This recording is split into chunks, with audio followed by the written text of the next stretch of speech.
Hey everyone! Welcome back to Harry Fictional Hub. Get ready for an amazing tale. What if Harry was the Night King's true master and marched on King's Landing to claim the Iron Throne? Smash that like button and subscribe for more. Here we go. Chapter 1, The Dead Kneel. The cold hit him first. Not the cold of a British winter or the chill of the Department of Mysteries. This was something else entirely. A cold that reached into his chest and wrapped around his lungs like a fist. Harry gasped, and the air that filled him tasted of iron and ancient ice. He was lying face down in snow. Deep snow, the kind that swallowed you whole if you stopped moving. His fingers were already numb, buried past the wrists in white powder that glowed faintly under a sky he didn't recognize. Harry pushed himself up and immediately regretted it.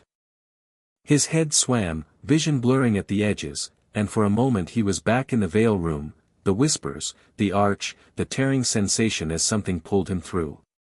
Rookwood's curse had missed him by inches but hit the Vale itself, and the ancient artifact had reached for him, recognized him, dragged him forward like a hand closing around his collar. And now he was here. Wherever here was. He got to his knees, then his feet, swaying. The Elder Wand was still in his hand, thank every god for that. The cloak was still clasped at his throat, bunched around his shoulders like a scarf. And the stone, he pressed his free hand to his chest and felt its familiar weight beneath his shirt. All three. Still his.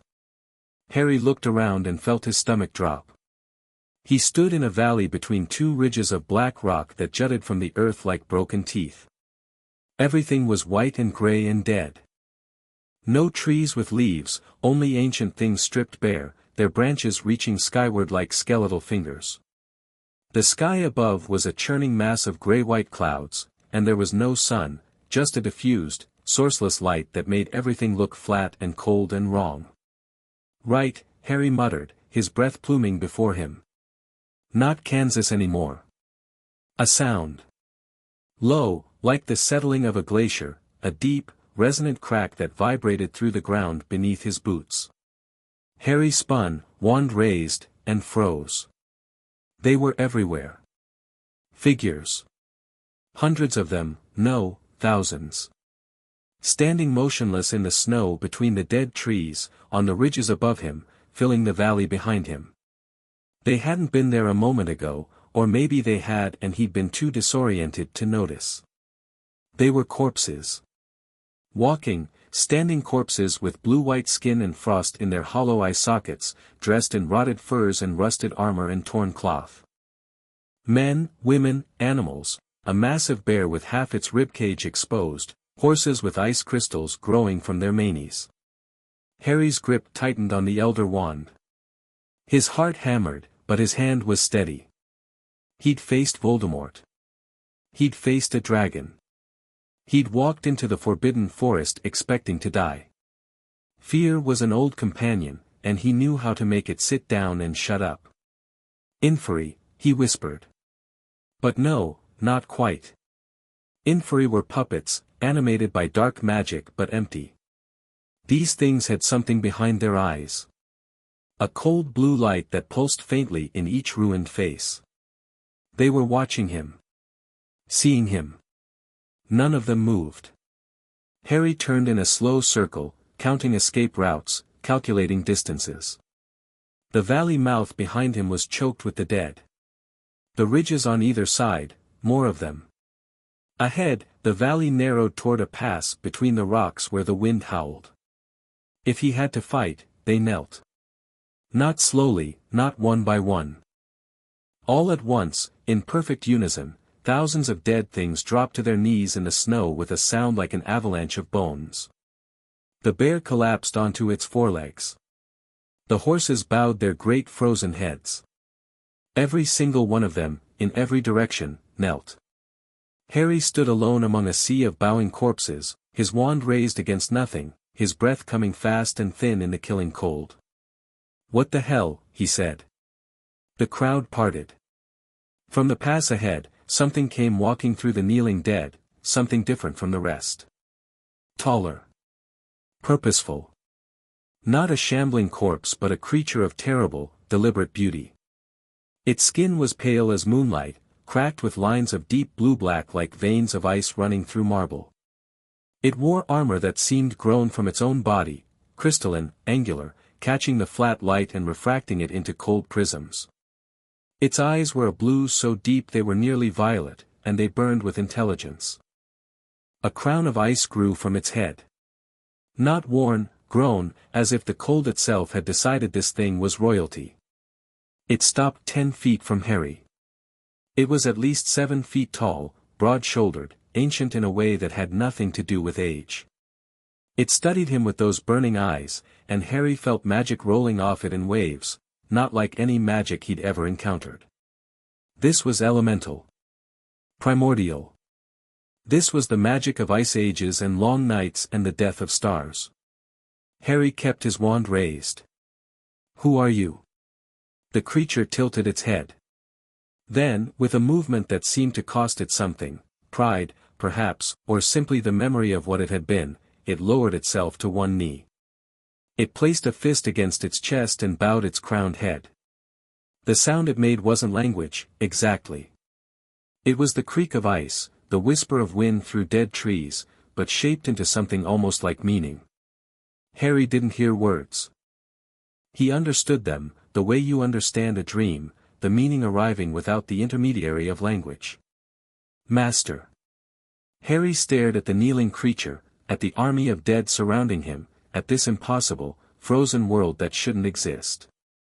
"No," he said. "Absolutely not. Get up."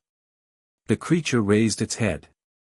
Something passed across its alien features, not confusion exactly, but perhaps the ancient equivalent of surprise. No one had ever told it to stand. It stood. "Right," Harry said, lowering his wand slightly but not putting it away. "Let's start with the basics. Where am I? What are you? And why in Merlin's name is everyone kneeling?" The creature regarded him for a long moment. Then it turned and gestured toward the pass, an invitation. Harry could feel the pull of it, the magic connecting them like a taut wire. The Hallows hummed against his body.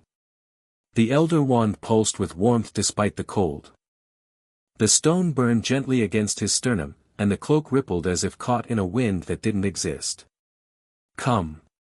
See." Harry looked at the kneeling army. At the impossible creature before him. At the alien sky above. He had no idea where he was. He had no idea how to get back. He was surrounded by the dead, and the dead were waiting for his command. "Fine," Harry said. "Lead on. But if this is some sort of trap, I want you to know that I've killed the last Dark Lord who tried to recruit me, and he was a lot more charming about it." He followed the creature into the pass. The fortress, if you could call it that, was carved from a mountain of ice so clear Harry could see the stars through its walls, despite the cloudy sky above. It existed in its own reality, this place. The cold here wasn't hostile, it was simply present, a fundamental truth rather than a weapon. Harry should have been freezing to death. He wasn't. The Hallows kept him warm, or rather, they made the cold irrelevant, as if his body had decided that temperature was a suggestion rather than a law.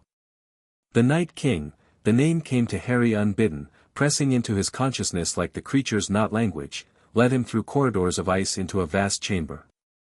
The ceiling arched hundreds of feet above, and the walls were carved with images Harry couldn't quite focus on. They moved when he wasn't looking directly at them.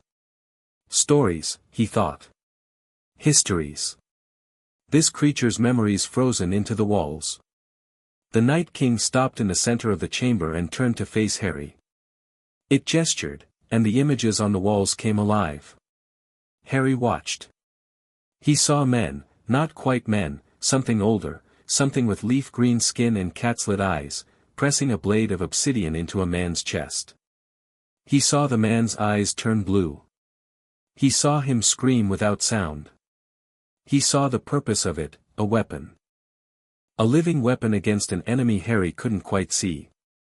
He saw the weapon turn on its creators, saw centuries of cold and death spread across a land of forests and mountains. He saw a wall of ice, impossibly huge, stretching from horizon to horizon, raised against the night. He saw the creature before him, trapped in its purpose. Made to kill. Made to raise the dead. Made to be winter itself. Not evil by choice, evil by design. And he saw what had changed. A fracture in the ice, a hairline crack running through the Night King's very being. Something had shifted. Something had broken the chains that bound purpose to action. The creature looked at Harry, and again that impression of meaning without words. You. The Hallows. Death recognizes its master. I am Death's instrument. Therefore you're mine, Harry finished quietly. The Night King inclined its head. Harry let out a long breath. He ran his free hand through his hair, a nervous habit he'd never broken, and paced a few steps across the ice floor. I didn't ask for this. The Night King waited. I didn't ask for any of this. The Hallows, the Master of Death nonsense, it was supposed to be a title. A story. It wasn't supposed to be. He gestured broadly at the army of dead outside, at the fortress of ice, at the ancient weapon creature kneeling to him. This. Silence. The Night King had no comfort to offer, no reassurance. It simply was what it was, and Harry was what he was, and the magic that connected them didn't care about preferences. Harry stopped pacing. He looked at the Night King directly, meeting those ancient blue eyes without flinching. Tell me about this world. Everything. Where I am, who rules, what's happening. All of it. The walls lit up again. And Harry watched. He watched for what felt like hours, the ice showing him Westeros in sweeping, silent images. The Seven Kingdoms. The Iron Throne. The great houses and their petty wars. Robert's Rebellion. The Mad King and his wildfire. The current queen, a golden-haired woman with cold green eyes and a smile that reminded Harry uncomfortably of Bellatrix Lestrange. He saw the north, frozen and proud. A bastard boy who'd been stabbed by his own men and risen again, Harry's attention sharpened at that. He saw dragons. Real dragons, not the pale imitation he'd faced in the Triwizard Tournament. 3 of them, grown massive, following a silver-haired woman across a sea. He saw the small folk. The ones who didn't matter to any of these great houses and their Game of Thrones. He saw them starving while lords feasted. Saw them burning in wars they didn't start. Saw children pressed into service, women brutalized, men worked to death. Saw the countryside stripped bare to feed armies that existed only to put one backside or another on a chair made of swords. Harry's jaw tightened. He saw the wall, the one keeping the Night King's army penned in this frozen wasteland. Ancient magic, woven into the ice itself. Wards that recognized the dead and held them back. You've been trying to get through, Harry said. Not a question. The Night King's silence was confirmation. Why? Purpose. Function. I was made to end the living. Without a master, purpose is all there is. And now you have a master. Harry met those blue eyes again. And your master is telling you we're not going to kill everyone in sight. We're not going to be the apocalypse those people are afraid of. Understood? Something shifted in the Night King's expression. That near surprise again. And then, something that might have been relief. Then what will you command? Harry looked at the images still playing across the ice walls. The Queen in King's Landing, drinking wine while her city starved.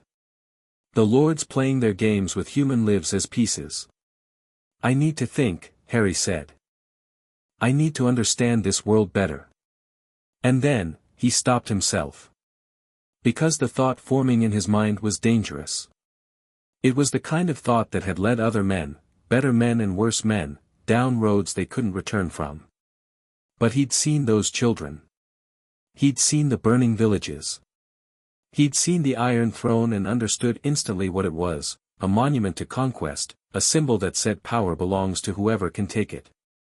Well, Harry could take it. With what knelt outside this fortress, with what burned inside his chest, he could take it so completely that no one would ever sit on it again. We'll see, he finished. First, I want to go south. Not with the army. Just me. I want to see this world with my own eyes before I decide anything. The Night King tilted his head, and Harry felt something like a warning, not spoken, just impressed upon him. An awareness of what waited south of the wall. Men in black cloaks with swords. The Watch. Enemies of the dead. I can handle men with swords, Harry said. I've handled worse. But the army stays here until I call for it. No one moves, no one kills. That's not a request. It is heard. Good. Harry looked around the ice chamber one more time, then pulled his cloak tighter around his shoulders. Right then. South it is. He flew. Not on a broom, he didn't have one, and the thought of summoning one across whatever dimensional gap separated him from his world seemed ambitious even for Accio. But Harry Potter was 21 years old, he'd mastered magic that most wizards twice his age couldn't dream of, and he'd learned some tricks during 3 years as an Auror that the training manuals definitely didn't cover.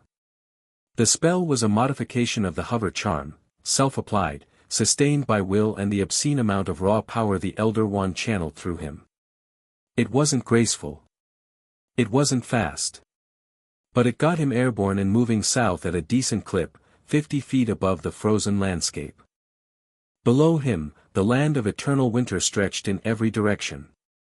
Dead forests. Frozen lakes. Mountains like jagged wounds in the earth.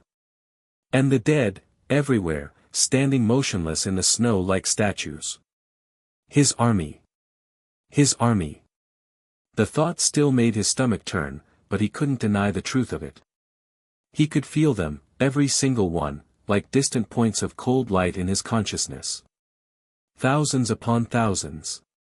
Maybe hundreds of thousands. All waiting. All silent. All his. He flew for hours.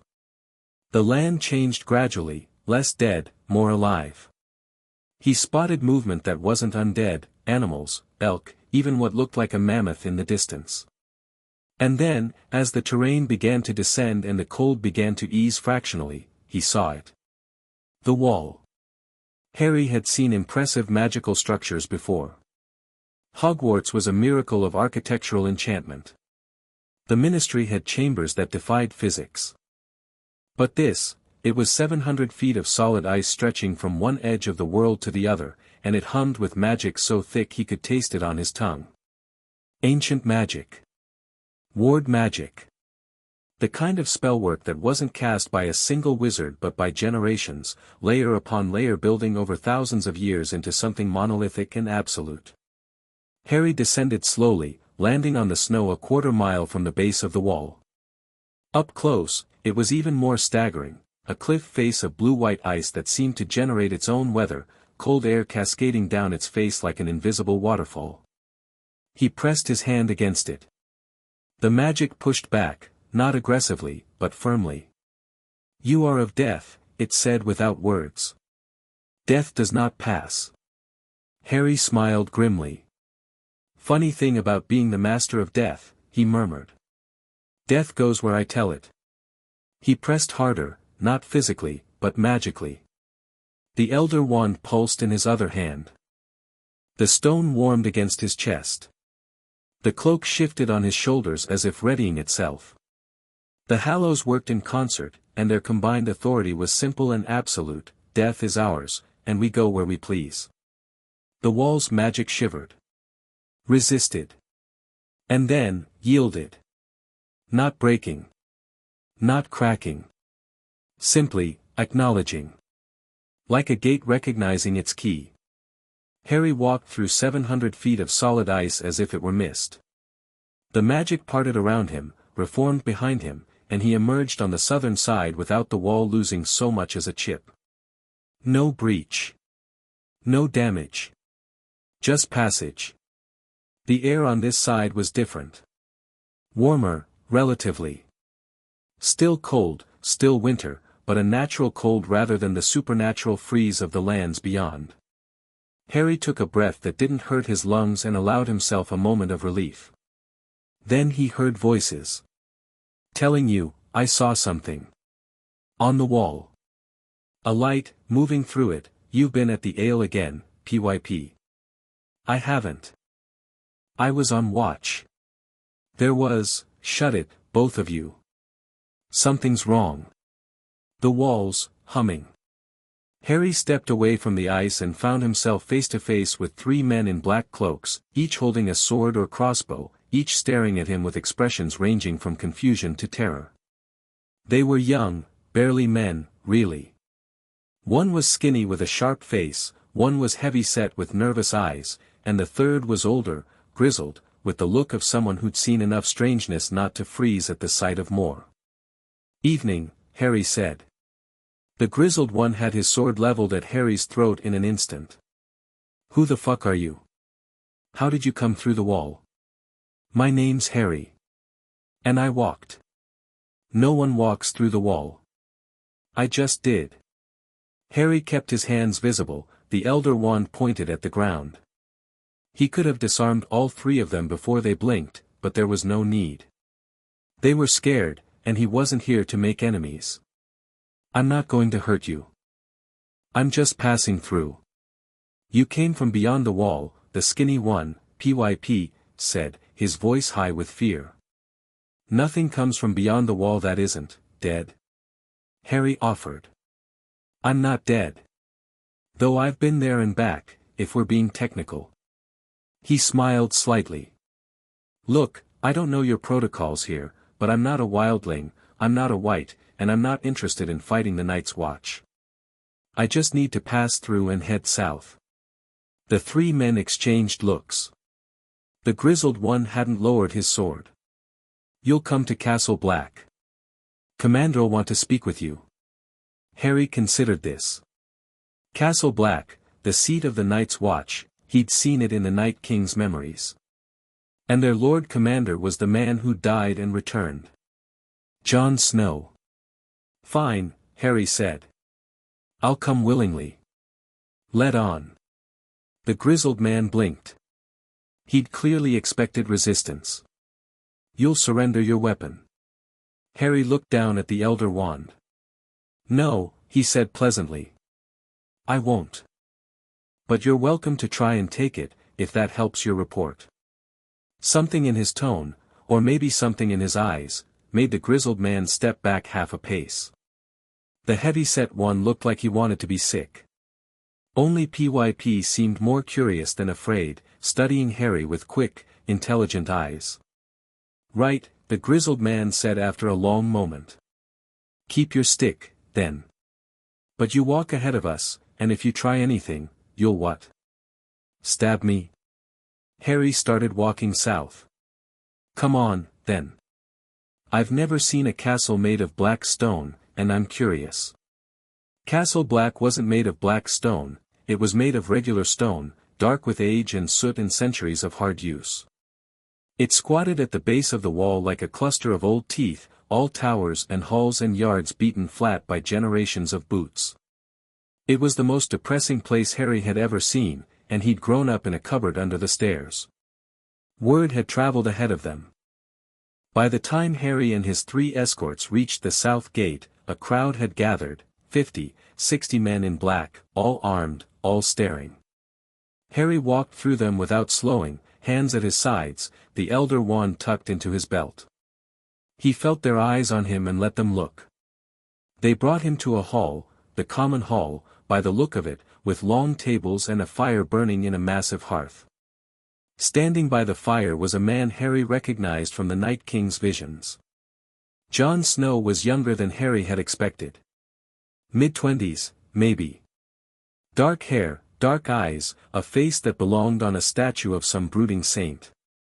He wore black like the rest, but there was a white wolf at his side that was decidedly not standard issue, a dire wolf, massive and silent, with red eyes that fixed on Harry the moment he entered. The wolf didn't growl. It stared. Its hackles stayed flat. Jon Snow studied Harry with an expression that was hard to read. Cautious. Alert. And something else, something beneath the surface that looked almost like recognition. "My men tell me you walked through the wall," Jon said. His voice was quiet, northern, carrying the weight of someone used to being listened to. "I did. That's not possible. And yet." Harry spread his hands. "Here I am." Jon's eyes dropped to the wand at Harry's belt, then back to his face. "You came from beyond the wall. Are you a wildling?" "No." "A ranging party?" "No." "Then what are you?" Harry looked around the hall. 60 men, all armed, all watching him with fear and suspicion. He could lie. Make up a story, blend in, gather information quietly. That's what the old Harry would have done, the Harry who'd spent years at Hogwarts hiding, skulking under his cloak, trying not to be noticed. He was done with that. "My name is Harry Potter," he said, loud enough for the whole hall to hear. "I'm not from this world, I'm from somewhere else entirely, pulled here by magic I don't fully understand yet. I came through the wall because the magic that's supposed to stop the dead doesn't apply to me.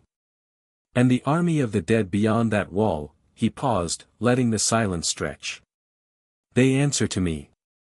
The hall erupted. Swords cleared scabbards. Men shouted. The dire wolf stood, tension running through its massive frame. Harry didn't move. He stood in the center of the chaos with his hands at his sides and waited. Quiet. Jon Snow's voice cut through the noise like a blade. The hall settled, not to silence, but to a tense murmur. Jon hadn't drawn his sword. His hand rested on its pommel, but he hadn't drawn it. His dark eyes were locked on Harry's, and that expression of almost recognition had deepened into something like understanding. "You've died," Jon said quietly. Harry met his gaze. "Yes." "And come back." "Yes." Jon was silent for a moment. The fire crackled. The wolf sat back down, its red eyes still fixed on Harry with something that wasn't hostility. "So have I," Jon said. Harry nodded. "I know. I can feel it on you. The mark that death leaves, and it touches you and decides not to keep you." He touched his own forehead, the scar that no longer ached but never faded. "We have that in common." "And the dead," Jon pressed. "You command them. The White Walkers. The Whites. All of them." "The Night King knelt to me," Harry said simply. "I didn't ask for it. I didn't seek it. But yes, they're mine. And before you reach for that sword," Jon's fingers had tightened on the pommel. "I'm not here to destroy anything. If I wanted to, the wall would be rubble and this castle would be ash. You know that's true." Jon's jaw worked. He did know. Harry could see it in his eyes. "Then why are you here?" Jon asked. "Because I want to understand this world before I decide what to do with the power I've been given. I saw things, in the memories of the Night King. Your world is broken. People are starving while queens drink wine. Lords play games with lives like they're nothing. Children die in wars fought over chairs." Harry stepped forward. No one stopped him, though hands tightened on weapons throughout the hall. "Where I come from, I fought a war against a tyrant who believed some people were born less than others. Who thought power entitled him to cruelty. I killed him. And then I came here, to a world with a dozen tyrants doing the same thing, and no one willing to stop them because the game is more important than the people it crushes." He stopped a few feet from Jon Snow. The wolf was close enough to touch, and it pressed its nose against Harry's hand. He let it sniff him. It huffed, not hostile, not friendly. Assessing. "I don't want to be your enemy," Harry told Jon. "I don't want to be anyone's enemy. But I've seen what sits on the Iron Throne, and I've seen what it costs the world. And I have the power to end it." Jon said nothing for a long time. The hall was silent now, the men of the Night's Watch holding their breath, listening. "The Night's Watch takes no part in the wars of the realm," Jon finally said. "I know. I've enough enemies without making more. I'm not asking you to march with me. I'm not asking anything. I'm telling you, because you've died too, and I think that means you deserve honesty, that I'm going south. Eventually. And when I do, I'll have an army that can't be killed behind me. I'd rather the Watch know that I'm not their enemy. The wall stands because I have no reason to break it. The dead beyond it stay there because I've told them to stay." Jon processed this. Harry could see the gears turning behind those dark eyes, the weight of leadership, the calculations of survival. "You're asking me to just let you go," Jon said. "I'm not asking. I'm going either way. But I'd prefer not to walk over anyone to do it." Another long silence. Then Jon Snow did something that surprised the hell out of his men. He took his hand off his sword. "You'll stay the night," Jon said. "We'll talk. Just you and me. If what you're saying is true, if the dead really answer to you, then you're either the most dangerous thing in the world or the answer to a prayer I didn't know I was making." Harry smiled. It was the first real smile he'd managed since waking up in the snow. Bit of both, probably. They talked until the fire burned low. Jon Snow's chambers were sparse, a cot, a desk, a chair, a weapons rack. The dire wolf, ghost, Jon called him, lay before the door like a furry barricade. Jon poured ale from a clay jug, and Harry drank gratefully. It was terrible ale, thin and sour, but it was warm. Harry told Jon everything. Not the specifics of his world, that would take weeks, but the shape of it. Magic. Wizards. A war against a dark lord. The Deathly Hallows and what they meant. Dying in a forest and choosing to come back. The veil, and waking beyond the wall. Jon listened without interrupting. He was good at that, good at sitting with impossible information and letting it settle before reacting. When Harry finished, Jon stared into his ale for a long moment.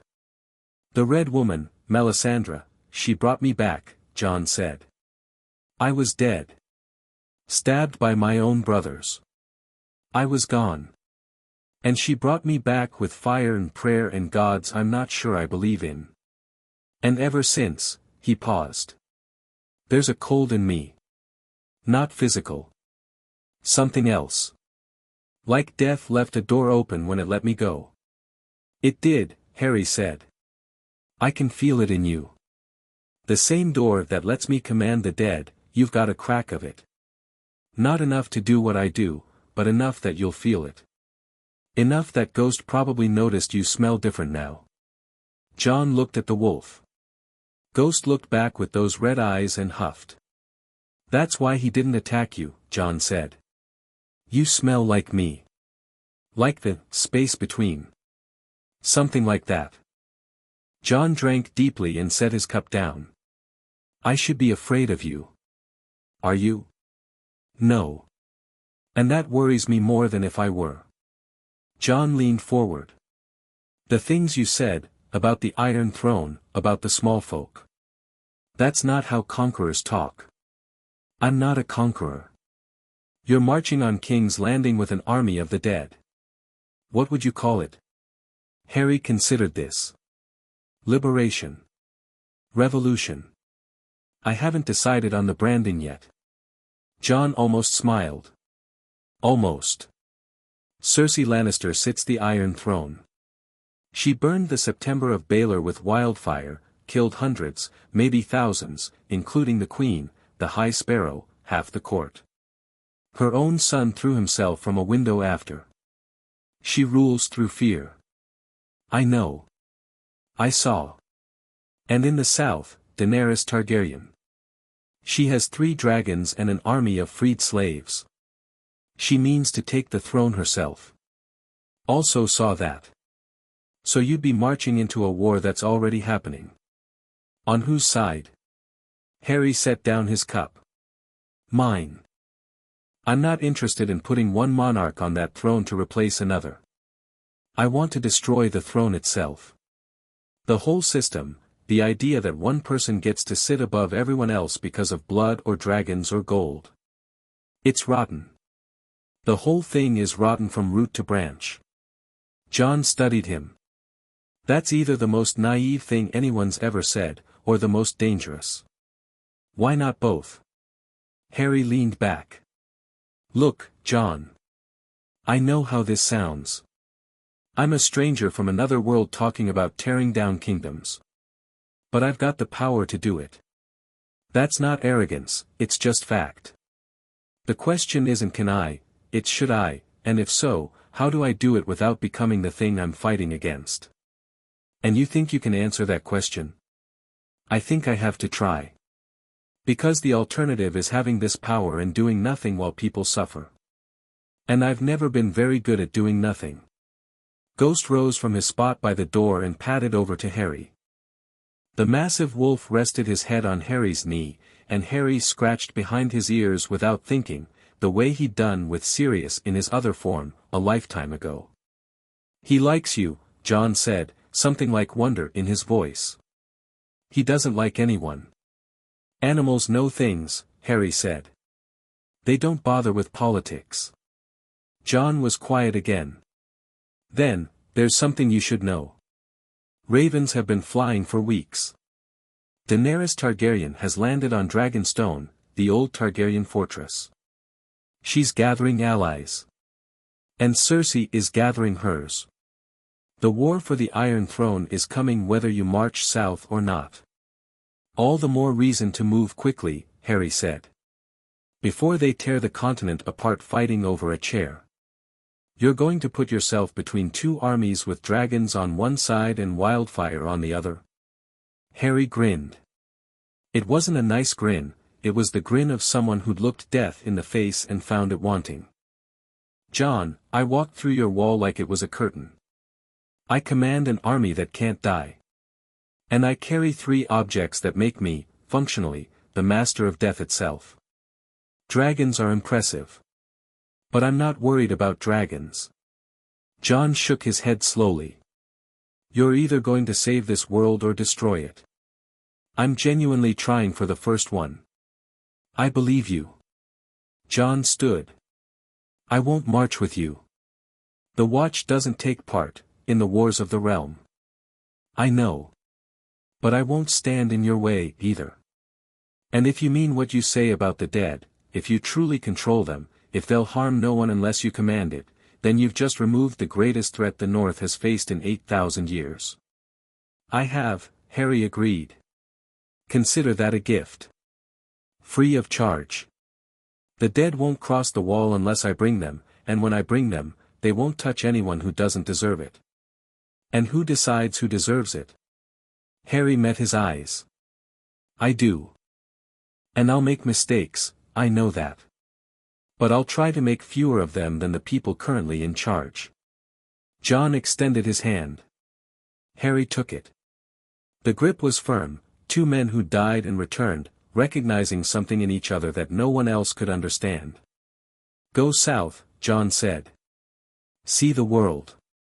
And when you're ready, send word. There are people in Winterfell, in the north, who should hear what you have to say. My sisters. My brother. They've suffered under this Game of Thrones as much as anyone. I will. And Harry, Jon held his grip a moment longer. Be careful of Cersei Lannister. She doesn't fight with armies. She fights with wildfire and whispers and cruelty. She'd burn King's Landing to the ground before she'd let someone take it from her. Then I'd better take it from her before she gets the chance. Harry left Castle Black at dawn. He didn't fly, not yet. He wanted to walk, to feel this world under his boots, to see it at ground level. The land south of the wall was different from the frozen wasteland above. Harsh, yes, rocky and cold and wind-bitten, but alive. He saw villages in the distance. Smoke from chimneys. Tracks in the mud that spoke of carts and horses and the mundane business of living. He pulled the cloak over himself, not for concealment, but for warmth. Invisible to the eye, visible to nothing. It was a comfort, the cloak. His father's legacy. The one hallow that had always felt like his rather than something he'd merely claimed. As he walked, he thought about what Jon had said. 2 queens, one with dragons, one with wildfire. A continent balanced on a knife's edge, ready to bleed. And him, walking into the middle of it with the power to tip the balance in any direction. He thought about Dumbledore. About the old man's warning that power was most dangerous in the hands of those who sought it, and most worthy in the hands of those who didn't want it. Harry hadn't sought this. He didn't want to be the master of death. He didn't want an army of the undead. But he had them. And the world he'd landed in was drowning in injustice. Harry had never been able to watch people suffer and do nothing. It wasn't in him. It had never been in him. From the moment he'd stepped onto the Hogwarts Express and met Ron Weasley, he'd been the kind of person who got involved, who fought, who acted when others stood by. He'd been a child soldier in one war. He refused to be a bystander in another. The road south stretched before him, winding through valleys and over hills, toward a world that didn't know he existed yet. Toward queens and dragons and a throne made of 1,000 swords. Toward something he hadn't felt since the Battle of Hogwarts, a sense of purpose that burned in his chest like fiendfire. He was coming. And he wasn't going to ask permission. Behind him, far to the north, an army of the dead stood motionless in the snow. Waiting. Patient. Ready. Their master was walking south. And the world was about to change. Harry passed a village before midday, a cluster of wooden houses huddled against a hillside, smoke rising thin against the gray sky. He kept the cloak on, moving unseen between the buildings. People moved about their business, a woman carrying water, a man splitting wood, children running between houses despite the cold. He paused at the village's edge, where a notice board stood, weathered wood with scraps of parchment nailed to it. He couldn't read the writing, and then suddenly he could. The magic of whatever had brought him here was still working, adapting. The words resolved into meaning the same way the Night King's ice language had. Taxes due. Increased grain levies by order of the Warden of the North. A warning about wildlings: any person of the free folk found south of the wall is to be reported to the nearest garrison. A call for men to supplement the depleted northern forces. Harry studied the tax notice. The numbers were staggering, half of everything these people produced, taken. In winter. When every grain of wheat meant the difference between survival and starvation. He pulled the cloak back and became visible. A woman walking past with a basket of eggs saw him appear and screamed, dropping the basket. Eggs cracked and spilled yellow across the frozen mud. "Sorry," Harry said immediately, wincing. "Sorry, I didn't mean, here." He pointed the elder wand at the eggs. Reparo. The eggs reassembled themselves, shells sealing shut, yolks sucking back inside. They floated gently back into the basket. The woman stared at him with her mouth open, clutching the basket against her chest. What are you?" she whispered. "Just a traveler," Harry said. "I'm sorry about the eggs. I should have been more careful." She was middle-aged, weathered by hard living, with sharp eyes that assessed him quickly, his strange clothes, his thin wooden stick, his unnatural appearance from nowhere. "You're no traveler I've ever seen. Are you one of them red priests? We don't want no foreign magic here." "Not a red priest. Just a wizard." The word felt strange in this context. "I'm heading south. Can you tell me, what's the nearest major settlement?" She clutched her eggs tighter. "Mole's Town, if you want ale and whores. Last Hearth if you want lords and soldiers. Winterfell if you want the Starks." She paused, something shifting in her expression. Though gods know what Winterfell is these days. Bolton's had it, then the bastard took it back. Everything's always changing for the high folk. Us down here just try to survive it. The Boltons? Harry had seen something of this in the Night King's visions. A flayed man banner. Cruelty that made his skin crawl. Gone now, thank the gods. Jon Snow killed the bastard of Bolton. Fed him to his own dogs, they say. She made a sign against evil. But winters here and taxes are high and it don't much matter who sits in the big castle when your children are hungry. Harry looked at her, really looked. She was thin. Not starving, not yet, but lean in a way that spoke of rationing. Of counting every bite. How much food does your village have? He asked. She looked at him suspiciously. Why? You a tax man? We paid. Tell Lord Glover we paid. I'm not a tax man. I'm asking because, he stopped. What was he doing? He couldn't feed every village between the wall and King's Landing. He couldn't, actually. Could he? Harry thought about the spells he knew. Multiplication charms didn't work on food, Gamp's law. But conjuration had limits, not impossibilities. And there were other approaches. Hunting. Preservation. Growth enchantments on crops. Winter crops could be forced to produce if you gave them enough magical heat and light. He was one wizard. But he was one wizard with the Elder Wand. Do you have fields? Harry asked. Even frozen ones? Aye, behind the village. Nothing grows this time of year. Show me. She didn't want to. Every instinct she had screamed stranger danger. But something in Harry's voice, or maybe something in his eyes, made her set down her basket and lead him through the village to a plot of frozen earth behind the houses. Other villagers followed, drawn by curiosity and alarm in equal measure. By the time they reached the field, Harry had an audience of 20. He studied the ground. Frozen solid, at least a foot down. Nothing would grow here naturally until spring, and spring was a long way off. Harry raised the Elder Wand and thought carefully about what he wanted. Not transfiguration, that would revert. Not conjuration, Gamp's law. But the earth was real. The seeds were real, dormant in the frozen soil. They just needed help. Kolesko, he murmured, and pushed magic into the ground. Heat, not explosive, not damaging, but deep and steady. The frost retreated. The earth softened. Steam rose from the field in thin wisps. He felt the seeds respond. Wheat, barley, root vegetables, all sleeping in the frozen dirt, waiting for a spring that might kill half this village before it came. Harry pushed more magic into the soil, feeling the Elder Wand channel power like a river through a canyon. Germinat. Creskara. Maturari. The field erupted into green.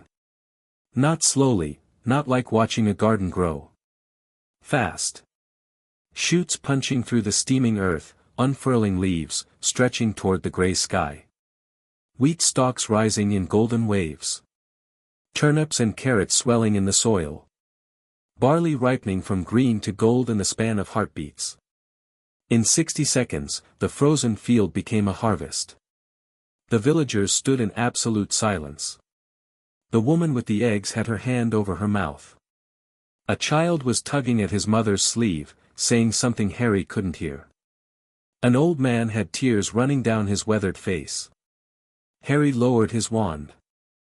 The effort had been considerable, even with the Elder Wand, forcing an entire field through a growing season in a minute was no small thing. But he wasn't tired. The wand drew on something deeper than his personal reserves. That should keep you through winter, Harry said. The preservation charms I'll put on the grain stores will last about 6 months. After that, he turned to face the silent crowd. After that, I'm going to make sure you don't need a wizard to survive. I'm going to make sure the people who tax you half to death while you starve don't have the power to do it anymore. No one spoke.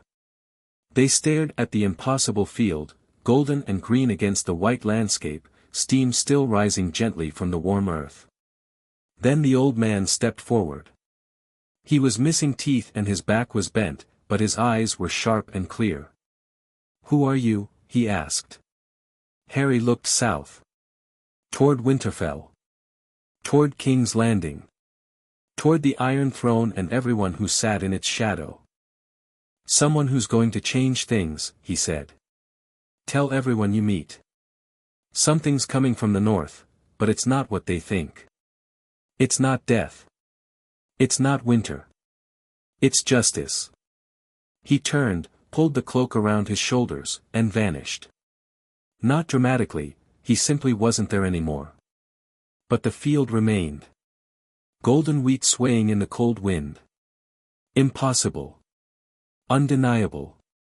The old man looked at the harvest, then south in the direction the stranger had gone. He smiled a toothless smile. "About bloody time," he said. Harry walked south for 3 more days. He stopped at 2 more villages and did the same thing, thawed fields, forced crops, left food behind. Each time, the reaction was the same, stunned silence, tears, whispered questions. Each time, he left the same message. Something's coming. Don't be afraid. Word would spread. He wanted it to spread. He wasn't going to skulk into King's Landing like a thief, he was going to arrive, and when he did, he wanted the common people to already know that whatever was coming wasn't there to hurt them. On the 4th day, he reached the edge of Winterfell's territory and stopped on a hilltop overlooking the road south. From here, he could see it, the ancient fortress in the distance, grey walls and towers rising from the winter landscape. Stark territory. Jon's home, before the watch. He wouldn't go to Winterfell. Not yet. Jon had said his family was there, sisters, a brother. They'd hear about the stranger from the villages soon enough. Let them come to their own conclusions before he appeared on their doorstep. Instead, Harry sat on the hilltop, looked south toward a world that didn't know him yet, and made his decision. He was going to take the Iron Throne. Not to sit on it, to destroy it. To break the system that propped up tyrants and crushed the common people beneath its weight. He had the power. He had the army. And now, walking through this frozen, suffering land, he had the conviction. No more kings. No more queens. No more Game of Thrones. Harry stood, pulled the cloak tight, and kept walking south. Behind him, beyond the wall, the Night King lifted his head. He felt his master's resolve crystallize, felt the decision lock into place like ice forming on still water. And for the first time in 8,000 years of frozen existence, the Night King felt something that might have been anticipation. The march was coming. The dead would walk. And the world would never be the same. Chapter 2, The Wall remembers the Raven reached Winterfell before Harry did. Not from Castle Black, Jon Snow was careful, cautious, still deciding what to think about the stranger who'd walked through 700 feet of enchanted ice like it was morning fog. No, this raven came from a village called Thornton's Rest, a nowhere settlement 40 miles south of the wall where an old man with no teeth had dictated a message to the village's one literate resident, a former septon who'd lost his faith and found it again in a field of golden wheat growing from frozen earth. Sansa Stark read the message twice. Then a third time. Then she set it down on the table in the great hall of Winterfell and looked at her sister. "A wizard," Sansa said flatly. Arya leaned against the wall with her arms crossed, looking more amused than concerned. "That's what it says. A wizard appeared from nowhere, made crops grow in frozen ground, and told everyone that justice is coming from the north." "Dramatic," Arya said. "I like him already. You don't find this concerning?" "Everything's concerning. That's been true since father lost his head. At least this one's feeding people instead of burning them." Sansa picked up the raven scroll again. The handwriting was shaky, an old man's hand, or someone unused to writing. But the message was clear. A young man with dark hair and green eyes and a stick that made impossible things happen. Appeared from nowhere. Vanished into nothing. Left behind enough food to last the winter. 2 more ravens arrived within the hour. Different villages. Same story. Same man. Same impossible wheat fields and the same message, something's coming from the north. Send a raven to John, Sansa said. Already did, Arya replied. While you were reading the third one. Sansa shot her a look that would have withered a lesser woman. Arya just smiled, that small, dangerous smile she'd brought back from wherever she'd been all those years. If he's heading south, Arya said, pushing off the wall, he'll pass close to Winterfell within a day or 2. I could find him. Absolutely not. I could find him carefully. Arya, he's one man, Sansa. One man doing magic tricks and feeding peasants. I've killed worse things before breakfast. She paused. But I don't think this one needs killing. I think this one needs watching. Sansa sat back in her chair, father's chair, once. The weight of it never got lighter. Watch him, then. But don't engage. Don't let him see you. And if he's anything other than what these ravens say, then I'll add him to the shortlist. Arya was already moving toward the door. I'll send word. She vanished, not magically, just quickly and quietly, the way she always did. One moment she was there, the next the hall was empty except for Sansa and the weight of 3 impossible messages. Sansa looked at the raven scrolls again. Justice is coming from the north. Gods help us, she murmured. Another one who wants to save the world. Harry felt her following him before he saw her. It wasn't magic, or not exactly. The cloak had a way of making him aware of things that were trying to be hidden, as if invisibility itself was a language he'd become fluent in and could now recognize when others attempted to speak it. This person wasn't invisible, but they were very, very good at not being seen. He was on the King's Road now, the main artery running south from the wall through the heart of the north. It was wider than he'd expected, a proper road, maintained despite the winter. Carts passed him occasionally, travelers bundled against the cold. Harry walked visible, unhurried, the elder wand tucked in his belt and the cloak worn as a traveling cloak, unremarkable to anyone who didn't know what it was. The follower had been with him since mid-morning. Staying back, using the tree lean. Professional. Patient. Whoever they were, they'd been trained in the art of moving unseen. Harry kept walking for another mile, then stopped at a bend in the road where a stream crossed under a stone bridge. He sat on the bridge's low wall, pulled out some bread he'd bought at the last village, with conjured silver, which he felt mildly guilty about, and ate. You might as well come out, he called between bites. You've been following me for 3 hours and I'm getting a crick in my neck trying not to look at you. Silence. The trees didn't move. No footsteps. No rustle. Harry sighed. I can't see you. But I know you're there. Call it a professional courtesy between people who know how to hide. I'm not going to attack you. I'm eating bread. Terrible bread, actually. This country hasn't discovered yeast properly. More silence. Then, a figure dropped from a tree 15 feet away, landing in a crouch that became a standing position in one fluid movement. Small. Young. Female. Dressed in dark leather and wool, a sword at her hip that was too thin and elegant to be a standard blade. Her face was interesting. Not beautiful in a conventional way, but sharp. Alert. The eyes that studied him were gray and cold and utterly unafraid. How did you know? She asked. Her voice was calm, conversational. As if being detected was a mild annoyance rather than a shock. Magic, Harry said honestly.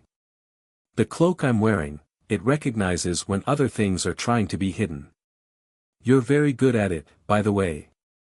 Without the cloak's help, I'd never have noticed you. She took that as her due, not a compliment. Her hand rested on her sword, casual but ready.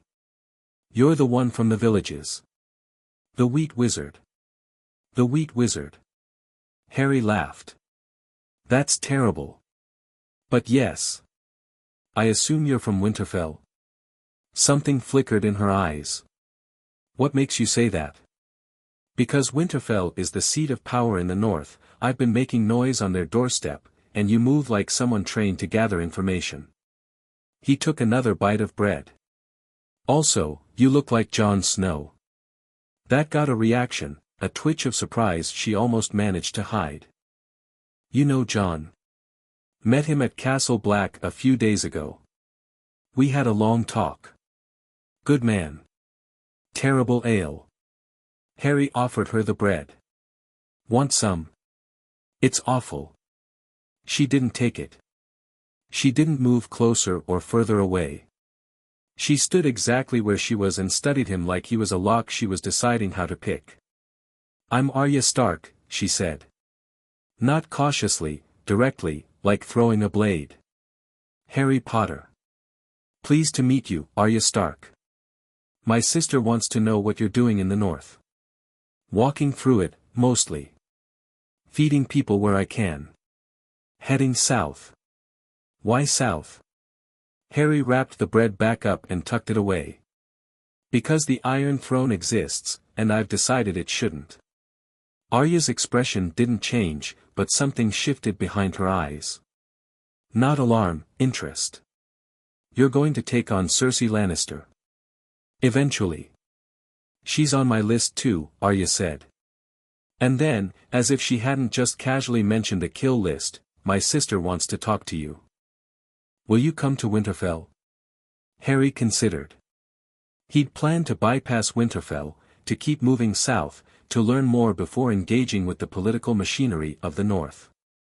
But the Starks were Jon's family, and Jon had been the first person in this world to treat him as something other than a threat or a madman. Will your sister try to arrest me?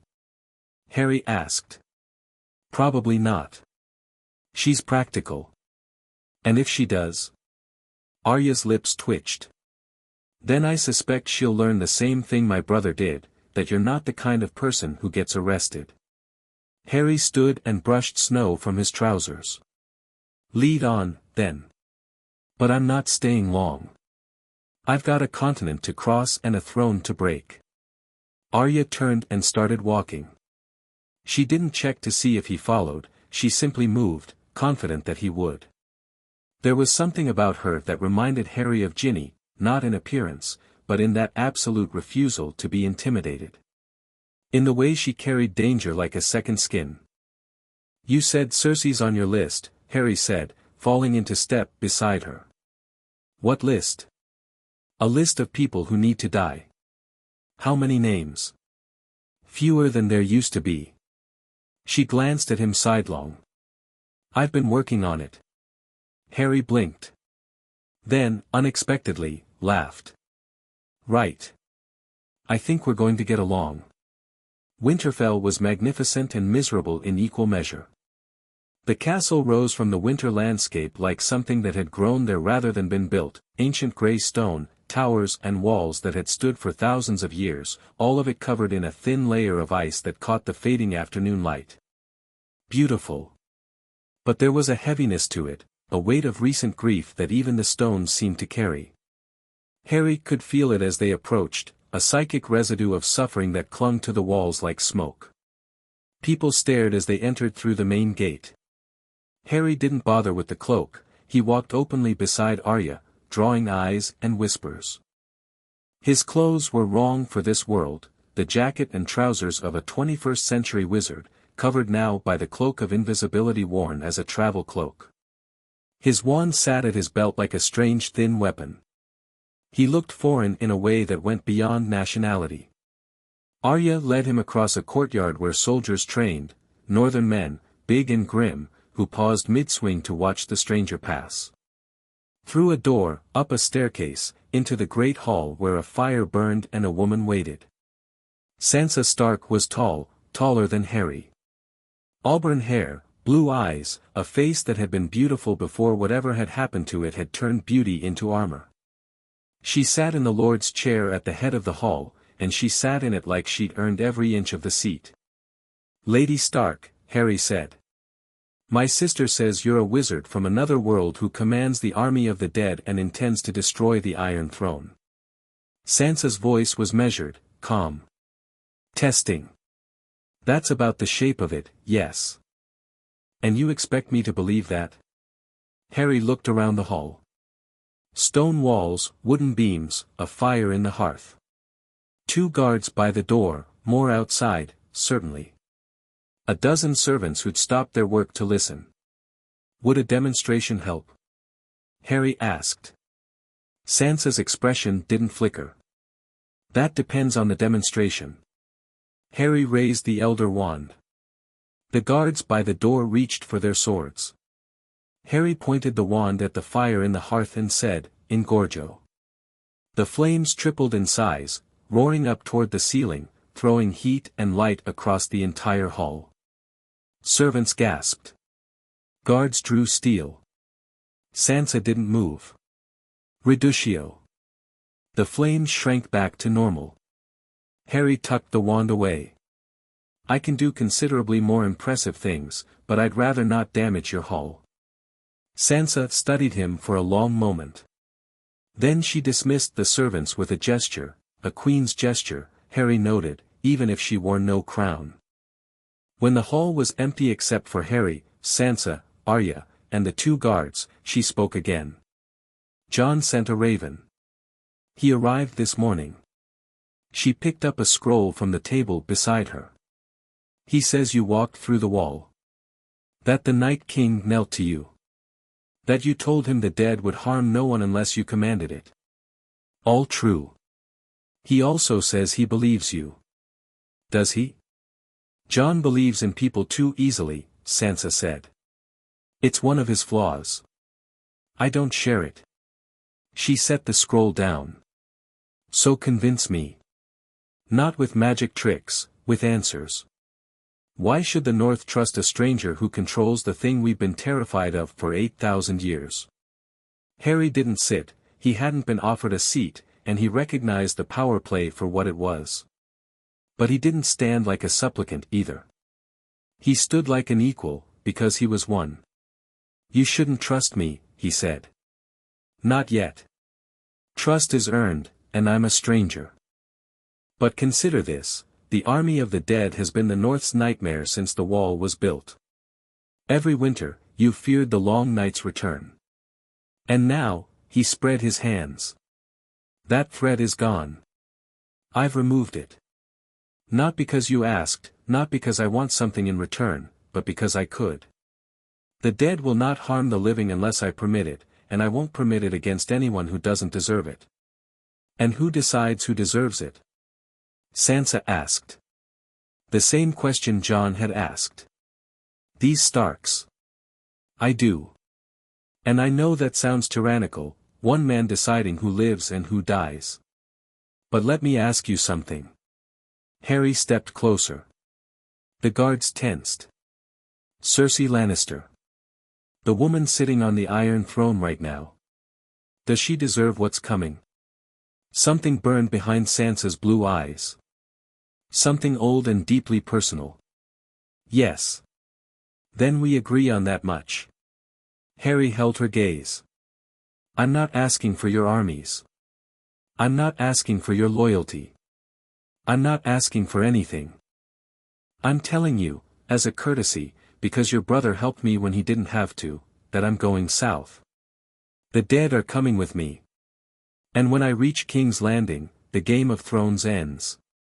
Permanently. And what replaces it?" Sansa asked. Sharp. Immediate. The question of someone who thought about governance, not just conquest.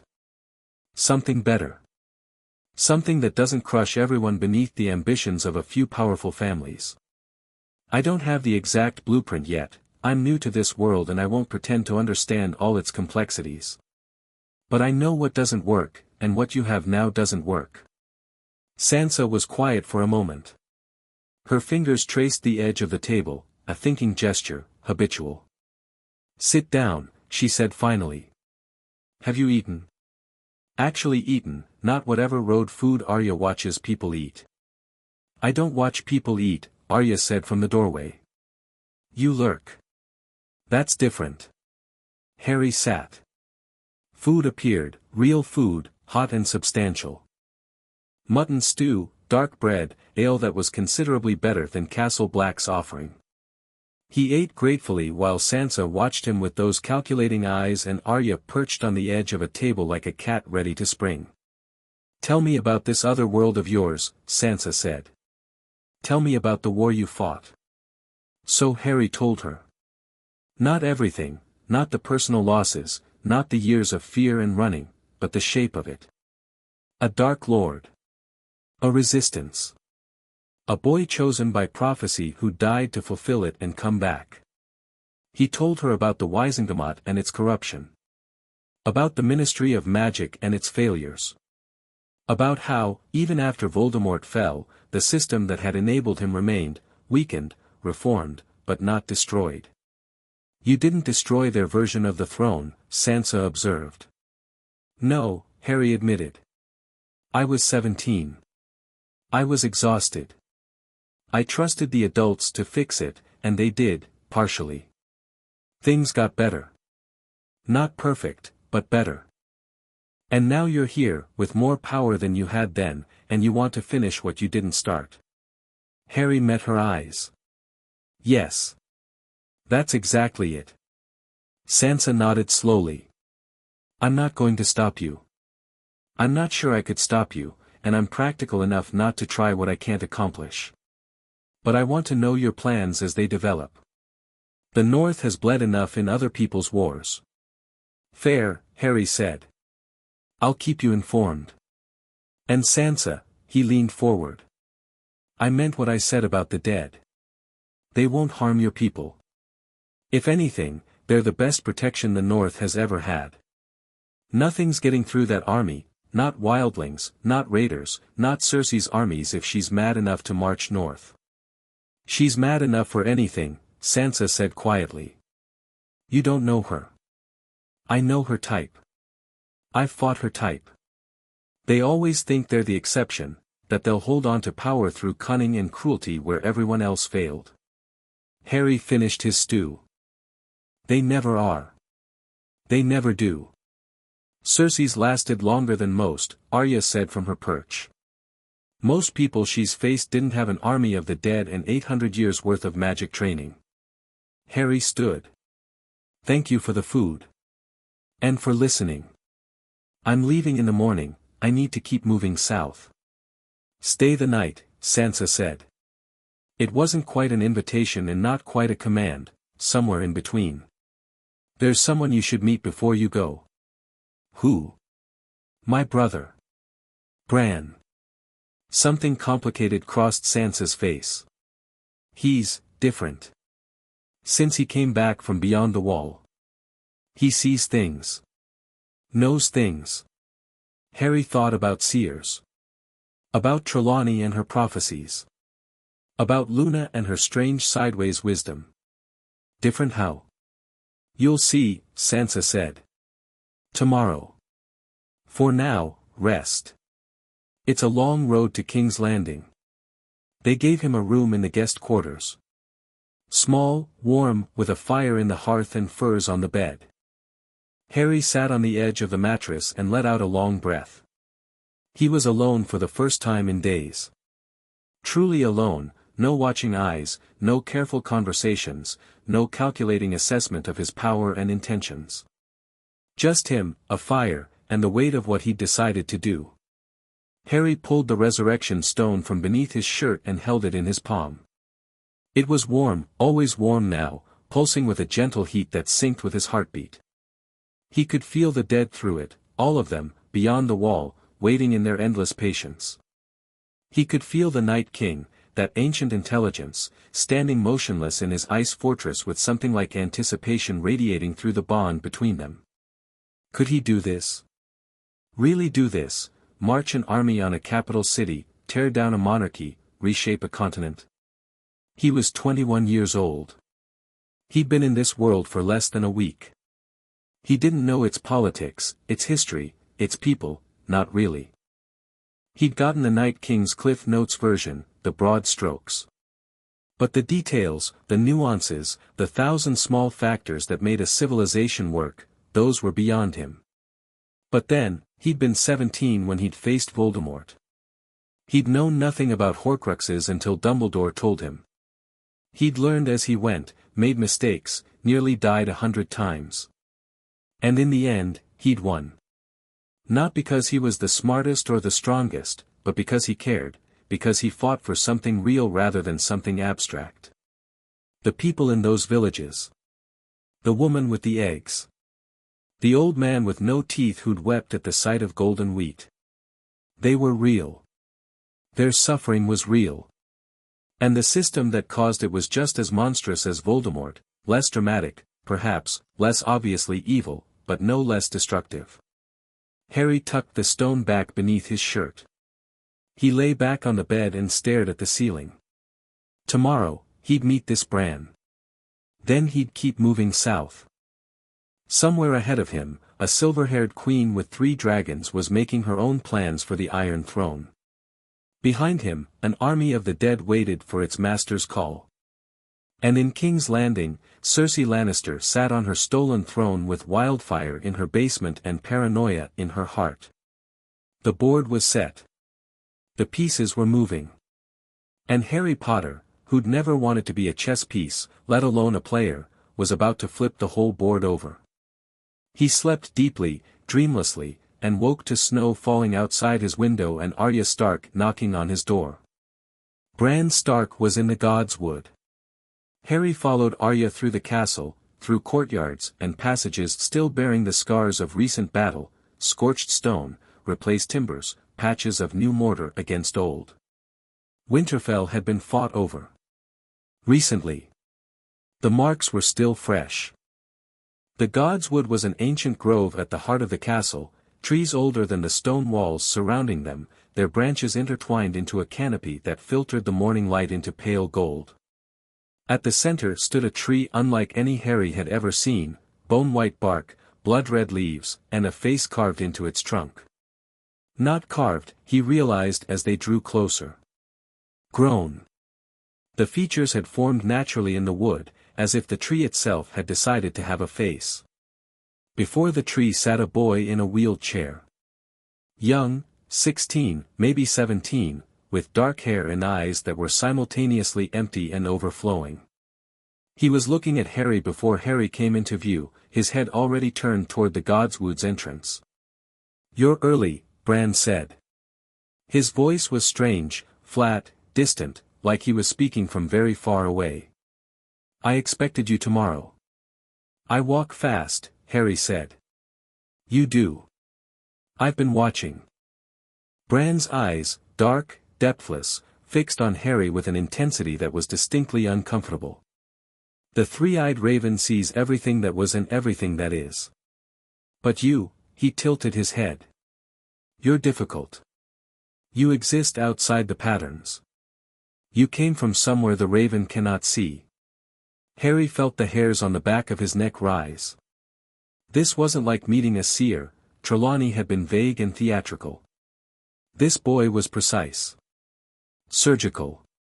Those eyes saw into places that should have been private.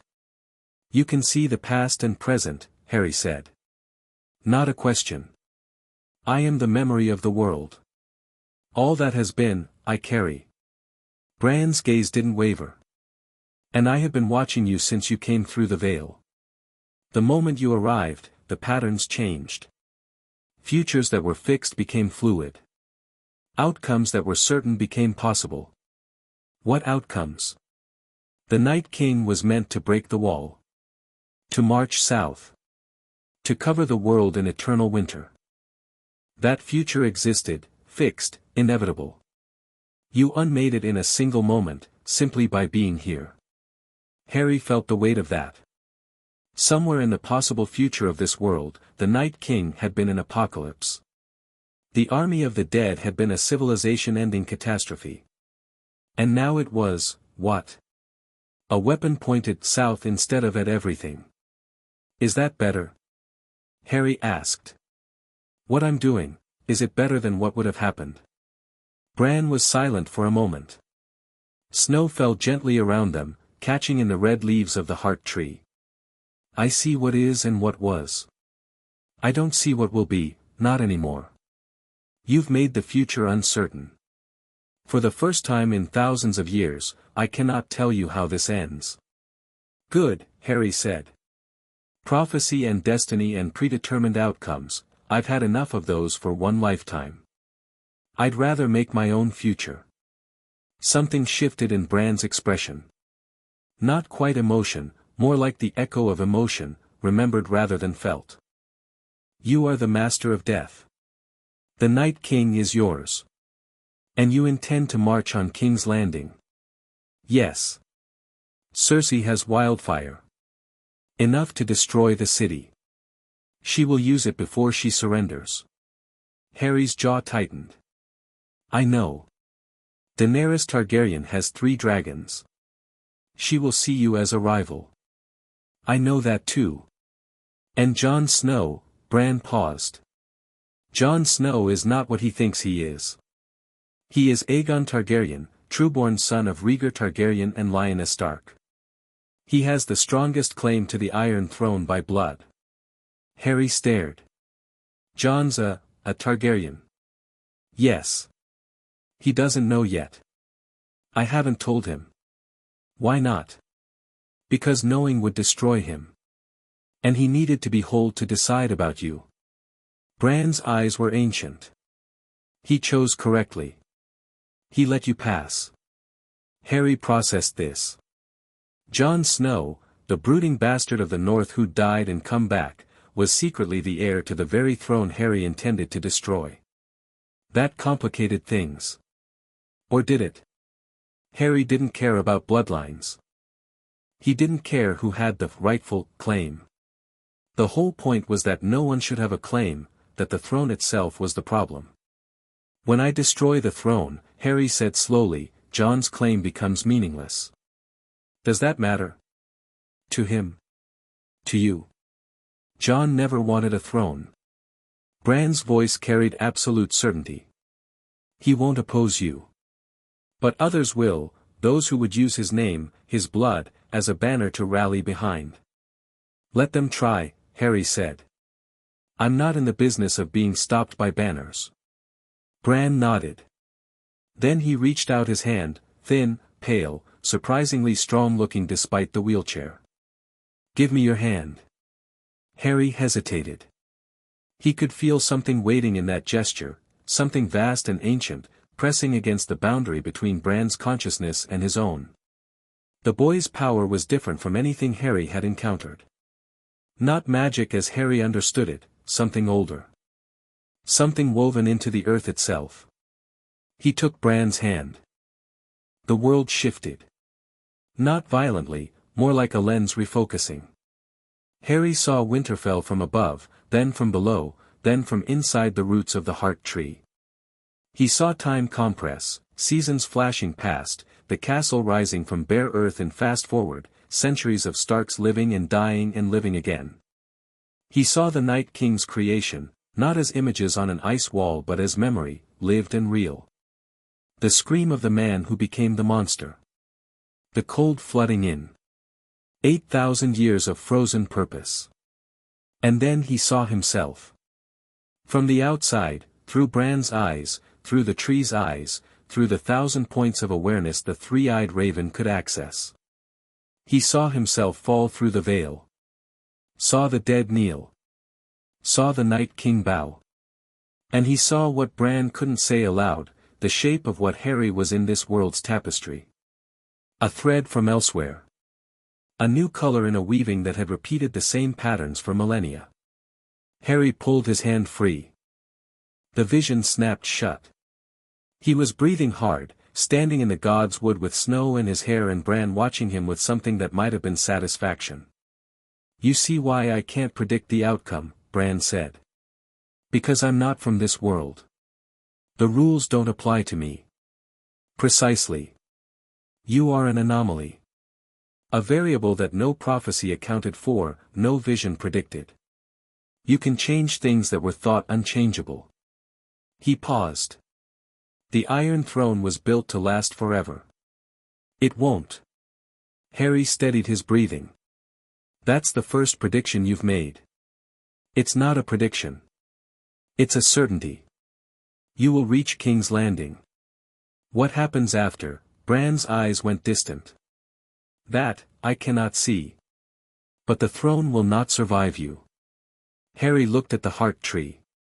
The face carved in its white bark seemed to watch him, those hollow eyes and downturned mouth carrying the weight of millennia. An ancient being, witnessing. Thank you, Bran. Don't thank me. I am not your ally. Bran's voice was utterly neutral. I am memory. I don't take sides. But I will tell you one more thing, freely, because the alternative is worse for everyone. What? Cersei has already sent ravens.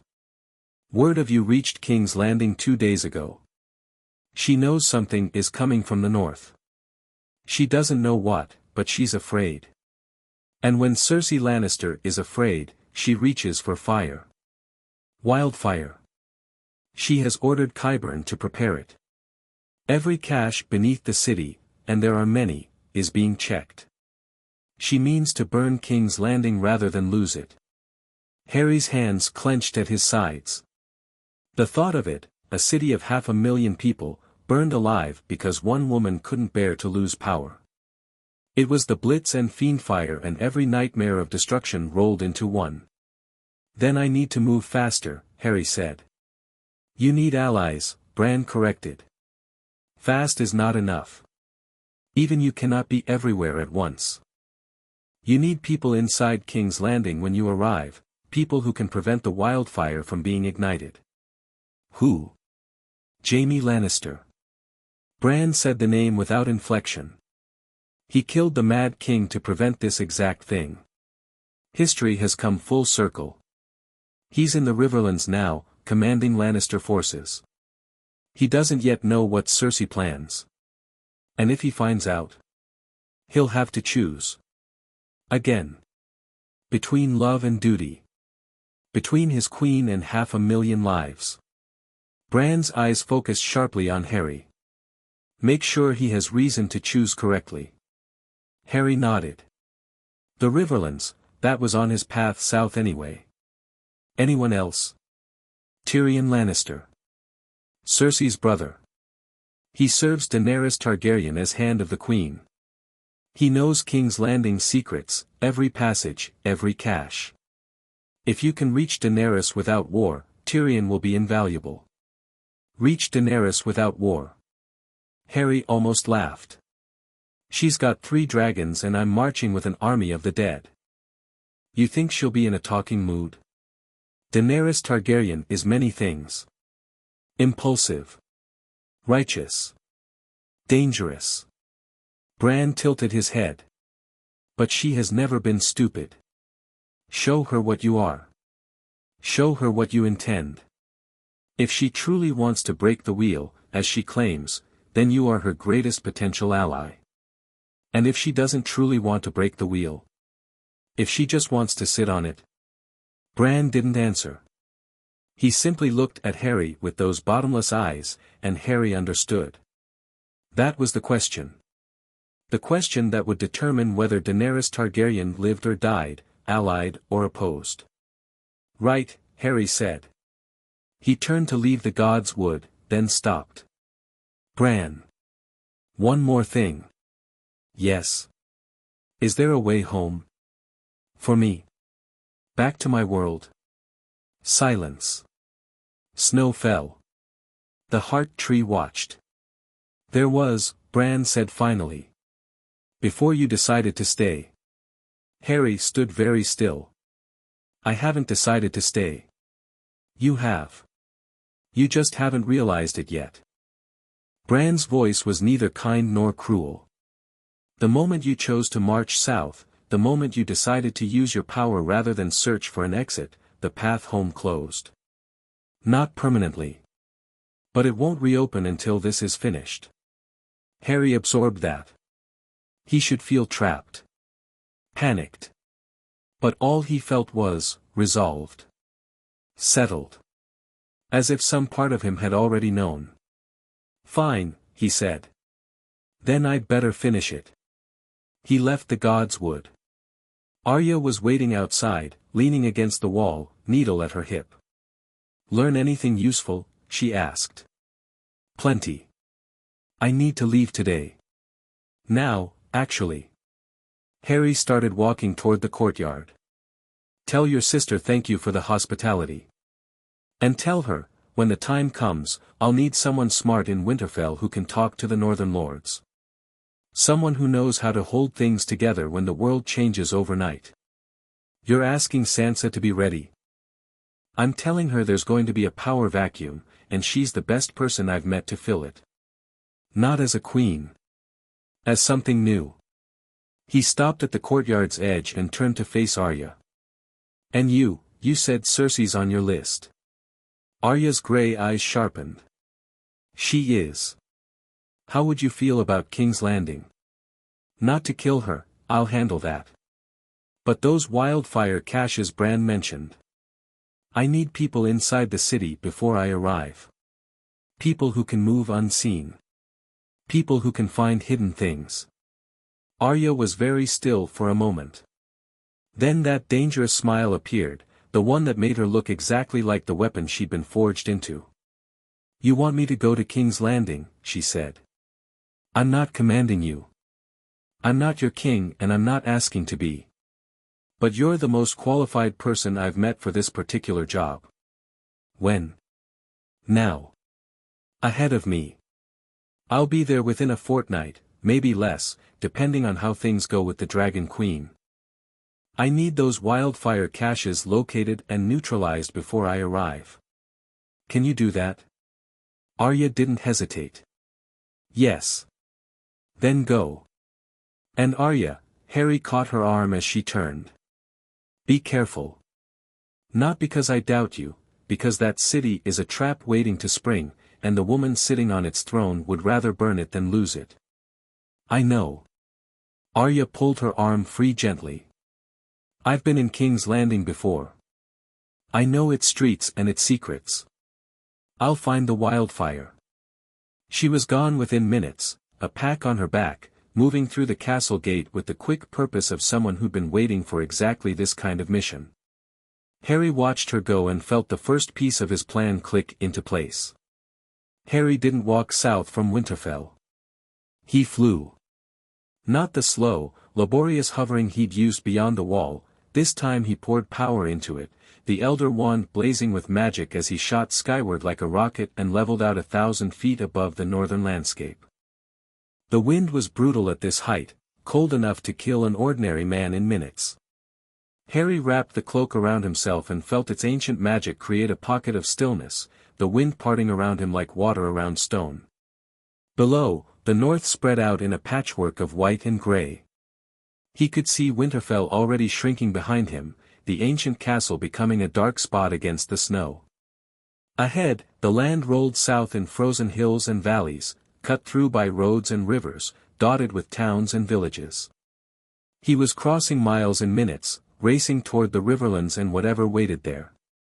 As he flew, he reached out along the bond with the Night King. It was always there, a thread of cold awareness connecting him to the ancient being beyond the wall. Harry sent a single, clear intention along it: be ready. When I call, bring them south. Through the wall, down the King's Road. Harm no one. Touch nothing. March in silence. The response came back immediately, not words but understanding. Acknowledgement. Readiness. The Night King and his army would move when Harry said the word. But not yet. First, Daenerys. First, the dragons. First, whatever conversation had to happen between the Master of Death and the Mother of Dragons before they either allied or destroyed each other. Harry banked east, adjusting his course. Dragonstone was on the coast, an island fortress in Blackwater Bay, east of King's Landing. He'd have to fly over or around the capital to reach it, or approach from the sea. Given that Cersei already knew something was coming from the north, flying over her city seemed unwise. Not because he feared her, but because he wasn't ready yet. The wildfire needed to be dealt with first. Arya needed time. East, then. Over the mountains, across the riverlands, to the coast. Then south along the water to Dragonstone. Harry flew faster. The landscape blurred beneath him, white giving way gradually to grey-brown as he crossed out of the deep north into more temperate lands. He saw castles in the distance, armies on the march, small ones, garrisons moving between posts. The remnants of the war that had torn this continent apart for years. He flew for hours. The sun tracked across the grey sky, a faint brightening behind the clouds, nothing more. By mid-afternoon, the land below had changed completely. Rolling hills, bare orchards, fields lying fallow under thin snow. Rivers wider than any in the north, spanned by stone bridges. And more people, towns visible on the roads, smoke from 100 chimneys, the signs of a land that was battered but functioning. Harry descended as evening approached, dropping out of the sky into a copse of trees on a hillside overlooking a river. He needed rest, even with the Elder Wand, sustained flight was draining. He needed food. And he needed information. Where exactly was Jaime Lannister? Where was Daenerys? How much time did he have before Cersei did something desperate? He made camp in the trees, a warming charm, a conjured fire that gave heat without smoke, some transfigured leaves that became a passable blanket. He ate the last of his bread and wished for Hogwarts kitchens. As night fell, Harry sat with his back against a tree and looked up at unfamiliar stars. Somewhere to the east, dragons flew.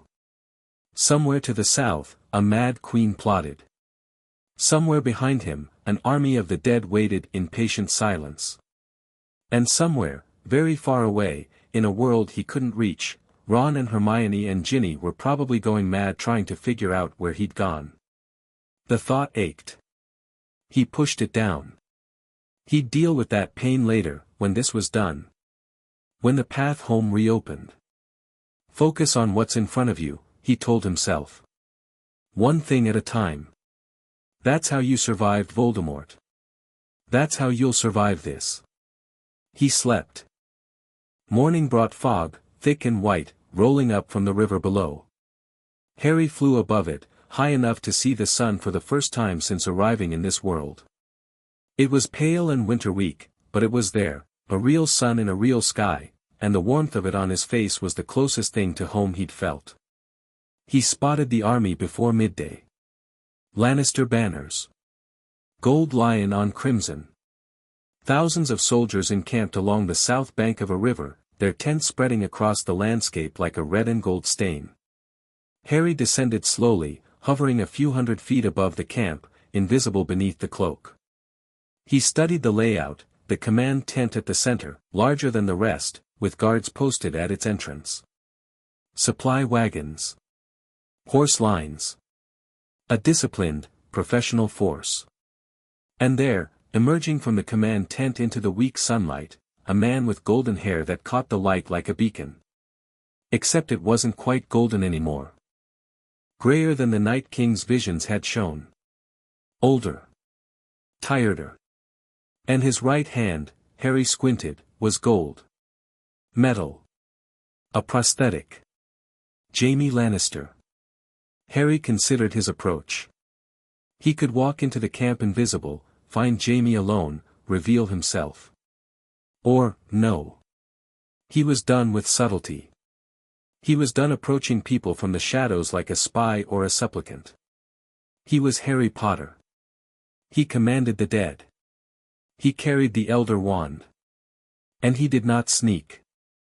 Harry dropped the cloak's hood and became visible, a man floating 500 feet above a Lannister army, silhouetted against the morning sun. For a moment, no one noticed. Then a sentry looked up. Then another. Then a horn sounded. Harry descended slowly, deliberately. By the time he was 100 feet up, the entire camp was in chaos below, men running for weapons, archers knocking arrows, horses screaming. Jaime Lannister stood outside his command tent with his golden hand on his sword hilt, staring up at the impossible sight of a man descending from the sky. Harry landed 20 feet from the command tent. His boots hit the muddy ground softly, and he straightened to face several hundred drawn swords, a dozen aimed crossbows, and one very confused Kingslayer. "Jaime Lannister," Harry said. "Who the fuck are you?" Jaime's voice was steady despite the drawn sword. He was brave, Harry had to give him that. "And how are you flying?" "My name is Harry Potter. I'm flying because I'm a wizard. And I need to talk to you about your sister." The camp was dead silent. Every soldier stood frozen, weapons ready, staring at the stranger who dropped from the sky like a prophecy. Jaime stared at him.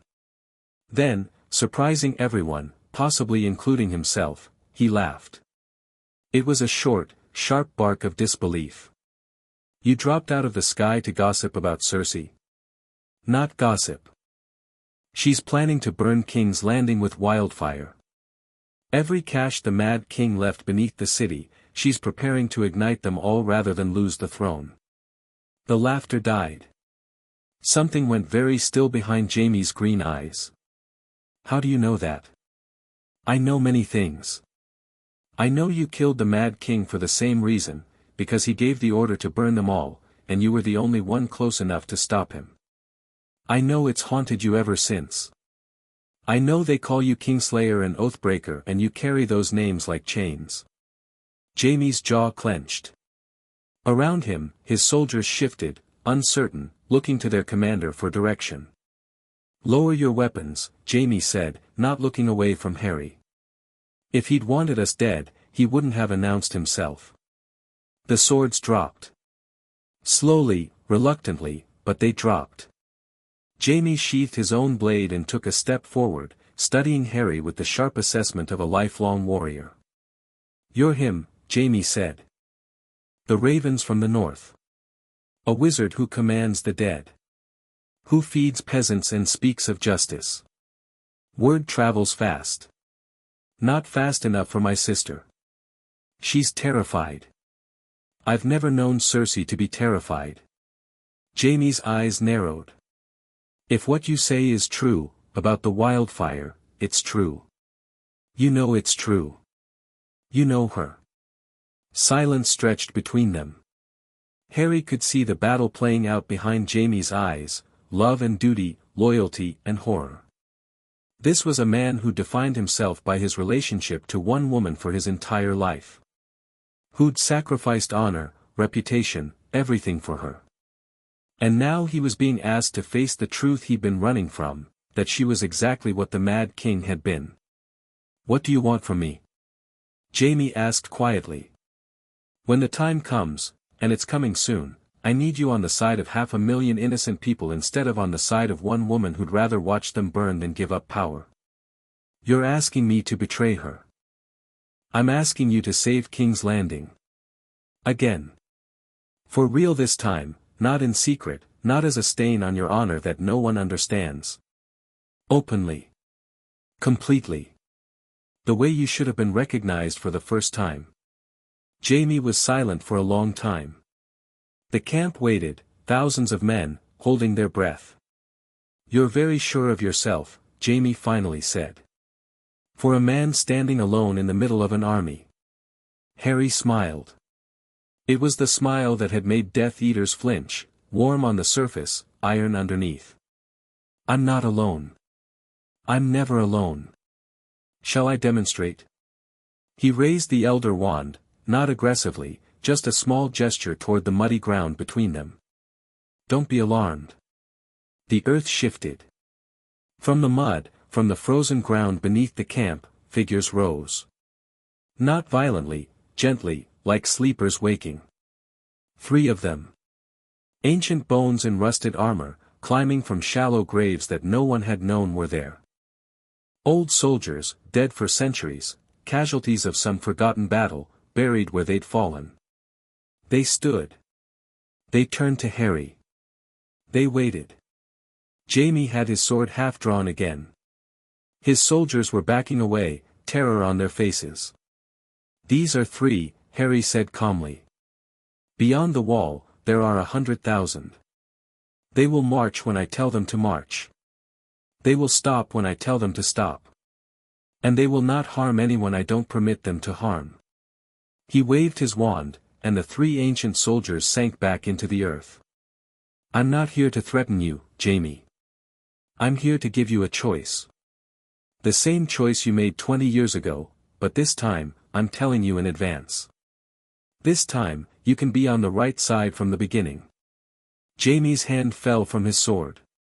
He stood very still, staring at the ground where the dead had risen and returned. When he looked up, his expression had changed. The sardonic armor was gone.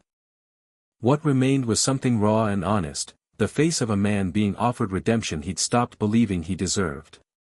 "When?" he asked. "Days. Maybe a week. I'll send word when I'm ready to move on King's Landing. Be there. Be ready to do what needs to be done. And my men?" Jaime gestured at the thousands of Lannister soldiers surrounding them. "Bring them or don't. I don't need your army. I have my own. But those men might prefer being on the winning side, and more importantly, the right side." Jaime let out a breath. "You make it sound simple. It is simple. Everything else, the politics, the maneuvering, the game, that's what they invented to make simple things complicated. The truth is simple, Cersei is going to burn a city. We're going to stop her. Everything else is details." Harry turned to go, then paused. "One more thing. Tyrion. Your brother. He's with Daenerys Targaryen. I know. I'm going to see her next. Your brother may end up being the bridge between us, between me and her. If that happens, it would help if he knew you were on this side." "How would I write him?" "Send a raven to Dragonstone. Tell him," Harry thought for a moment. "Tell him a wizard from another world dropped out of the sky and that, for the first time in your life, you're going to be on the right side of history before it's written rather than after." Jaime stared at him. Then that sharp, sardonic smile returned, but warmer now. "Realer. He'll think I've gone mad. He'll think you've finally grown up. Same thing, with Lannisters." Harry grinned. "Send the raven, Jaime. And when the time comes, be where you need to be." He pulled the cloak around himself, rose into the air, and was gone, leaving Jaime Lannister standing in the middle of his army, surrounded by men who just watched the dead rise and fall, staring at the sky where a wizard had vanished like smoke. "Sir Jaime," his lieutenant ventured. What do we do?" Jaime looked south. "Toward King's Landing. Toward Cersei. Bring me a raven," he said. "And parchment. I need to write to my brother." Harry flew east. The coast appeared by late afternoon, a grey line where land met sea, waves crashing against rocky shores. He banked south, following the coastline, and felt the air change. Warmer here. Saltier. The influence of the sea, tempering the winter that gripped the continent. He felt the dragons before he saw them. It was like feeling the sun, a radiance of heat and magic that pressed against his awareness from miles away. 3 sources of impossible power, circling in the sky ahead. Fire made flesh. Ancient magic given wings. Harry slowed. He dropped lower, approaching at a measured pace rather than racing in. He could see Dragonstone now, a volcanic island rising from Blackwater Bay like a clenched fist. The castle atop it was carved from the mountain itself, all dragon shapes and dark stone. And in the sky above it, 3 shapes wheeled, one massive, black and red, 2 smaller but still enormous, one green and one gold. They felt him coming. The largest one, Drogon, the name surfaced from the Night King's memories, banked sharply, turning toward him. Then the other 2. 3 dragons, arrowing straight for him, growing larger with every heartbeat. Harry stopped mid-air and waited. Drogon reached him first, a creature the size of a small building, wings spanning 100 feet, heat radiating from his scales in visible waves. The dragon pulled up short 20 feet from Harry, hovering on massive wing beats that buffeted him with hot wind. Its eyes, red, intelligent, ancient, fixed on him with an intensity that went beyond animal. This was a magical creature recognizing another magical being. The dragon's mouth opened.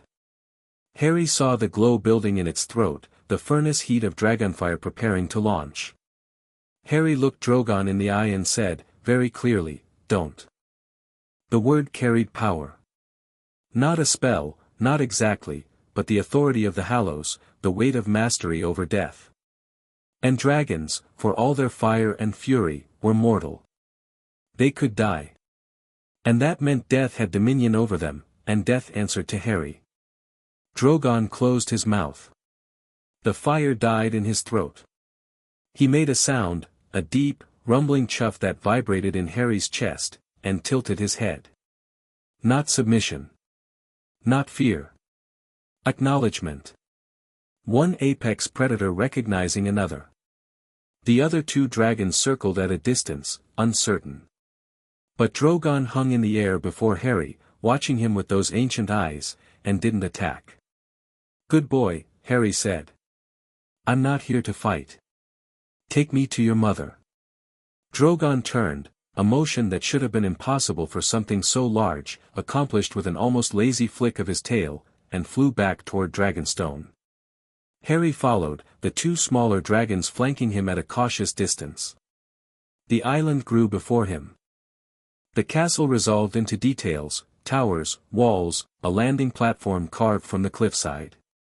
And on that platform, silver hair whipping in the wind, a small figure stood watching her dragons escort a flying man toward her. Harry descended to the landing platform and set his feet on the stone. The impact was soft. He straightened, pushed his hair from his face, and looked at the woman who claimed to be the rightful queen of the Seven Kingdoms. Daenerys Targaryen was smaller than he'd expected, barely taller than Ginny, slight and fine-boned. But she stood like she was made of iron, her violet eyes blazing with something between fury and fascination. She was flanked by soldiers, men in leather armor with bronze helmets, spears leveled at Harry's chest. Behind them, a large man with a scarred face and a sword already drawn. And beside Daenerys, a smaller man. A dwarf, with mismatched eyes and a scar across his face that somehow made him look more clever rather than less. Tyrion Lannister. Hand of the Queen. The bridge, if Bran was right. "You have 5 seconds, Daenerys said, her voice carrying over the wind with absolute command, to explain why you are flying without wings, why my dragons obeyed you, and why I shouldn't have you burned alive where you stand." Harry looked at her.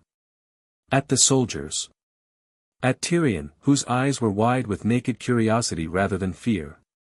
At Drogon, who had landed behind him and was watching with that same intelligent acknowledgement. "Because I'm here to help you," Harry said.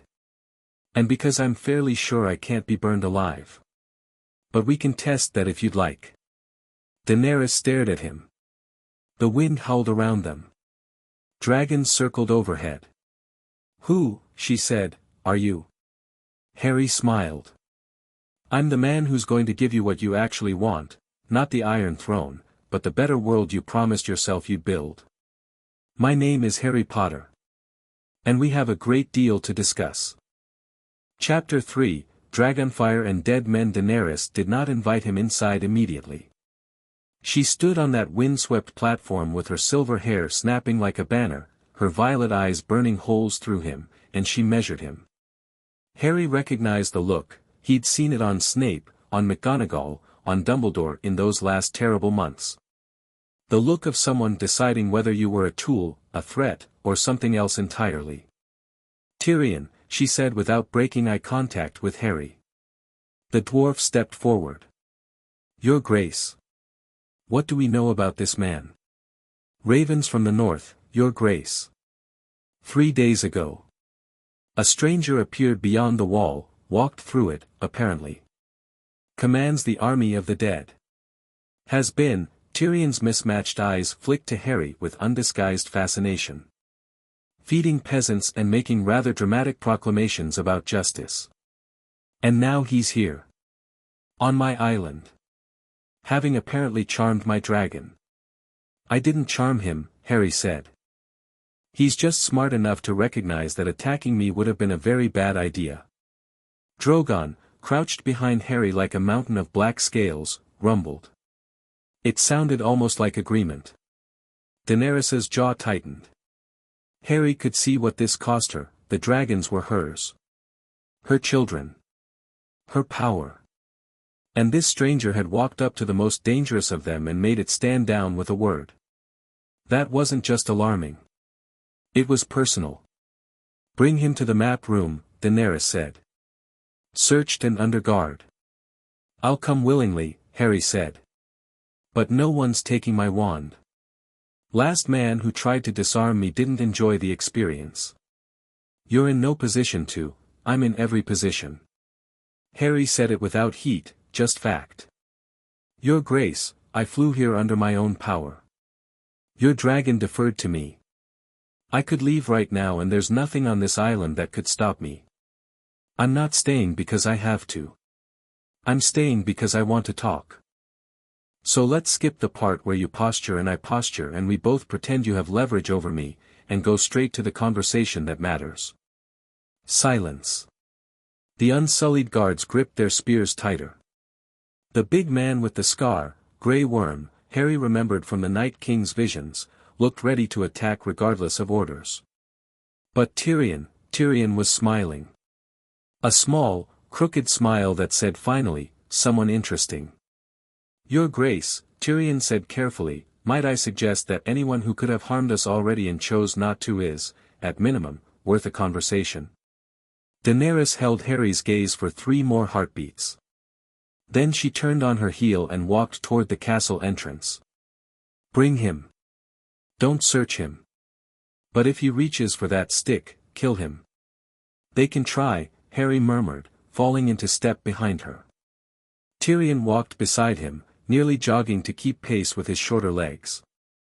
You know, Tyrion said conversationally, most people who speak to the Queen that way end up as a cautionary tale. Most people aren't me. Clearly. Tyrion glanced up at him. You said you're here to help. Help how, exactly? That's a conversation for the map room. But the short version, Harry looked down at the dwarf. You want to break the wheel.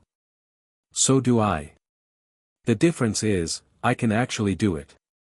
Tyrion's eyebrows rose. Bold claim. Wait until you hear the details. The map room of Dragonstone was carved into the mountain itself, a vast chamber dominated by a stone table shaped like the continent of Westeros. Every castle, every river, every mountain was rendered in stone relief. It was beautiful work, and deeply, profoundly intimidating. This was a room designed to make you feel the weight of kingdoms. Daenerys stood at the head of the table. Tyrion took his position at her left hand. Grey Worm stood behind her, spear in hand, eyes locked on Harry with cold promise. 2 more advisors Harry didn't recognize flanked the table, a woman with dark skin and intelligent eyes, and an older man in formal clothing who watched Harry with barely concealed alarm. Harry stood at the foot of the table, alone, and felt entirely comfortable. Talk, Daenerys said. Right. Harry leaned forward, hands on the stone table's edge. Here's the situation as I understand it. You've got 3 dragons, an army of Unsullied, a Dothraki horde, and a claim to the Iron Throne. Cersei Lannister is sitting on that throne with wildfire beneath the city and paranoia in her heart. You're planning an invasion, probably a siege, something to minimize civilian casualties because you're trying to be different from your father. Daenerys's expression didn't change, but Tyrion shifted slightly. Harry had hit close to home. The problem, Harry continued, is that Cersei doesn't care about civilian casualties. The moment you surround King's Landing, the moment she realizes she's going to lose, she lights the wildfire. 500,000 people. Burned. And either you're the queen who let it happen, or you're the queen who burned the city yourself trying to stop her. Either way, you sit a throne of ashes. You seem very well informed for a stranger from another world, Tyrion said carefully. I've got good sources. Here's what else I know. Harry straightened. You want to break the wheel. Those are your words. I'm not going to stop the wheel. I'm going to break the wheel. You said that. You meant it.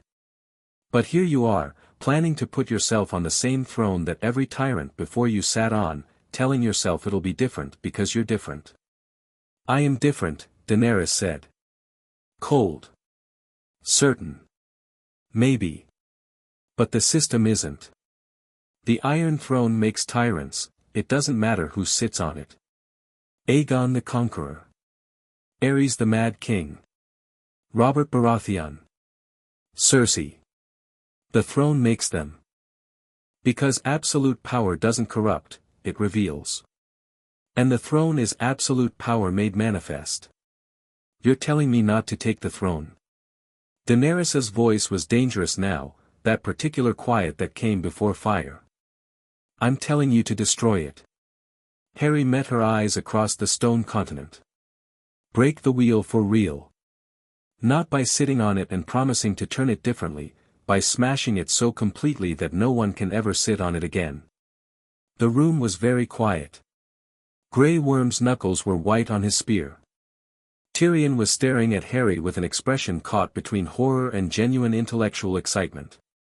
The woman, Missandei, Harry thought, was watching Daenerys, waiting for her queen's response. Daenerys was very still. Harry could see the war happening behind those violet eyes, the lifetime of being told she was meant to reclaim the throne, that it was her birthright, that everything she'd suffered was justified by that destiny. He was asking her to throw all of that away. Not for nothing, for something better. But better was abstract. The throne was concrete. And what, Daenerys said slowly, would you put in its place? Something chosen. Not inherited, not conquered, chosen. By the people who have to live under it. I don't have the exact blueprint, I've been in this world a week. But I know what the answer isn't, and the answer isn't one person with absolute power, no matter how good their intentions. You speak of the people choosing their rulers, Tyrion said. That's been tried, in the free cities.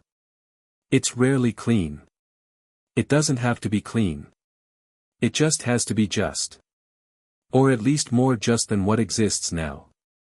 Harry turned back to Daenerys. Look, I'm not here to take anything from you. Not your dragons, not your army, not your claim.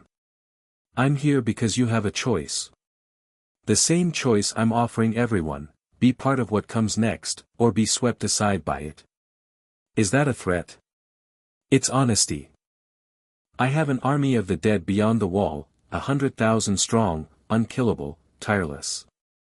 I have magic that your maesters can't comprehend. I walked through the wall. I flew here without wings. Your dragon, the most dangerous creature alive, looked at me and decided not to fight. Harry spread his hands. I'm going to King's Landing. I'm going to end Cersei's reign. And I'm going to destroy the Iron Throne.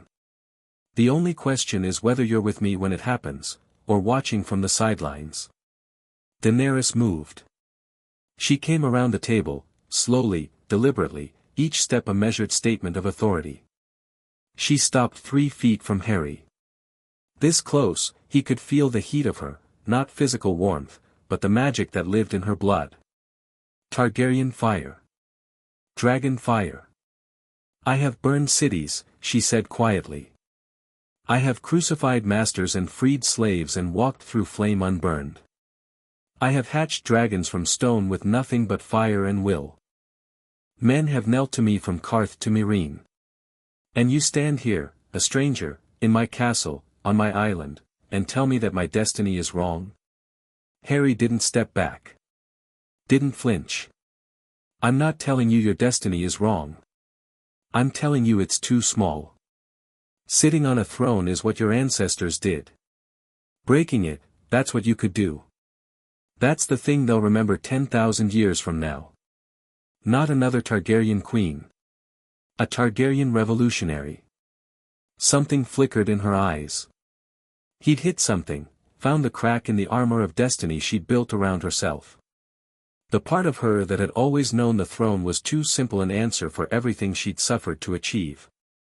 "You're very eloquent," Daenerys said, "for a man who claims to be a week old in this world. I've been fighting tyrants since I was 11. The rhetoric comes naturally." A ghost of something, not quite a smile, not quite a concession, crossed her face. She stepped back, turning to Tyrion. "Your thoughts?" Tyrion had been watching this exchange with the rapt attention of a man at the theater. He stroked his scar thoughtfully. "He's either mad, dangerous, or exactly what he claims to be. Given that he flew here without wings and my professional assessment is that Drogon could eat him for dinner but apparently chose not to, I'm inclined toward the third option." "You believe him?" "I believe he believes himself. And I believe that any man who announces his intentions this openly either has nothing to fear or is too stupid to fear what he should." Tyrion looked at Harry. "You don't strike me as stupid." "Thanks." "But," Tyrion continued, turning back to Daenerys, "his point about the wildfire is valid regardless of anything else. We've known Cersei has caches beneath the city. We've been planning around them. If he's right that she's preparing to ignite them all, that changes our timeline. Dramatically." "How long?" Daenerys asked Harry. "Before she lights them?" "I don't know exactly. But she's scared, she knows something's coming from the north and she doesn't know what. Fear makes her dangerous. I'd say we have days rather than weeks." "We?" Daenerys caught the word. "There's no we yet. You've given me a speech. A pretty one. But speeches aren't alliances." "Then what would make this an alliance?" Daenerys studied him. That measuring look again, but different now. Less hostile. More calculating. "Show me."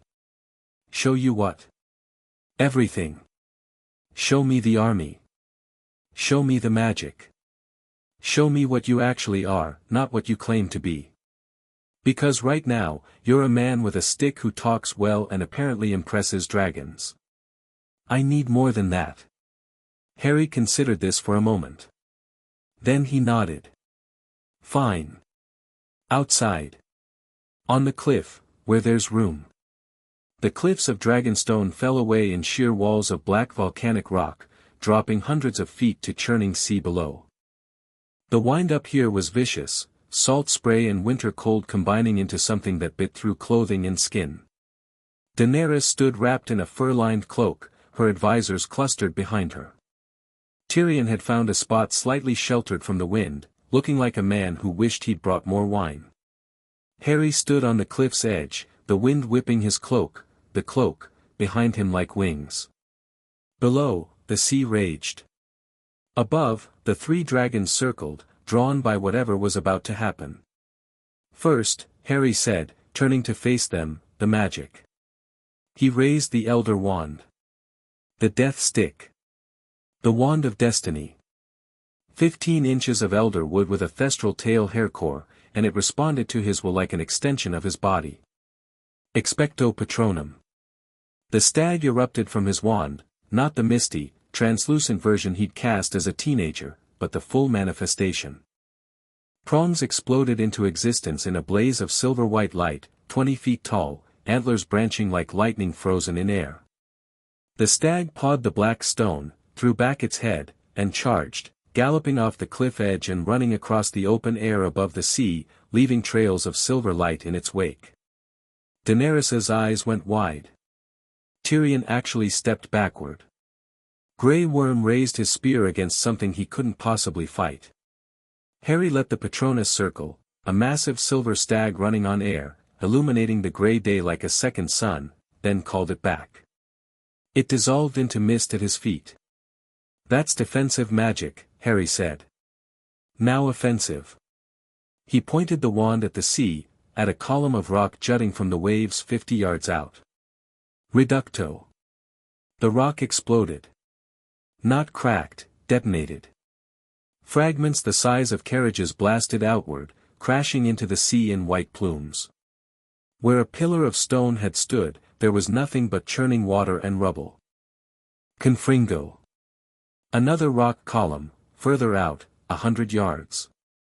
It erupted in flame, the stone itself burning as if soaked in oil. The fire was orange-red, not Dragonfire's terrible heat, but devastation nonetheless. Harry lowered his wand. I can do that all day. I can do it to castle walls. City gates. Armies. I can transfigure stone to sand, steel to glass, armor to paper. I can make myself invisible. He pulled the cloak over himself and vanished. His voice came from nowhere. Completely undetectable, he reappeared. And I can fly without wings, as you've seen. Daenerys's expression had changed. The skepticism was gone, replaced by something Harry recognized as the dawning awareness of genuine threat. She was reassessing everything. Every plan she'd made, every calculation of power, had just been invalidated. And the dead, she asked. Her voice was steady, credit to her iron will, but something underneath it trembled. The dead. Harry took a breath. I can't bring the whole army here, they're beyond the wall. But I can show you a taste. He pointed the wand at the ground. The cliffside was volcanic rock, and beneath volcanic rock on an island like this, there would be, yes. There. Deep beneath the surface, he felt them. Not many, Dragonstone wasn't a battlefield, but some. Ancient bones. Sailors wrecked on these shores centuries ago. Warriors from the original Targaryen conquest who died taking the island. Surgite. The stone cracked. From fissures in the black rock, figures emerged, climbing from their ancient graves with the terrible patience of the dead. Skeletal, most of them. Fragments of armor. Scraps of ancient cloth. 7, no, 8 figures, pulling themselves from the earth and standing in a line before Harry. They turned to face Daenerys. 8 dead men, standing at attention, blue light flickering in their empty eye sockets. Daenerys didn't retreat. She stood her ground, violet eyes blazing, and Harry saw her hands clench at her sides, the urge to call Drogon, to answer death with fire. But she didn't. They obey you, she said. Not a question. Completely. Harry gestured, and the 8 dead soldiers knelt in unison. Every dead thing in this world is mine to command. Not because I killed them, because I am the master of death. The title isn't metaphorical. He waved his wand and the dead sank back into the earth, the stone ceiling above them as if they'd never been. The cliff was whole again. 8 ancient souls returned to their rest. Beyond the wall, Harry said, there are 100,000 like them. More. The Night King has spent millennia building that army, every fallen wildling, every dead ranger, every creature that died in those frozen lands. They're mine now. And when I call them south, they'll come. Daenerys was breathing faster. Harry could see her mind racing, the military calculations, the strategic implications. An army that couldn't die. Couldn't tire. Couldn't desert. An army that would march through the night and fight without food or rest or morale. And your Night King, she asked. Where is he? Waiting. Beyond the wall. He moves when I say. He obeys you. Truly.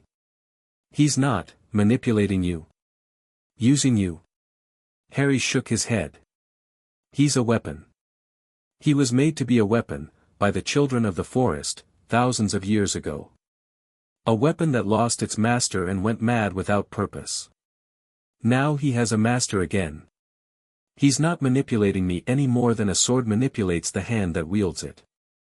Tyrion stepped forward, his face alight with the particular intensity of a brilliant mind encountering something genuinely new. If you have all this, the magic, the army, the ability to destroy anything in your path, why do you need us? Why come here at all? Why not simply march on King's Landing and take it? Harry turned to the dwarf. Because I don't want to be a conqueror. I want to be a liberator. And there's a difference, a conqueror takes. A liberator builds. I can tear down the old system alone, but I can't build a new one alone. Not here. Not in a world I don't know.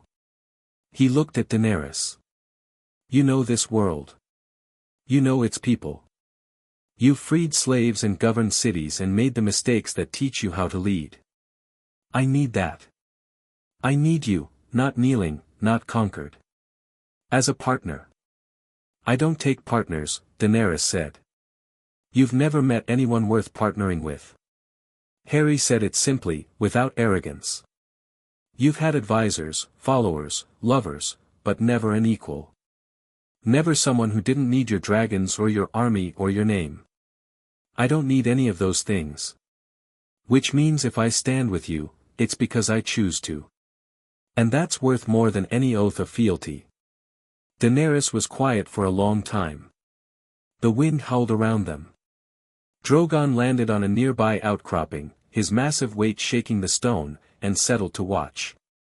His red eyes moved between Harry and Daenerys like a spectator at a duel. You said something inside, Daenerys finally spoke. You said you want to destroy the Iron Throne.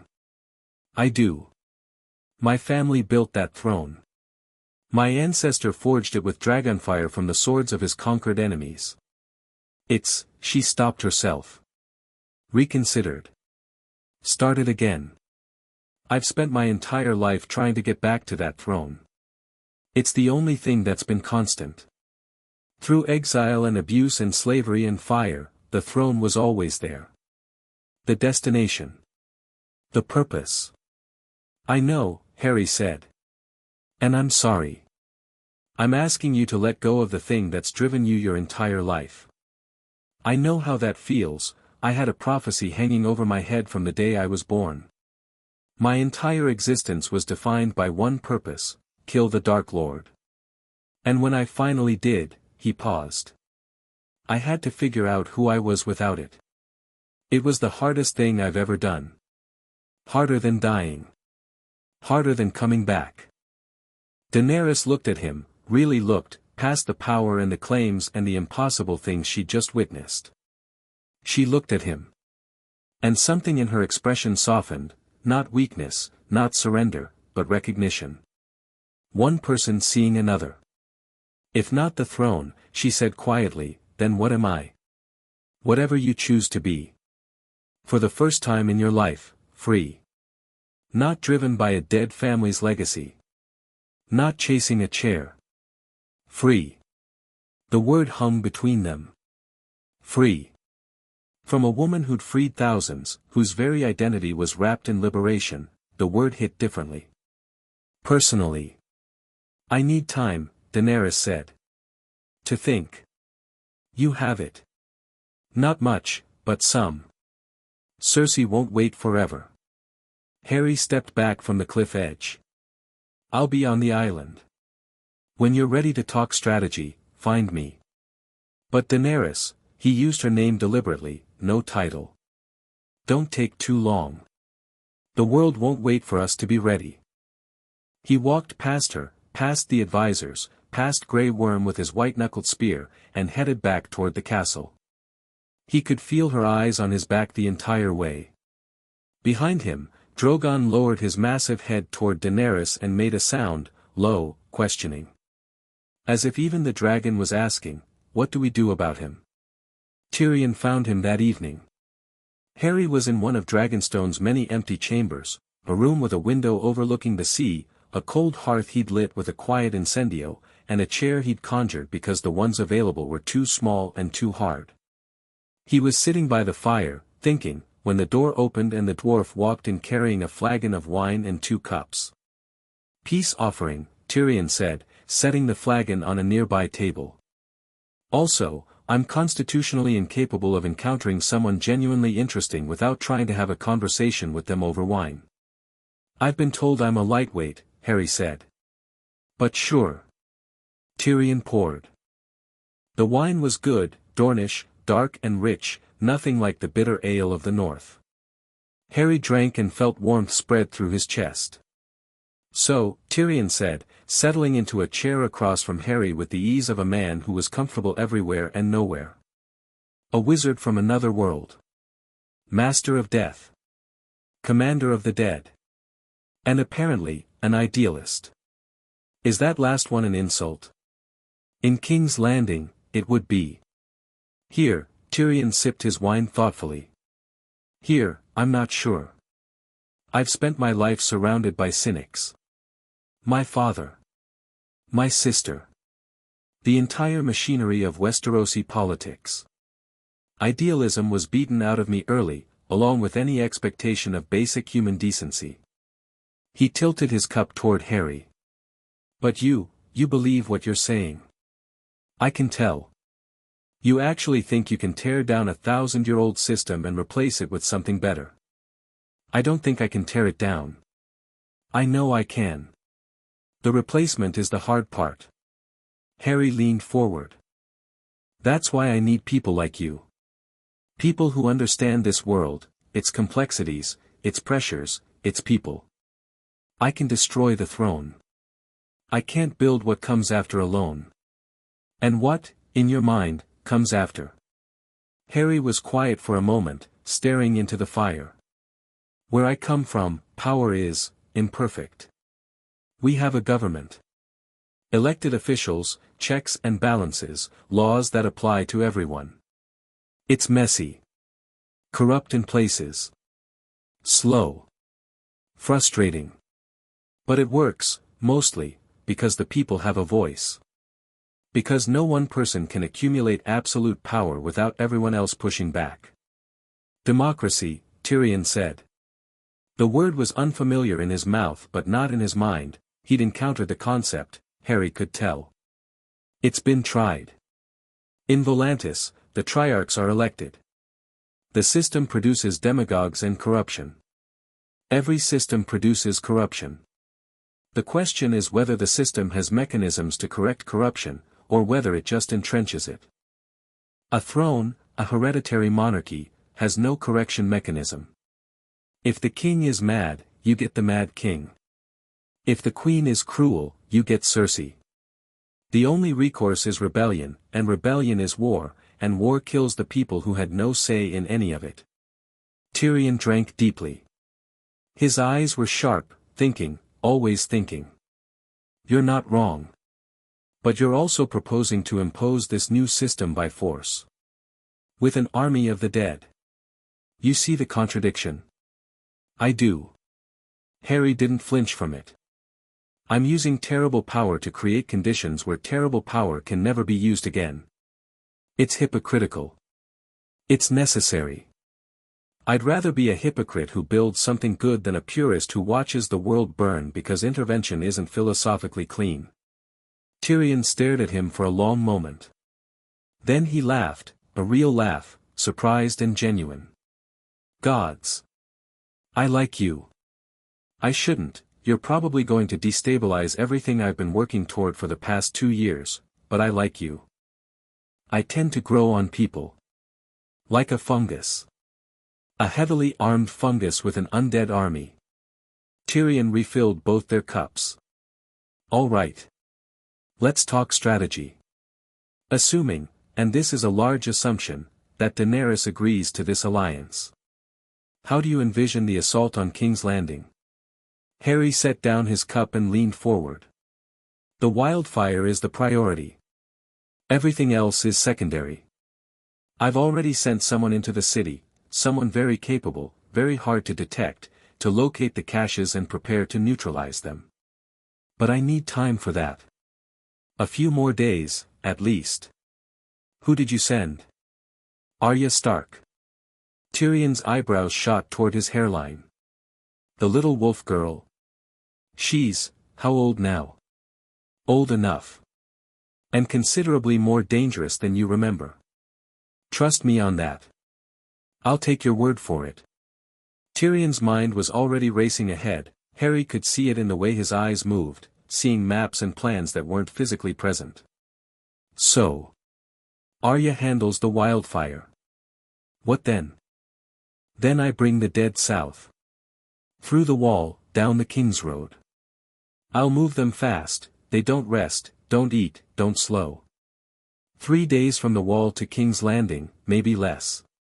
Harry traced a line on an imaginary map. They won't touch anyone. Won't enter any town or village. They march in silence, they arrive at the gates, and they wait. For what? For me to offer Cersei a choice. Surrender the throne and walk away alive, or don't, and face what's coming. She won't surrender, Tyrion said immediately. You don't know her, I know her type. I know she won't surrender. But the offer has to be made. Publicly. In front of the whole city. So that when she refuses, when she chooses violence over peace, everyone sees that she made that choice. Not me. I'm not the aggressor.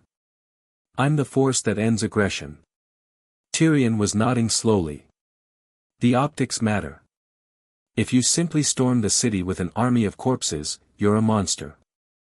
If you offer mercy first, if you're seen to try, you're a liberator forced to act. Exactly. And when she refuses, what then? You storm the walls. Use magic to breach the gates. The dead climb. They don't need ladders, they don't care about falling. They can scale a wall in minutes, thousands at once. But I won't send them into civilian areas. The dead take the walls, take the Red Keep. I handle Cersei personally. The city itself is untouched. That's, Tyrion paused, calculating. That's actually feasible. With enough numbers and no need for supply lines or siege equipment, yes. It could work. But the gold cloaks, the city watch, won't fight. Not once they see what they're facing. No one fights an army that can't die. They'll drop their weapons and run, or they'll drop their weapons and surrender. Either way, it's over in hours, not days. Tyrion drained his cup and poured again. His hand was slightly unsteady, not from drink, Harry thought, but from excitement. From the dawning realization that this might actually happen. That the bloody, grinding war he'd been planning for months might be replaced by something swift and surgical. You'll still need governance afterward, Tyrion said. The moment the throne is destroyed, every lord in Westeros will scramble for power. The great houses, Tyrell, Martell, Arryn, Greyjoy, they'll all see opportunity in the chaos. That's where Daenerys comes in. And you. And the Starks. People who can hold things together while something new is built. Harry met Tyrion's eyes. I'm not going to rule Westeros. That's not why I'm here. I'm going to remove the cancer, the throne, the system, and then I'm going to step back and let people who actually belong to this world build what comes next. You're going to give up power voluntarily? Tyrion's voice carried genuine disbelief. In my experience, no one does that. In your experience, you've never met someone from my world. Where I come from, the wizard who defeated our Dark Lord went back to being a normal person. No throne. No crown. He just lived. Harry smiled slightly. That's what I intend to do. After. Tyrion studied him for a long, searching moment. Looking for the lie. The crack. The hidden ambition. Harry let him look. If you're telling the truth, Tyrion said slowly, you might be the most dangerous man alive. Not because of your power, because of your restraint. Power that restrains itself is the rarest and most terrifying thing in the world. I'll take that as a compliment. It is one. Tyrion stood, tucking the flagon under his arm. I'll talk to Daenerys. Tonight. She's processing. What you showed her today shook something loose. The foundation she built her identity on, the throne, the birthright. You cracked it. I didn't mean to be cruel about it. You weren't cruel. You were honest. That's worse, sometimes. Tyrion moved toward the door, then paused. A raven arrived today. From my brother. Harry's attention sharpened. Jaime? He wrote something very strange. He said, Tyrion's mouth quirked. A wizard from another world dropped from the sky, and for the first time in my life, I'm going to be on the right side of history before it's written. He looked at Harry. You've already spoken to him. I have. He's going to help with King's Landing when the time comes. The wildfire, he killed the Mad King to prevent exactly what Cersei's planning. He'll do the right thing again. My brother has spent his life doing the right thing for the wrong reasons and the wrong thing for the right reasons. He's a deeply confused man. Tyrion paused in the doorway. But he's not evil. He's never been evil. Just, trapped. I know the feeling. Tyrion nodded, then left. Harry sat by the fire, drinking the last of the wine, and let himself feel, just for a moment, cautiously optimistic. Daenerys came to him at midnight. Harry was still in the chamber, not sleeping, sitting by the fire, reaching along the bond with the Night King, checking. The army was still. The wall was intact. Everything waited. The door opened without a knock. Daenerys entered alone, no guards, no advisors. She wore simpler clothing now, her silver hair unbound, and she looked younger without the armor of queenship. More human. She stood just inside the door and looked at him. Harry looked back. The fire crackled between them. I've been thinking, she said. And? She crossed the room and sat in the chair Tyrion had vacated. For a moment she simply sat, staring into the fire, her hands folded in her lap. Then, when I was a girl, before the dragons, before any of it, I was property. My brother sold me to a Dothraki warlord for an army. I was 13. Her voice was flat. Matter of fact. The wounds were old enough to speak of without bleeding. Everything I've done since then, every city I've taken, every chain I've broken, has been about never being property again. About being the one with power, so no one could ever take my choices from me. I understand that, Harry said. The throne was the ultimate expression of that. The highest power. The final safety. If I sat the Iron Throne, no one could ever own me again. No one could sell me or trade me or discard me. She looked at him. You're asking me to give that up. I'm asking you to realize you don't need it. You haven't needed it for years. You have dragons. You have armies. You have yourself, your will, your mind, your fire. The throne isn't safety. It's a symbol of someone else's conquest that you've adopted as your own because it was the only model of power you were given. And what model would you give me instead? Harry thought about it. Really thought. Agency without dominion. Influence without ownership. The ability to shape the world without claiming the right to rule it alone. Where I come from, the most powerful woman I know is a former student who became Minister of Magic, our equivalent of a ruler, not because of blood or conquest, but because people chose her. Because she earned it through intelligence and compassion and sheer bloody-mindedness. And she can be unchosen, if she fails. That's the point.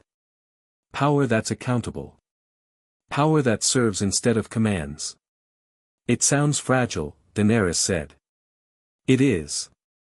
That's a feature, not a flaw. Fragile power doesn't become tyranny, because it can't. The moment it tries, it breaks, and something new replaces it.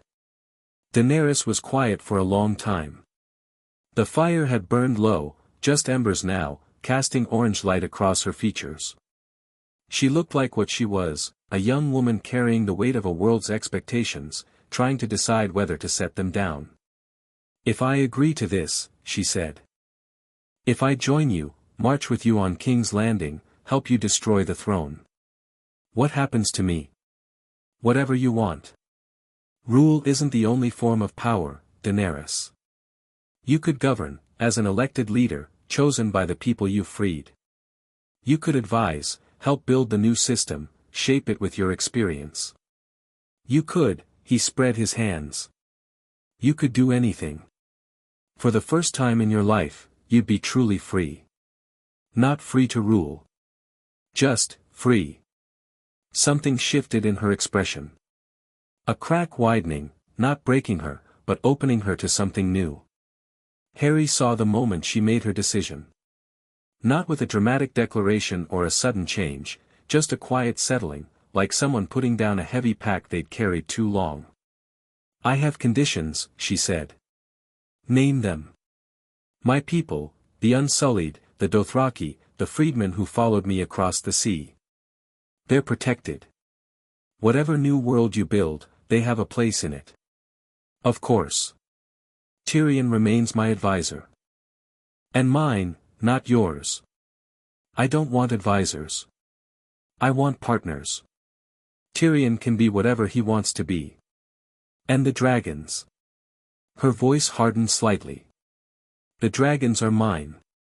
Not yours. Not anyone's. They're my children and they stay with me. I wouldn't dream of it. They're yours. Always. Daenerys held his gaze for a moment longer. Testing. Searching. Then she nodded, once, firm. Then I'll march with you. Not as your subject. Not as your ally bending the knee. As your equal. I wouldn't have it any other way. She stood. Harry stood with her. They faced each other across the dying fire, two people who commanded forces that could unmake the world, choosing to build instead of destroy. When do we move? Daenerys asked. Tomorrow. I'll call the dead south, they'll march through the wall and down the King's Road. 3 days to reach King's Landing. In that time, I need to get word to Arya inside the city, the wildfire has to be handled before we arrive. I'll fly south with the dragons.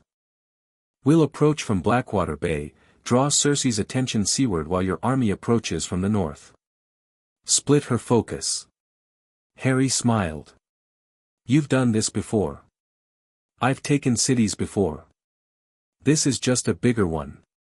A ghost of her old fire, not diminished, just redirected. And Harry, yes. If you're lying. If this is some elaborate deception, if you mean to put yourself on that throne, you'll burn me alive. I know. Harry met her eyes steadily. I'd deserve it. You would. She almost smiled. Get some sleep. Tomorrow, we end a dynasty. She left. The door closed softly behind her. Harry stood in the dying firelight, feeling the weight of what had just happened settle into his bones. An alliance.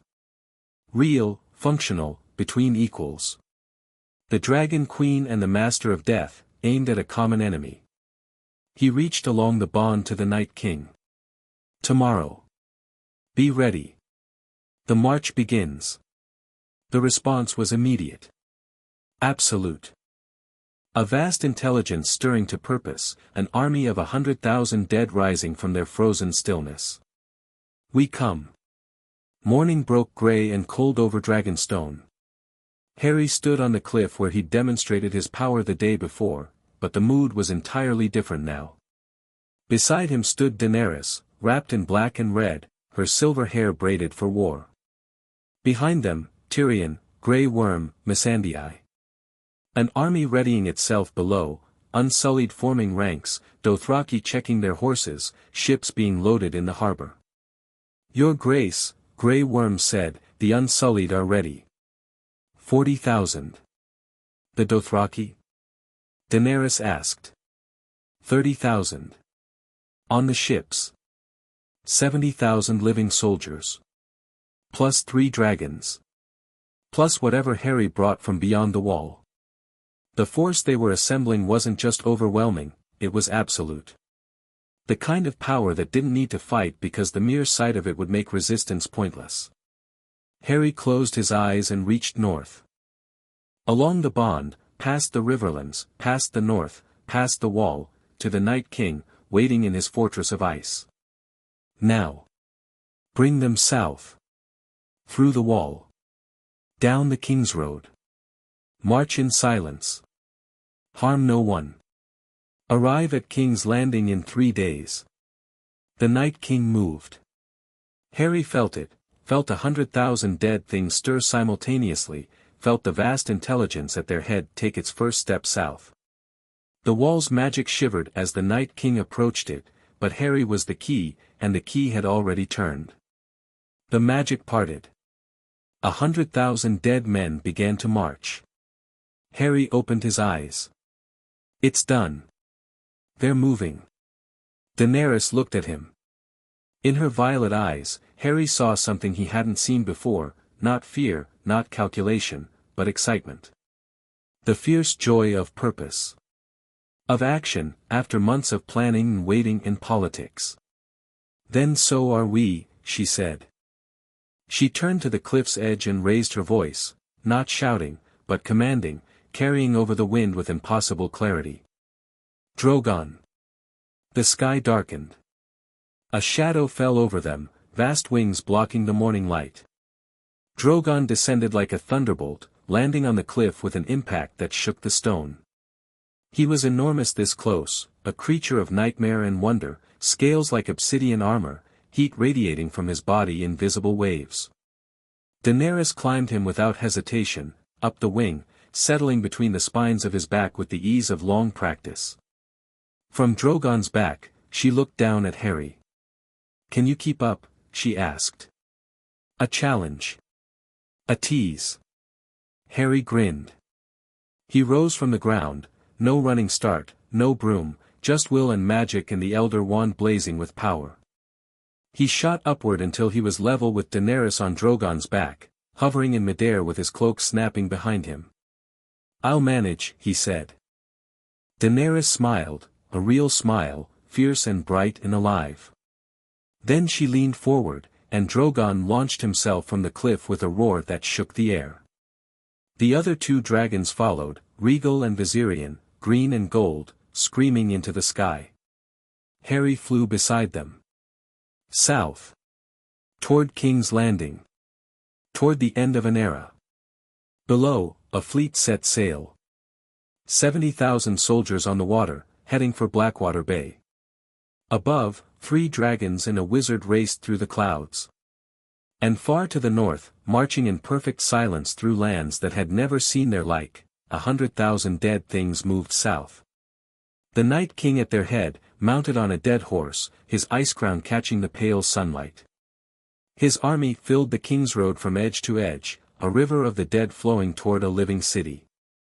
No horns. No war drums. No battle cries. Just the soft sound of 100,000 feet on frozen earth. And silence. The world held its breath. Chapter 4, The Long March South. The first town to see the dead was called Moat Cailin. Or rather, what remained of it, a ruin of ancient towers and crumbling walls that straddled the King's Road where the north gave way to the riverlands. A garrison of 50 northern soldiers held it, watching the road south for Lannister incursions. They were not prepared for what came from the north. Harry wasn't there. He was 500 miles south, flying with dragons. But he felt it through the bond, the garrison's terror, the Night King's measured approach, and the moment of decision where everything could have gone wrong. The Night King stopped. The army stopped, 100,000 dead halting in perfect unison, filling the road and the fields on either side as far as the eye could see. The garrison commander stood on his crumbling wall and looked down at an ocean of blue-eyed corpses and a crowned figure of ice sitting motionless on a dead horse, and did what any sane man would do. He screamed. Harry pressed his will along the bond. Show them. Show them you mean no harm. The Night King raised one hand. The army parted, splitting down the middle like a river around a stone, opening a clear path through their ranks. A corridor of empty road, stretching back through the endless dead. A passage. Then the Night King dismounted. He walked, alone, without weapons drawn, to the base of the wall. He looked up at the terrified garrison commander. And he waited.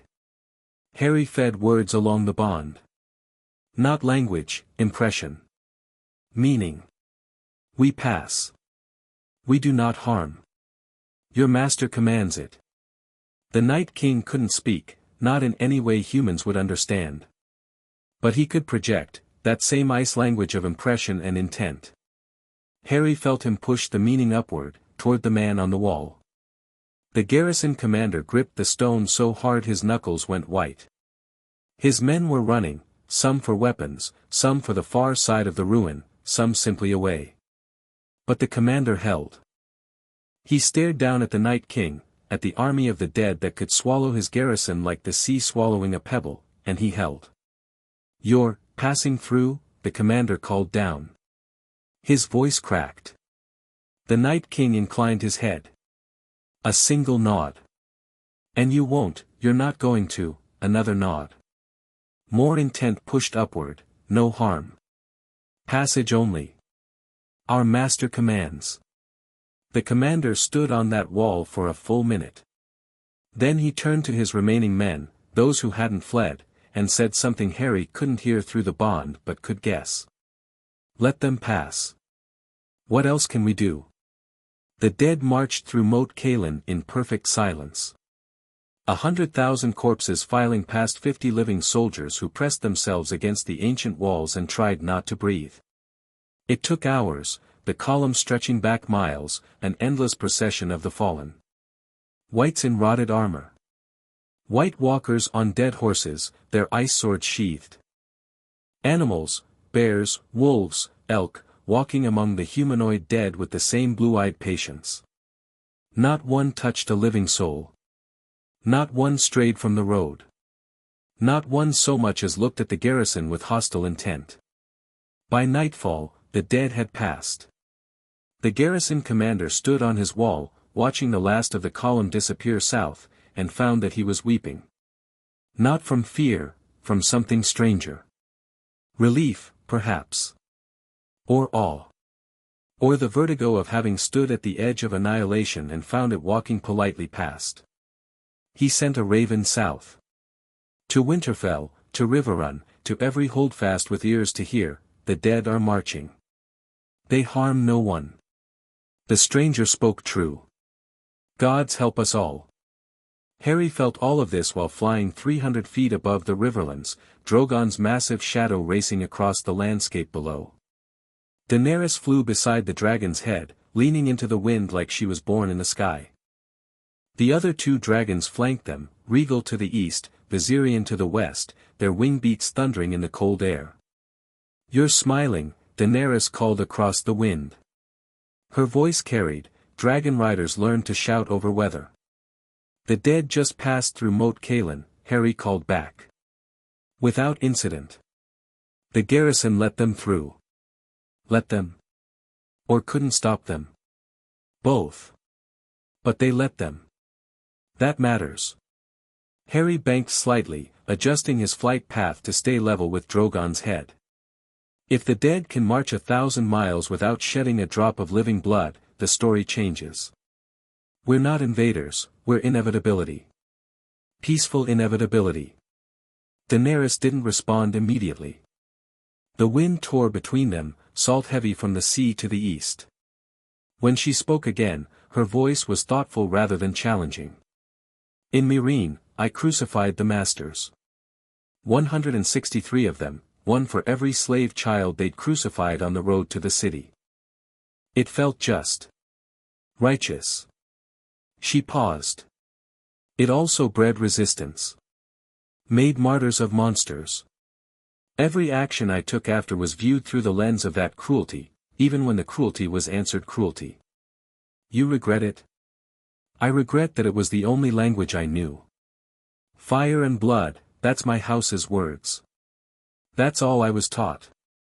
She looked at him across the gap between them. "You're teaching something different. The dead march in silence. You feed villages. You offer choices. It's slower. Smarter. A small concession, hard one. Don't let it go to your head." Harry laughed. The wind stole the sound and scattered it across the riverlands below. They flew south. They landed at dusk in a field south of the Trident, the great river that cut the continent roughly in half. Daenerys's fleet would arrive at Blackwater Bay within a day. The dragons needed rest, even magical creatures had limits, and they'd been flying hard since morning. Drogon collapsed into a field like a small mountain falling over, steam rising from his scales in the evening chill. Rhaegal and Viserion found perches on nearby hillsides, their golden and green forms catching the last of the dying light. Harry made camp. A flick of the Elder Wand and the ground was dry. Another flick and a fire blazed, warm and smokeless, invisible from more than 50 feet. Daenerys watched him work magic with an expression that had evolved over the day from wariness to something approaching appreciation. "Useful," she said, settling beside the fire. "In Essos, I had servants for this. I'm not your servant." "Obviously. But the fire is appreciated." They sat in companionable silence for a while. The evening was cold but the fire was warm, and overhead the stars were beginning to emerge, different constellations than Harry's world, but stars nonetheless. Familiar in their strangeness. "Tell me about Cersei," Harry said. "Not the political version. The real version. What she's like." Daenerys considered. "I've never met her. But Tyrion, he knows her better than anyone alive. He says she's brilliant in the way that poison is brilliant. Effective. Targeted. Eventually lethal to everything it touches, including the hand that wields it. That tracks with what I've seen. But specifically, how will she react when she sees the dead at her gates? What will she do? Tyrion says she'll never surrender. Not publicly, she'd sooner die." Daenerys's violet eyes reflected the firelight. "But she might try to negotiate privately. Buy time. Find a weapon, an angle, a way to turn the situation to her advantage. She's a survivor above all else. And the wildfire? That's her final move. If all else fails, if she truly believes she's lost, she'll give the order. Burn it all." Daenerys's jaw tightened. "My father gave that same order." Jaime stopped him. "But Cersei, she's had time to prepare. Redundancies. Multiple ignition points. Fail-safes that don't require a single hand on a single torch." Harry frowned. Multiple ignition points. So even if Arya finds the caches, she'd need to find all of them. And the triggers. And anyone Cersei's ordered to light them independently. Daenerys looked at him. "It's not enough to take the city. You have to take it fast. Before she can give the order. Before anyone can carry it out." Harry stared into the fire, thinking. Fast. Overwhelming. Instantaneous. Not a siege, a strike. Take the Red Keep before Cersei can blink, and everything else becomes irrelevant. "I can get to Cersei in minutes," Harry said. "The dead climb the walls, that's the distraction. While every eye is on 100,000 corpses scaling the battlements, I go invisible. Straight to the Red Keep. Straight to Cersei. Before she can give any order to anyone." "You'll go alone?" "Into the Red Keep?" "Yes. I'm faster alone. Invisible, flying, I can be in her throne room before her guards know I'm in the city." "And do what?" Harry was quiet for a moment. "Kill her," was the honest answer. Cersei Lannister, with wildfire at her fingertips and 500,000 lives in the balance, she couldn't be left with the ability to act. But, disarm her. Physically and politically. Take her power away, her guards, her weapons, her ability to give orders. The Imperius curse, he stopped himself.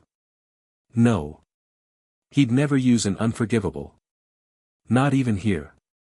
Not even against Cersei. "There are binding spells," he said instead.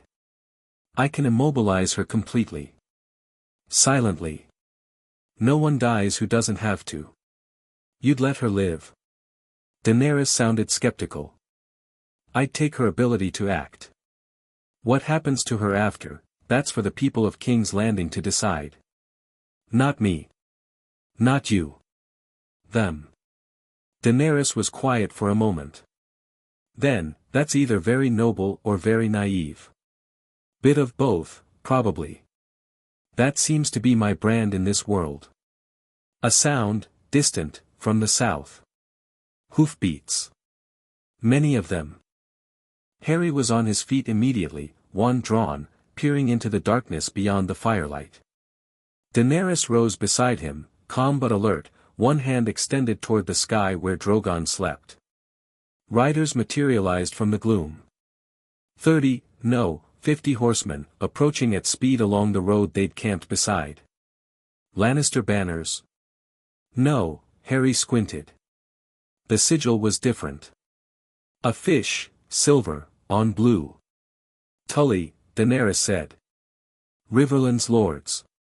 They're supposed to be our allies, Tyrion negotiated with them months ago. The riders pulled up short as they spotted the firelight, and then spotted the dragons on the hillsides. Horses screamed and reared. Men cursed. A few bolted. But the leader held his mount steady, a middle-aged man in practical armor with a weathered face and hard eyes. Who camps beside the river road with 3 dragons? The man called out. Brave, Harry thought. Scared but mastering it. Daenerys Targaryen, Daenerys said. She stepped into the firelight fully, letting it catch her silver hair, her violet eyes. The effect was immediate, recognition, awe, a collective intake of breath from the riders. Your Grace. The man dismounted and knelt. Ser Brynden, the Blackfish. Daenerys's voice warmed slightly. Tyrion told me about you. I thought you were dead. Reports of my death were somewhat optimistic. The old knight rose, his eyes finding Harry. Lingering on the wand. And this? My ally. Harry Potter. The Blackfish's expression didn't change, but Harry could see the calculation behind his eyes. The name meant nothing to him, yet. But the dragons responded to this stranger's presence without aggression, and that meant something.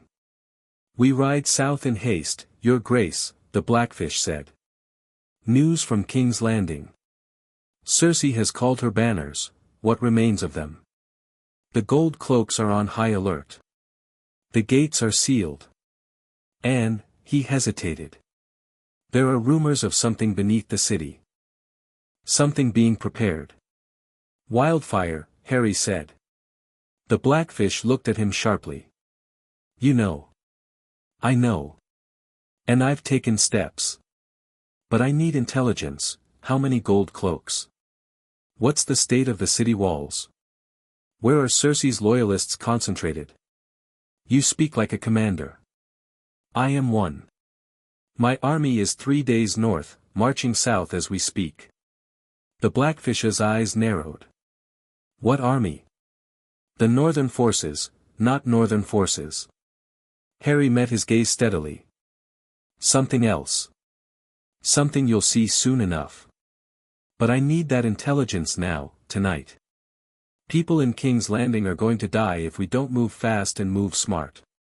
The Blackfish looked at Daenerys. She nodded, a small gesture of authority. Trust him. The old knight turned back to Harry. Then sit, my lord. I'll tell you everything I know. And gods help us for what's coming. They talked through the night. The Blackfish knew King's Landing, he'd fought there during Robert's rebellion, knew the walls and gates and approaches. He laid out the city's defenses, 7 gates, each with a garrison of gold cloaks. The Red Keep on Aegon's high hill, the most defensible position in the city. The City Watch, roughly 6,000 men, poorly trained but numerous. And beneath it all, the labyrinth of tunnels and sewers and ancient passages that riddled the earth beneath King's Landing like worm tunnels through old wood. The wildfire caches are in those tunnels, the Blackfish said. The Mad King had them placed there 20 years ago. They've been sitting in the dark ever since, getting more unstable with every passing year. Wildfire doesn't weaken with age. It concentrates. How many caches? Harry asked. During the rebellion? We found 19. But there were always rumors of more, hidden ones, known only to the pyromancers. If Cersei's had Qyburn searching, the Blackfish shook his head. Could be 30. Could be more. Harry closed his eyes. 30 caches of wildfire, spread beneath a city of 500,000 people. Each one capable of destroying a city block. All of them together, it would be worse than dragonfire, Daenerys said quietly. She'd been listening, her face tight with something that might have been guilt by association. Her father's legacy. His madness made manifest in jars of green flame. Much worse, the Blackfish confirmed. Wildfire burns everything. Stone. Water. Flesh. It doesn't stop until its fuel is exhausted, and its fuel is anything it touches. Harry opened his eyes. I need to reach Arya. Find out what she's discovered. Can you? He looked at the Blackfish. Do you have contacts inside the city? Anyone who could carry a message? The Sparrows, the religious fanatics Cersei destroyed, they had networks throughout the city. Some survived the September's destruction. Gone underground. They might carry a message, if properly motivated. What motivates them? The promise that the woman who burned their holy place will face justice. The Blackfish's voice carried old anger. They're not fighters, but their eyes and ears in every district. Good. I need a message delivered to a girl, young, dark-haired, northern. She'll be in the city somewhere, probably near the Red Keep, probably disguised. The message is simple, find the wildfire. All of it. I arrive in 3 days. I can have a rider at the gates by tomorrow noon. The Blackfish paused. Though getting inside those gates, I'll handle that, Arya's voice came from behind them. Everyone spun. Harry's wand was up. The Blackfish had his sword drawn. Daenerys, Arya wasn't there. She was, Harry blinked. She was standing 20 feet away, pulling a face off. Literally pulling a face off, peeling away features that weren't hers to reveal the sharp gray eyes beneath. She'd been among the Blackfish's riders. One of them. Wearing someone else's face like a mask. 7 hells, the Blackfish breathed. Arya? Harry lowered his wand. How, you're supposed to be in King's Landing. I was. I left yesterday, rode hard north to find you. She dropped the false face to the ground, where it lay like a discarded glove. I have news. Bad and good. Bad first. I found 23 caches. There are more, I'm sure of it. Qyburn has pyromancers working around the clock, checking the old ones and creating new ones. They're spread beneath every district, Flea Bottom, the Hill of Rainies, the Street of Steel, the waterfront. And Cersei's put triggermen in place. 14 that I've found, men with torches and orders to light the nearest cache on her signal. What's the signal? The bells. If the city bells ring in a certain pattern, 3 short, 1 long, repeated, the triggermen light the caches. All at once. Harry's blood went cold. Bells. Such a mundane thing, church bells, tower bells. The kind of thing that might ring accidentally. The kind of thing that an army approaching the gates would certainly trigger. Every battle he'd ever read about involved bells. We can't let the bells ring, Harry said. No, Arya agreed. We can't. And the good news? Arya's dangerous smile appeared. I know where 12 of the 14 triggermen sleep. The other 2 move constantly, Qyburn's personal agents. But 12 of 14, I can handle in a single night. Handle, the Blackfish repeated. You mean kill. I mean remove from the situation. Permanently. Arya looked at Harry. Unless you prefer I tie them up and leave a note. Kill them, Harry said. He didn't hesitate. 14 men ready to incinerate 500,000 people, there was no moral calculus that saved them. All 14 if you can find them. And Arya, the caches themselves. Can they be moved? Neutralized? No. Wildfire can't be moved safely, the jars are too old, too fragile. And there's no way to neutralize it without specialized knowledge. She paused. But there might be another option. The tunnels they're stored in, if you collapse them. Buried the caches under tons of stone. The wildfire would ignite, but underground, sealed, it would burn itself out without reaching the surface. Harry thought about it. Collapsed tunnels beneath a living city. The risk of collateral damage, sinkholes, structural failures, buildings above dropping into the earth. I can collapse them precisely, he said slowly. With magic. Seal them first, create barriers above and around, then bring the tunnel down. The wildfire burns in a contained space. The heat dissipates into the earth. He looked at Arya. But I'd need to be in those tunnels. Or at least above them, knowing exactly where they are. I can map them, Arya said. I spent 3 days down there. I know the routes. Then that's the plan. I enter the city ahead of the army, invisible, underground.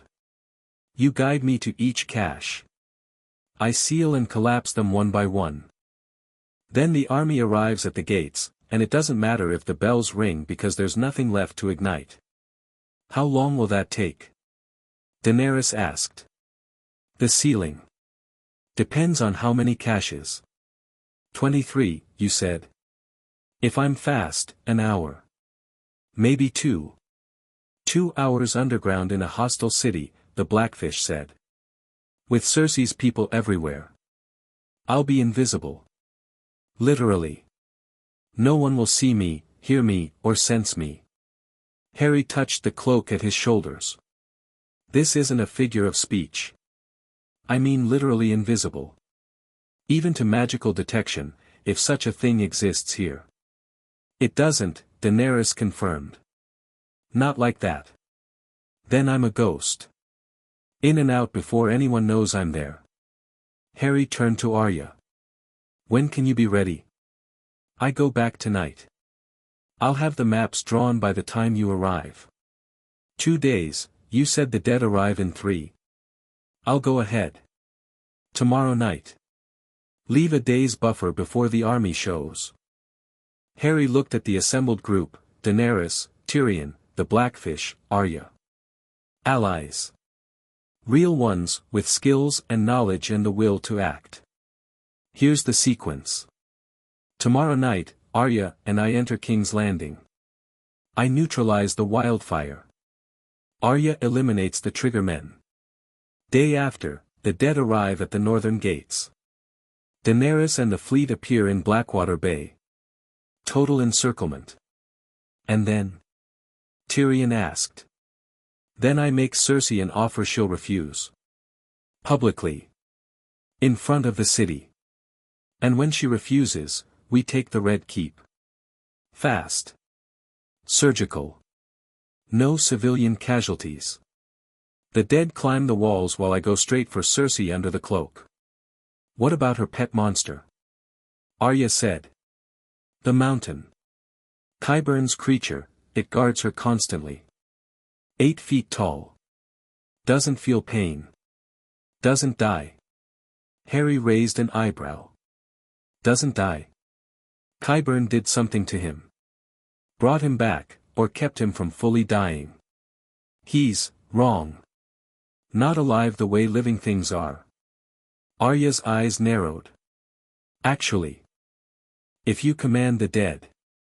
Harry felt it click. If he's undead, even partially, he's mine. He reached out along his connection to the dead, feeling for anything south, any dead thing that carried the blue spark of unlife. There, faint, distant, but present.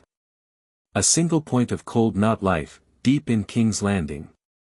Different from the whites beyond the wall, cruder, more brutal, less cleanly dead, but fundamentally the same. Yes, Harry said, smiling grimly. I can feel him.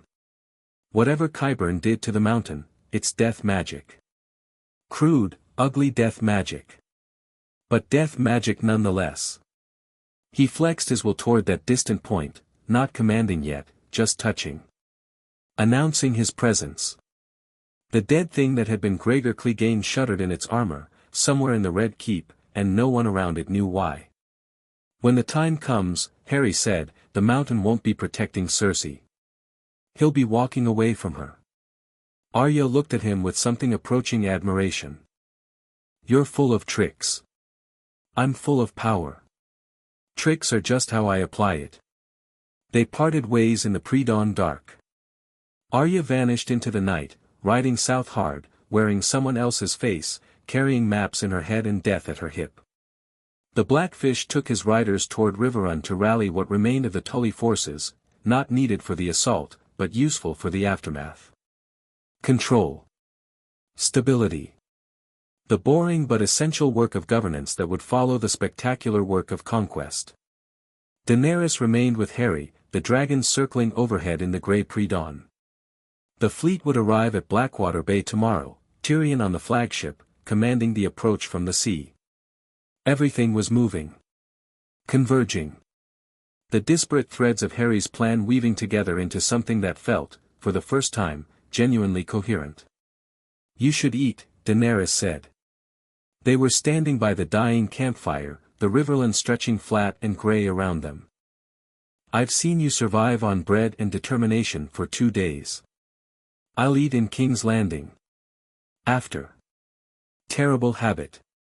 My husband, my first husband, he said warriors who don't eat before battle fight like the dying.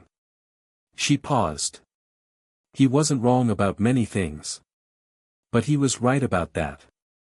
Harry conjured food, proper food this time, pulling from memories of Hogwarts feasts. Steaming porridge. Sausages. Toast. A pot of tea that was aggressively English and entirely out of place on a Westerosi riverbank. He offered her a plate. Daenerys looked at the food that had appeared from nowhere. Magic. Magic. She took a sausage.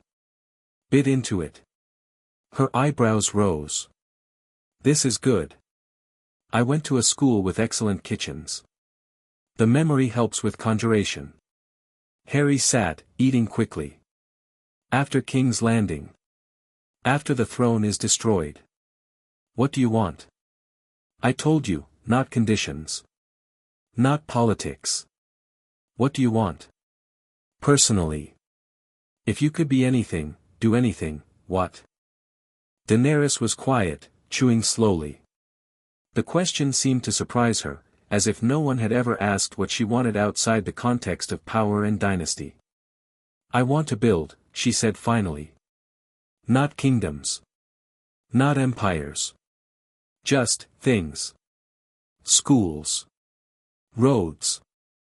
Systems that help people instead of crushing them. She looked at the sky, where Drogon circled lazily. In Meereen, I built a council. Freedmen, former slaves, merchants, people who'd never had a voice. It was messy and slow and they argued constantly. It was the best thing I ever did. Then that's what you'll do again. Here. After. You make it sound simple. The idea is simple. The execution won't be. Harry finished eating and banished the dishes with a wave. But that's tomorrow's problem.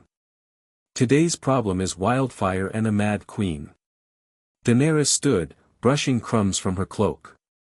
You said tomorrow night you enter the city. That's one more day of flight south.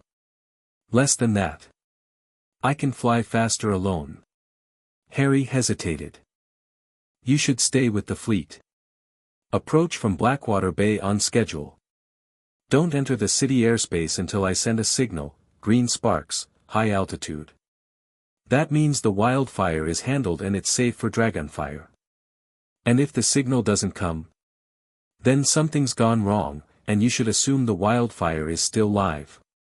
In that case, don't attack. Hold position. I'll find another way. Daenerys's jaw set. I don't like waiting. I know. But you're dragons in a city full of wildfire. If even one cache ignites near dragonfire, the whole thing goes up. Chain reaction. I can't risk that. She didn't argue.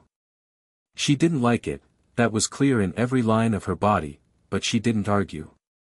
Because he was right, and she was smart enough to know it. Green sparks, she repeated. High altitude. You'll see them from the bay. I'd better. She turned toward Drogon, then paused. Turned back. Harry. Yeah. Don't die in those tunnels. I've died before. Didn't take. She didn't smile. I'm serious. We've agreed to something here, something that could change the world. And she stopped. Reconsidered her words. I've decided to trust you. Don't make me regret it. I won't. Harry meant it. 3 days from now, the Iron Throne is scrap metal and the world starts over. That's a promise. She held his gaze for one more moment. Then she climbed Drogon, the great dragon rising beneath her, and launched into the grey sky. Rhaegal and Viserion followed, 3 dragons banking east, toward the sea, toward the fleet. Harry watched them go. Then he turned south, toward King's Landing, toward the wildfire, toward Cersei. He flew. King's Landing appeared at sunset the following day. Harry had never seen a city this large, not in person. London was vast, but London was modern, spread out, organized into grids and zones. King's Landing was a mass, 250,000 people crammed onto 3 hills and a flatland between them, surrounded by walls 50 feet high, overlooking a bay full of ships. The smell hit him from a mile out, human waste, cooking fires, salt water, rot. The smell of too many people in too little space. He approached from the north, invisible under the cloak, flying high enough that even sharp-eyed watchers wouldn't spot a disturbance in the air. Below, the city sprawled in the golden evening light, surprisingly beautiful from above, all red-tiled roofs and winding streets and ancient architecture. The Red Keep crowned the highest hill, its towers catching the last of the sun. From up here, it was easy to forget that the ground beneath those beautiful streets was laced with wildfire. That the people in those winding alleys were hostages to a queen who'd burn them all to keep her crown. Harry descended toward the northern wall, the Dragon Gate, he remembered from the Blackfish's briefings. It was sealed, as promised, portcullis down, gates barred. Guards on the battlements, watching north with nervous eyes. They'd heard the rumors. Something was coming down the King's Road. Harry floated over the wall without a whisper. Dropped into a dark alley inside the city. Became solid, became present, invisible still, but his boots on the ground. The cobblestones beneath his feet were worn smooth by centuries of use. He was in King's Landing. Inside the walls. Alone and undetected. Now, Arya. They'd agreed to meet at a tavern in Flea Bottom, the poorest district, where strangers went unnoticed and questions went unasked. Harry navigated by the landmarks the Blackfish had described, the Street of Flower, the tanneries, the drainage gutter that ran downhill from the Hill of Rainies. He moved invisibly through streets full of people going about their evening business, merchants closing shops, women hauling water, children chasing each other through narrow passages. These people. These ordinary, vulnerable people. Living their lives on top of enough wildfire to erase them all. Ignorant of the danger because their queen had decided their lives were less valuable than her pride. Harry's jaw clenched. He moved faster. The tavern was called the Broken Keg. It squatted at the bottom of Flea Bottom like a guilty conscience, its windows dim and its doorframe crooked. Harry slipped inside, still invisible, and scanned the common room. A dozen patrons nursing watered ale. A bartender wiping cups with a dirty rag. And in the corner, a young woman. Not Arya's face, someone older, plainer, with brown hair and a servant's clothing. But the way she held herself. The way her eyes moved, constantly scanning, assessing, categorizing. That was Arya Stark beneath whatever mask she wore. Harry slid into the seat across from her and dropped the cloak's hood just enough for her to see his face. Her eyes widened fractionally, then the fake face smiled. "You're early," she murmured. "Flew fast." Harry kept his voice low. "Status? 12 triggermen dead. The other 2, I found one this morning. He's done." She took a sip of ale that she clearly wasn't drinking. "The last one is inside the Red Keep. Qyburn's personal man. I can't get to him without being noticed. I'll handle him when I go for Cersei." "What about the caches?" Arya produced a folded piece of cloth from inside her shirt, a map, drawn in charcoal on linen. She spread it beneath the table, keeping it shielded from view. Harry leaned forward. The map showed the tunnel network beneath King's Landing, a labyrinth of ancient passages, sewer lines, and purpose-built chambers. 23 marks in red. "The wildfire." "There are more," Arya said. "I found 2 additional caches yesterday, here and here." She pointed. 25 total. "Maybe more I haven't found." 25. Harry studied the map, memorizing positions. "The largest?" "Under the Great September. The one Cersei already used." Arya's voice was flat. "She rebuilt the cache. Bigger than before. Enough to level everything within 500 yards. That's near Flea Bottom. That's in Flea Bottom. If it blows, 30,000 people. Minimum." Harry felt cold settle in his stomach. Not the clean cold of the Night King's bond, the sick cold of fear for people who couldn't protect themselves. "I'll start there," he said. "Tonight. Now. Show me the entrance." Arya stood, dropping coins on the table, real coins, Harry noted. She'd adapted to this city completely. "Follow me. I'll take you into the tunnels and show you the route to the first 5 caches. After that, the map should be enough." "The army arrives tomorrow afternoon," Harry said, following her out of the tavern into the dark streets. "I need all 25 sealed before then." "Then you'd better work fast." The tunnels beneath King's Landing were ancient and wrong. Not wrong in the magical sense, though there was something unpleasant about the psychic residue down here, the centuries of conspiracy and murder and hidden cruelty that had soaked into the stone. Wrong in the mundane sense, too narrow, too old, the ceiling too low in places. Harry moved through them in a crouch, the elder wand lit with a soft lumos that barely touched the darkness. Arya moved like she'd been born underground. Silent. Sure. Leading him through junctions and branches without hesitation, the map in her head more reliable than any parchment. The first cache was behind a sealed door, ancient oak, bound in iron, locked with a mechanism that had rusted into permanence. Arya produced a lockpick from somewhere and had it open in seconds. The room beyond was horrifying. Jars. Hundreds of them.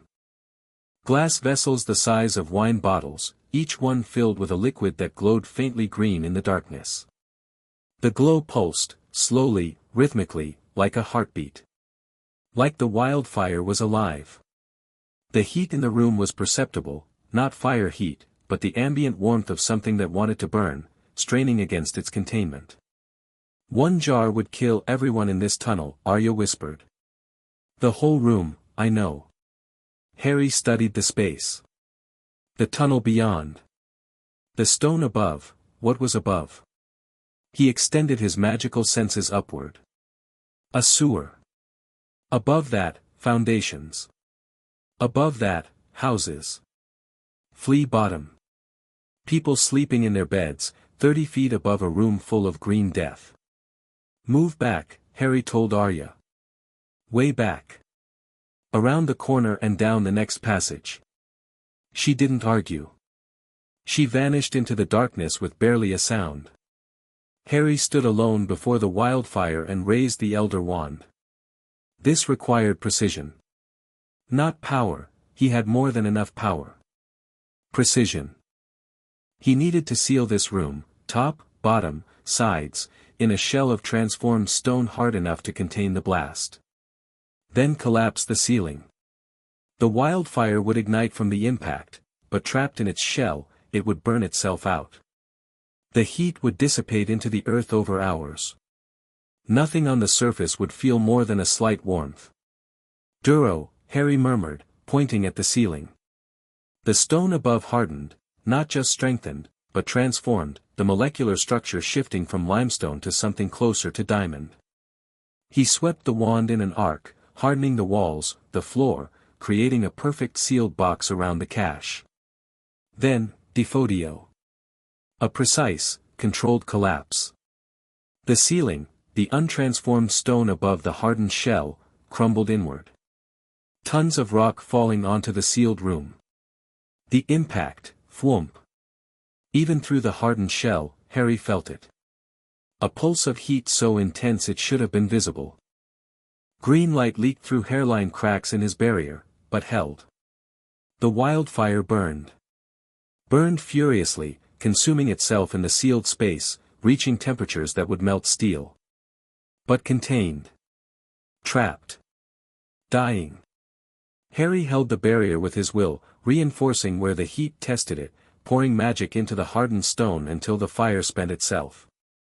30 seconds. A minute. 2. Silence. He released the spell. The shell held on its own now, the heat fading, the wildfire exhausted. Where a room full of green death had been, there was now a pocket of molten glass sealed beneath tons of collapsed stone. Inert. Harmless.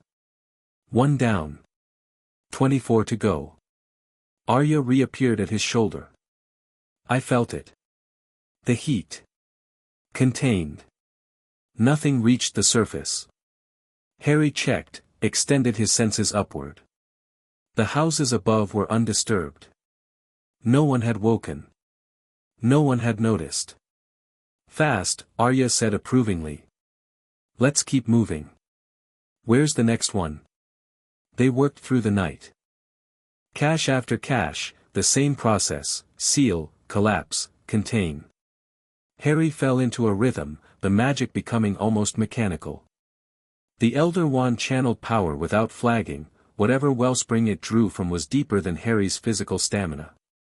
By the 15th cache, his body was tired, muscles aching from crouching in tunnels, eyes stinging from dust and darkness, but his magic was undiminished. Arya guided him unerringly. She'd memorized the tunnel network in 3 days, an achievement that spoke to training Harry didn't fully understand and wasn't sure he wanted to.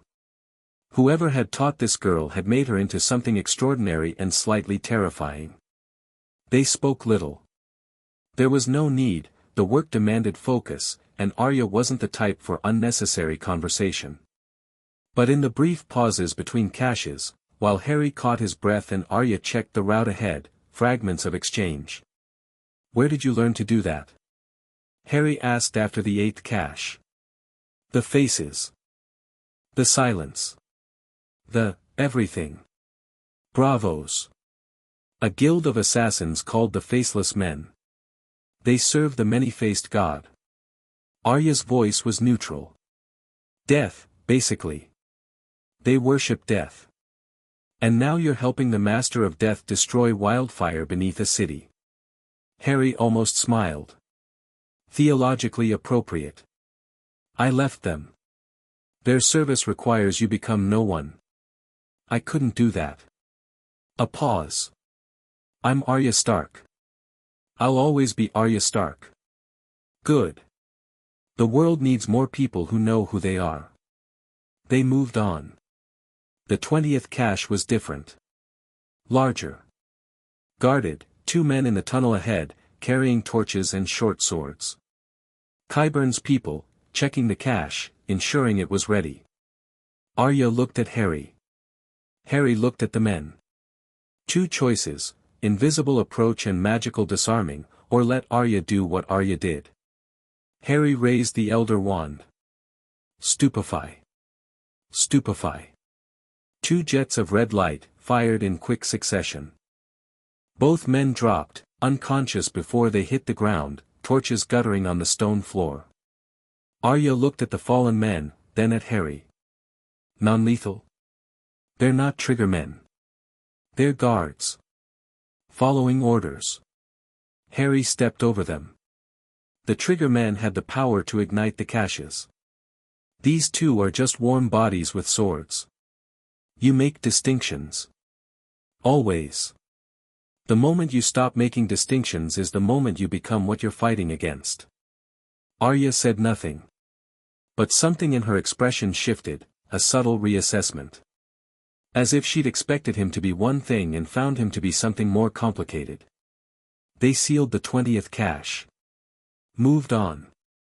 The 21st was beneath the Street of Steel. The 22nd was near the waterfront. The 23rd was under a market square in the shadow of the Red Keep itself. The 24th, one of Arya's recent discoveries, was tiny. Just 6 jars, hidden in a niche off the main tunnel system. Almost an afterthought. But 6 jars of wildfire in the wrong place could still kill hundreds. And then the 25th. The big one. The rebuilt cache beneath where the Great September of Baelor had stood before Cersei erased it. Harry stood before the door and felt the heat through the stone. This one was bigger than all the others combined. The green glow visible through cracks in the ancient mortar. The door itself was warm to the touch. This is going to be loud, Harry said. How loud? Contained, but the heat will be immense. The barrier needs to be thicker. It'll take more time. How much time? Harry calculated. 10 minutes. Do it. I'll watch the tunnels. She vanished into the dark. Harry turned to face the door and raised the Elder Wand. He sealed the room, layer upon layer of hardened stone, 3 feet thick in every direction. Diamond hard. Heat-proof. The most thorough containment he'd created all night. Then he reached through the barrier with his magic, feeling for the structure of the ceiling above the cache. Found the weak points. Prepared the collapse. Defodio. The ceiling fell. The wildfire ignited. And this time, the heat was enormous. Even through 3 feet of transformed stone, Harry felt it pressing against his barrier like a living thing. Green light blazed through the microscopic gaps, not escaping, but pressing. Testing. The wildfire burned at temperatures that defied chemistry, driven by magic that predated understanding. Harry poured power into the barrier. The Elder Wand thrummed in his hand, not struggling, exactly, but working harder than it had all night. 5 minutes. 7. The heat was incredible, the air in the tunnel shimmering, sweat running down Harry's face despite the chill of underground. 9 minutes. The fire was dying. Consuming itself, burning through its impossible fuel, reaching the limits of its energy. The green glow fading from blazing to dim to, gone. Harry released the barrier. It held, 3 feet of diamond-hard stone, still radiating warmth but no longer under pressure. Beneath it, a pocket of molten glass and ash. The largest cache of wildfire in King's Landing, destroyed. Harry slumped against the tunnel wall. His body was exhausted, legs trembling, hands shaking, head pounding. But the magic was still there. The Elder Wand still hummed with ready power. His physical form was the weak link, not his magical reserves. Done. Arya appeared from the darkness. Done. Harry pushed himself upright. That's all 25. All that I found. There might be more, but if there are, they're hidden well enough that 3 days of searching didn't uncover them. Small ones, probably. Nothing that could level a district. Then it's enough. Harry pulled the cloak tight around himself. What time is it? Nearly dawn. 4 hours until the bells ring morning. 4 hours. The army of the dead was 12 hours south, marching through the riverlands in silence, drawing closer with every moment. By afternoon, they'd be visible from King's Landing's walls. And by then, the wildfire would be nothing but molten glass sealed beneath tons of stone. I need sleep, Harry admitted. An hour. Maybe 2. I have a safe house. Flea Bottom, a room above a tanner's shop. No one looks twice. Lead on. He slept for 3 hours. Arya woke him with a hand on his shoulder and weak morning light filtering through a grimy window. News, she said. The gold cloaks are mobilizing. Word came from a scout, something on the King's Road. The advance elements of your army. Harry sat up, shaking off sleep. Already? They're early. The dead don't rest. You said 3 days, it's been 2.5. Arya handed him a cup of water. The city's about to panic. Harry could feel them, closer now, the bond with the Night King thrumming with proximity. 70 miles north. Maybe less.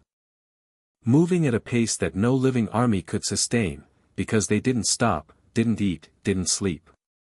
A river of the dead, flowing south toward King's Landing. Good, Harry said. Let them panic. Panic breaks morale. When those gates open, I don't want the gold cloaks fighting, I want them running. He stood, stretched, and moved to the window. From here, the upper floor of a flea-bottom tenement, he could see the city spreading out below. Crowded streets already filling with morning traffic. The red keep on its hill, red stone catching the early light. Everything looked normal. Peaceful. It wouldn't look peaceful for long. I'm going to the walls, Harry said. When the army arrives, I'll be visible. I want Cersei to see me. I want her to know who's at her gates before I come for her. You're giving up stealth. The stealth part's done. The wildfire is handled. Now, Harry smiled, and it wasn't a nice smile. Now comes the part where I stand at the gates of King's Landing with 100,000 dead men and ask the Queen politely to step aside. She won't. I know. But the people will see me ask.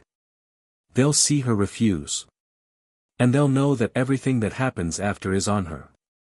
Harry moved toward the door. You, stay hidden. Stay close to the Red Keep. When I make my move on Cersei, I might need you inside. I'll be there. Arya caught his arm as he passed. Harry. The last triggerman, the one inside the Red Keep. I'll handle him. Can you get in? I've been in twice already this week. That dangerous smile. Wearing different faces each time. Then handle it. And Arya, he paused. After this.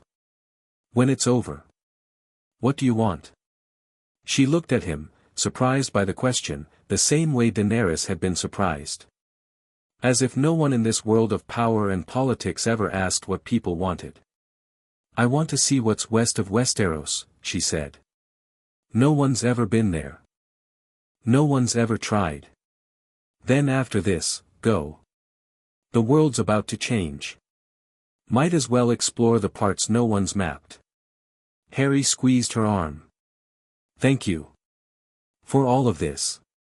Don't thank me yet. It's not over. No, Harry agreed. But it will be soon. He pulled the cloak over himself and vanished. Arya stood alone in the safe house, looking at the empty space where he'd been. Good luck, wizard, she murmured. Then she pulled a new face from her bag, pressed it over her own features, and went to work. Harry flew to the northern wall. He stood on the battlements, invisible, undetected, and looked north along the King's Road. Nothing yet. Just the road stretching into the grey distance, empty and quiet. But he could feel them. Closer every minute. The bond with the Night King singing with proximity. Around him, the gold cloaks were nervous. They paced the walls, checking and rechecking weapons, talking in tight clusters. Word had spread, something was coming from the north. Something unprecedented. The city was on edge, a low hum of fear running through its streets like current through water. Harry waited. He was patient. He could be very patient, when it mattered. An hour passed. 2. The sun climbed, such as it could through the winter clouds. The city below went about its business with the forced normality of people pretending everything was fine. Then, a shout from a watchman. Movement. On the King's Road. Something. Harry looked north. And there they were. From this distance, they looked like a shadow. A darkness on the road, spreading from edge to edge, wider than the road itself, spilling into the fields on either side. Moving south with the implacable patience of a glacier. Silent. The gold cloaks on the wall went rigid. Harry could see them straining to make out details, but at this distance, all they could see was the mass. The sheer scale of it. An army so large it filled the horizon. Horns began to blow. The alarm, a deep, brassy note that carried across the city. Within minutes, the walls were crowded with soldiers. Officers shouting orders. Archers taking positions. The city gates, already sealed, were reinforced with timbers. Harry let them prepare. Let them watch the dead approach. Because every minute they spent staring at the army was a minute Cersei spent realizing what she faced. The dead drew closer. Details resolved. And on the walls of King's Landing, men began to understand what they were seeing. Not an army. Not in any conventional sense. No banners. No horses, none that lived. No supply train. No siege equipment. Just people. Dead people. Thousands upon thousands of dead people, walking in perfect silence, their blue eyes visible even at distance. A carpet of the dead, stretching back along the King's Road farther than the eye could follow. And at their head, the Night King. Mounted on his dead horse. His crown of ice catching the weak sunlight. Terrible and beautiful and wrong in a way that went beyond death into something older. A gold cloak near Harry vomited over the battlements. Others were praying. Some were running, abandoning their posts, fleeing toward the city below. The officers screamed at them, threatened them, but it was like trying to hold water in a sieve. Harry waited until the army was a quarter mile from the walls. Then he stepped to the edge of the battlements, dropped the cloak, and became visible. Every eye on the wall turned to him. A man, appearing from nowhere, standing on the battlements of the Dragon Gate, looking out at the army of the dead as if he owned it. Which he did. Harry raised the Elder Wand.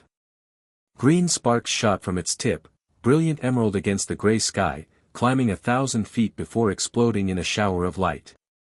The signal. Wildfire is handled. Come. Then he pointed the wand at his own throat. Sonorous. His voice, when he spoke, carried across the city like thunder. Cersei Lannister. Every head in King's Landing turned. Every ear heard. His voice rolled from wall to wall, hill to hill, reaching every corner of the city. I am Harry Potter. The army at your gates is mine. They will harm no one who does not raise a weapon against them. I am not here to destroy your city. I am here to destroy your throne. Silence. The city held its breath. On the walls, gold cloaks stared at him with open mouths. In the streets below, people had frozen mid-step, looking up. You have 1 hour to surrender. Open the gates. Lay down the crown. Walk out alive and unharmed. Refuse, and I will take what I came for regardless. The choice is yours. The consequences are yours. 1 hour. Harry lowered the wand. The sonorous faded. Normal sound returned, and with it, chaos. The walls erupted in shouting. The city below boiled with movement, people running, screaming, some toward the gates and some away. The army of the dead stood motionless beyond the walls, silent as a graveyard, waiting. In the Red Keep, a quarter-mile away, Harry felt a ripple of fury. Cersei had heard. Cersei was afraid. And afraid queens reached for fire. Harry smiled grimly. Reach all you want. The fire is gone. The triggermen are dead. You're alone, Cersei. And your hour just started. He stood on the wall of King's Landing, visible to all, an army of the dead at his back and magic humming in his blood. The city waited. The world waited. 1 hour. Then he was coming for the throne. Chapter 5, The Throne of Bones. The hour began, and Harry counted it in heartbeats. From his position on the northern wall, he could see the city react, a living organism in panic, contracting and expanding as fear rippled through its streets. People flooded toward the southern gates, toward the harbor, toward anywhere that wasn't between the army of the dead and the Red Keep. Good. Let them run.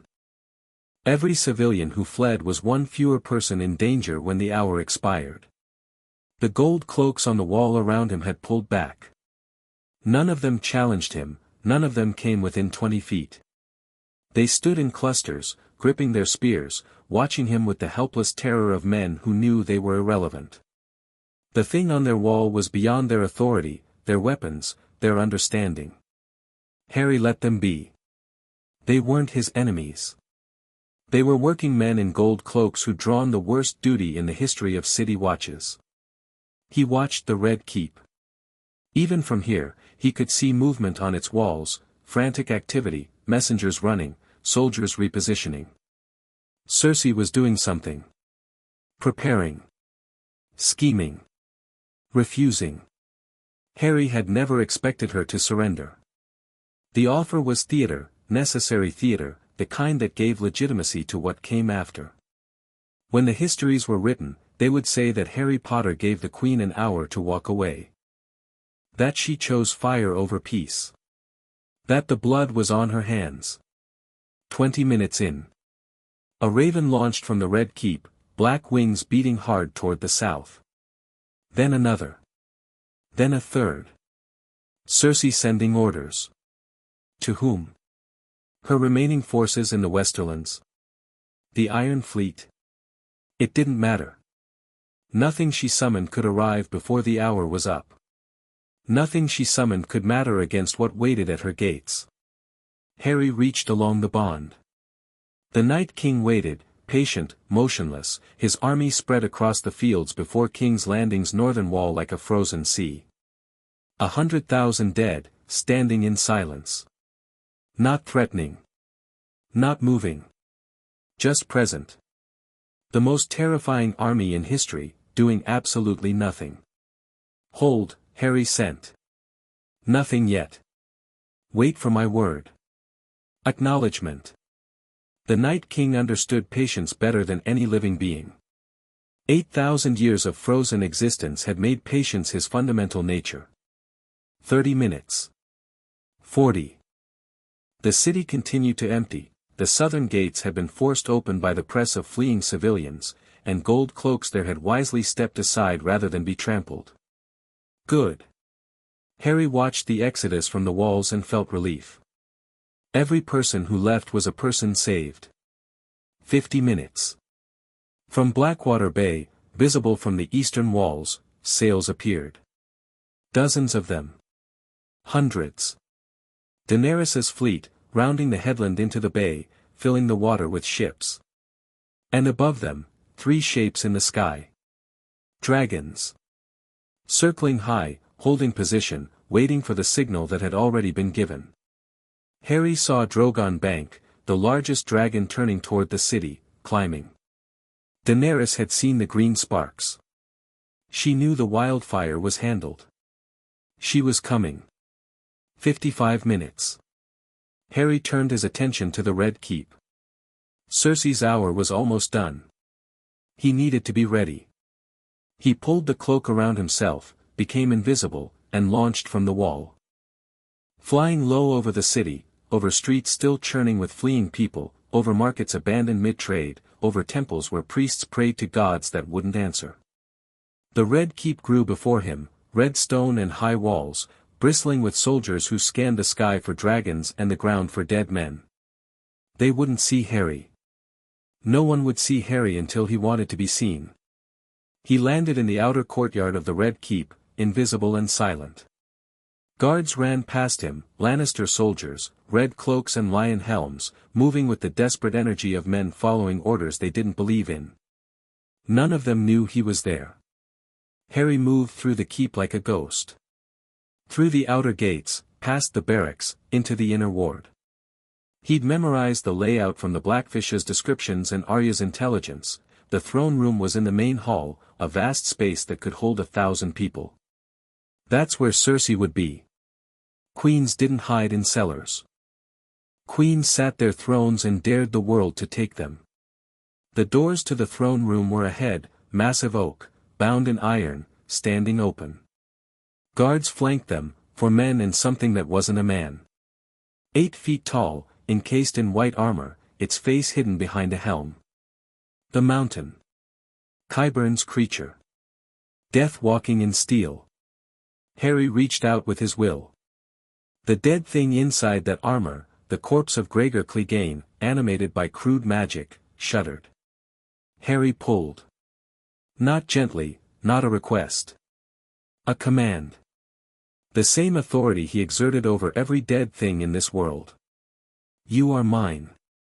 Step aside. The mountain stopped. The guards noticed, turned to look at the massive figure, confusion on their faces. The creature stood motionless for 3 heartbeats. Then it turned and walked away. Simply walked, boots ringing on stone, moving with mechanical precision away from the doors, away from its post, away from the queen it was supposed to protect. Ser Gregor, one of the guards called. Ser Gregor. The mountain didn't respond. It walked to the edge of the courtyard and stopped, standing like a statue. Done. Removed from the equation. The guards exchanged panicked looks. Harry didn't wait for them to recover. He walked between them, invisible, intangible, and into the throne room. It was vast. Exactly as imposing as it was designed to be, a cathedral of power, with pillars rising to a ceiling lost in shadow and a long approach from the doors to the far end. And there, on the elevated platform at the room's end, the Iron Throne. Harry had seen images of it in the Night King's memories. But seeing it in person was different. 1,000 swords, melted and twisted together by dragonfire into a monstrous seat of jagged edges and dark metal. It was ugly. Deliberately ugly, designed to cut the king who sat it carelessly. A reminder that power was dangerous. A warning that had gone unheeded by every monarch who'd climbed those asymmetric steps and settled their weight among the blades. Cersei Lannister sat it now. She was smaller than Harry expected, slight, golden-haired, beautiful in the way that poisonous things were often beautiful. She wore a gown of black and gold, a crown of twisted metal on her head, and she held a cup of wine in one hand with the practiced ease of someone who used drink as armor. Her face was composed, serene, even. But her eyes were the eyes of a cornered animal. Qyburn stood beside the throne, a thin man in grey robes with the mild expression of someone discussing the weather rather than the end of a dynasty. His hand rested near his belt, where something glinted. A device of some kind, mechanical, not magical. The throne room held perhaps 30 people. Soldiers. A few courtiers who hadn't fled. The king's guard, 3 of them, armored in white, hands on their swords. And the last triggerman, a thin, rat-faced man standing near a pillar to the right, his hand in his pocket, his eyes darting nervously toward the queen. Harry felt Arya before he saw her. A servant, a woman in nondescript clothing, standing near the far wall, invisible in her ordinariness. Not literally invisible like Harry, but functionally so. Unremarkable. Unnoticed. Her eyes found the triggerman and stayed there. The hour was up. Harry dropped the cloak. He appeared in the center of the throne room, 20 feet from the Iron Throne, standing in the open space between the pillars. His wand was in his hand. His cloak settled around his shoulders. The stone burned against his chest. The reaction was instant. Swords cleared scabbards. The Kingsguard surged forward. Qyburn's hand jerked toward his belt. The triggerman's hand tightened in his pocket. Expelliarmus, Harry said. Every weapon in the room, swords, daggers, the device at Qyburn's belt, whatever was in the triggerman's pocket, ripped free of its owner and flew to Harry's feet. A clattering avalanche of steel and mechanisms, piling on the stone floor. 30 people stood disarmed in an instant. Incarcerus. Ropes erupted from his wand, not at everyone, just the triggerman. The thin man was bound and gagged before he could scream, collapsing to the floor in a cocoon of magical bindings. Arya materialized from the shadows beside him, checking the bonds, finding the device in his pocket, a flint mechanism, designed to generate sparks. She crushed it under her heel. Silence. Cersei hadn't moved. Her wine cup was still in her hand, her expression still composed. But something had broken behind her eyes, a fracture in the facade, hairline but visible. She was afraid. Genuinely, deeply afraid. And she hid it beautifully. So, Cersei said. Her voice was steady, impressively steady for a woman whose entire defense had just been stripped away in a single word. The wizard. The wizard, Harry confirmed. He walked forward slowly. The disarmed Kingsguard stood frozen, uncertain, weaponless, watching their queen for direction. Your hour is up, Cersei. You didn't surrender. Queens don't surrender. This one does. Or this one gets dragged off that throne in chains. Your choice, but you're making it now. Cersei sipped her wine. Calm. Controlled. Performing composure the way she performed everything, expertly. And if I choose fire? Your wildfire is gone. Harry let that land. Watched her face, watched the fracture widen. Every cache beneath this city. Sealed and destroyed. Your triggermen are dead, all but this one, and he's not triggering anything anymore. He gestured at the bound man on the floor. It's over, Cersei. The fire is gone.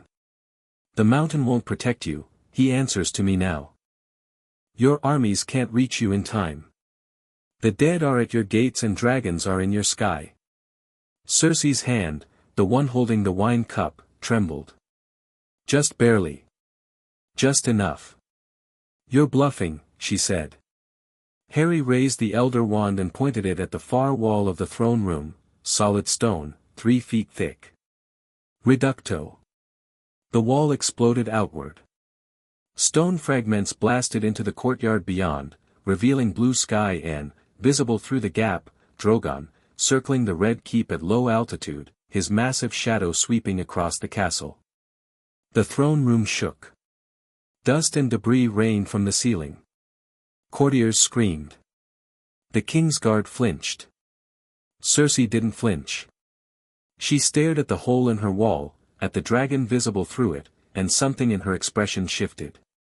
Not surrender. Not acceptance.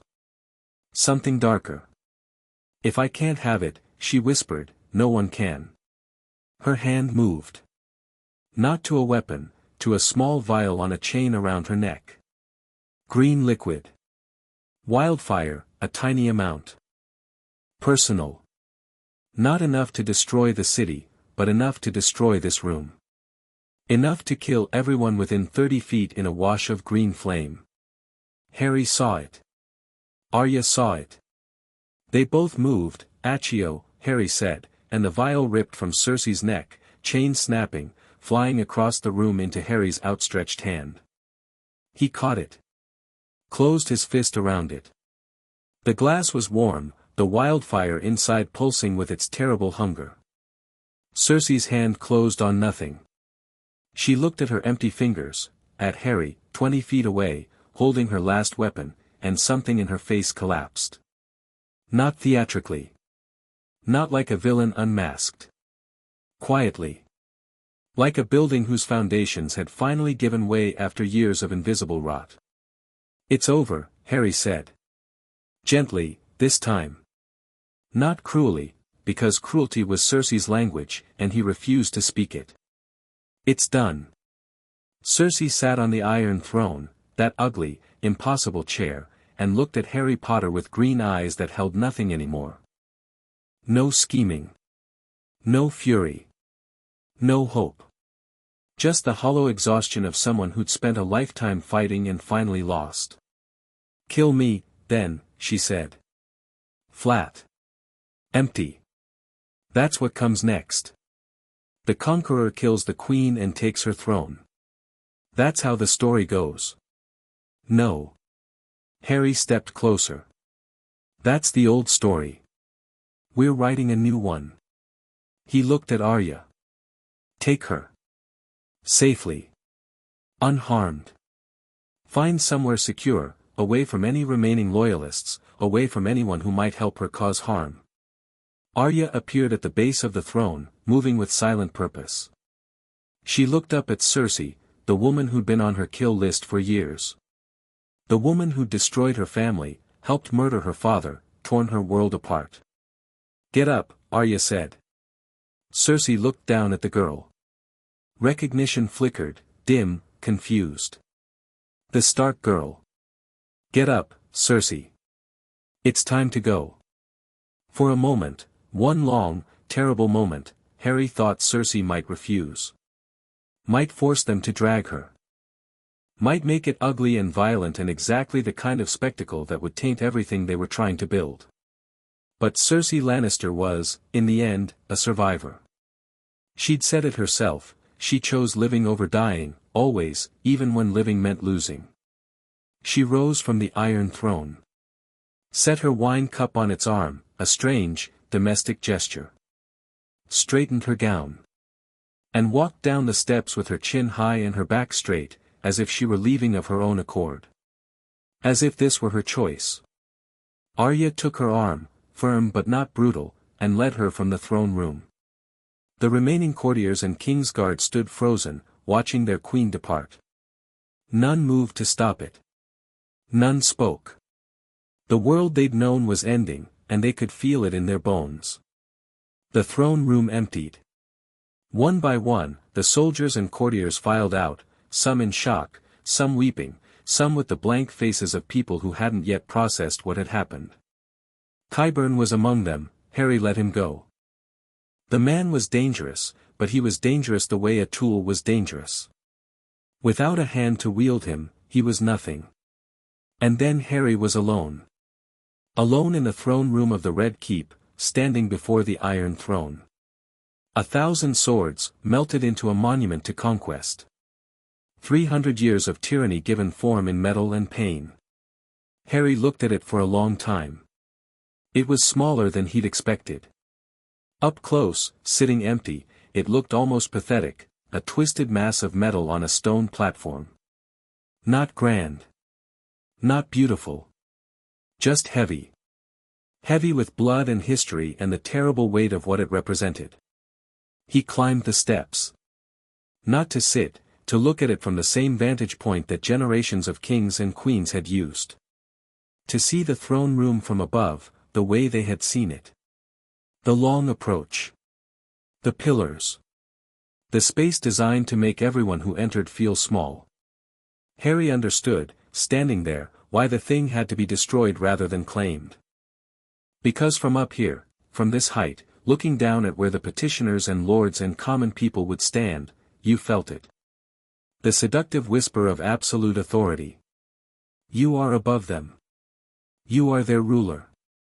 They exist at your pleasure. The throne wasn't just a chair. It was a corruption engine. A machine that took people and ground them into tyrants, one day at a time. Not today, Harry said. And raised the elder wand. He could have used fire. Could have called Daenerys and her dragons to melt it. Dragonfire made it, Dragonfire could unmake it. But that would be her story. Her legacy destroying her legacy. It would tie the act to blood and lineage rather than choice. Instead, Harry chose something different. Something that belonged to him. He reached for the deepest magic the Elder Wand could channel. Not destruction, dissolution. The kind of magic that unmade things at their fundamental level. Return them to what they'd been before human will shape them into something else. Finite incantatem, he said. And then, more. Deeper. A word that wasn't Latin or English or any human language. A word that the Hallows gave him, the language of death itself, which was also the language of endings. Of things reaching their conclusion. Of stories closing. The Iron Throne began to change. Not melting. Not crumbling. Dissolving.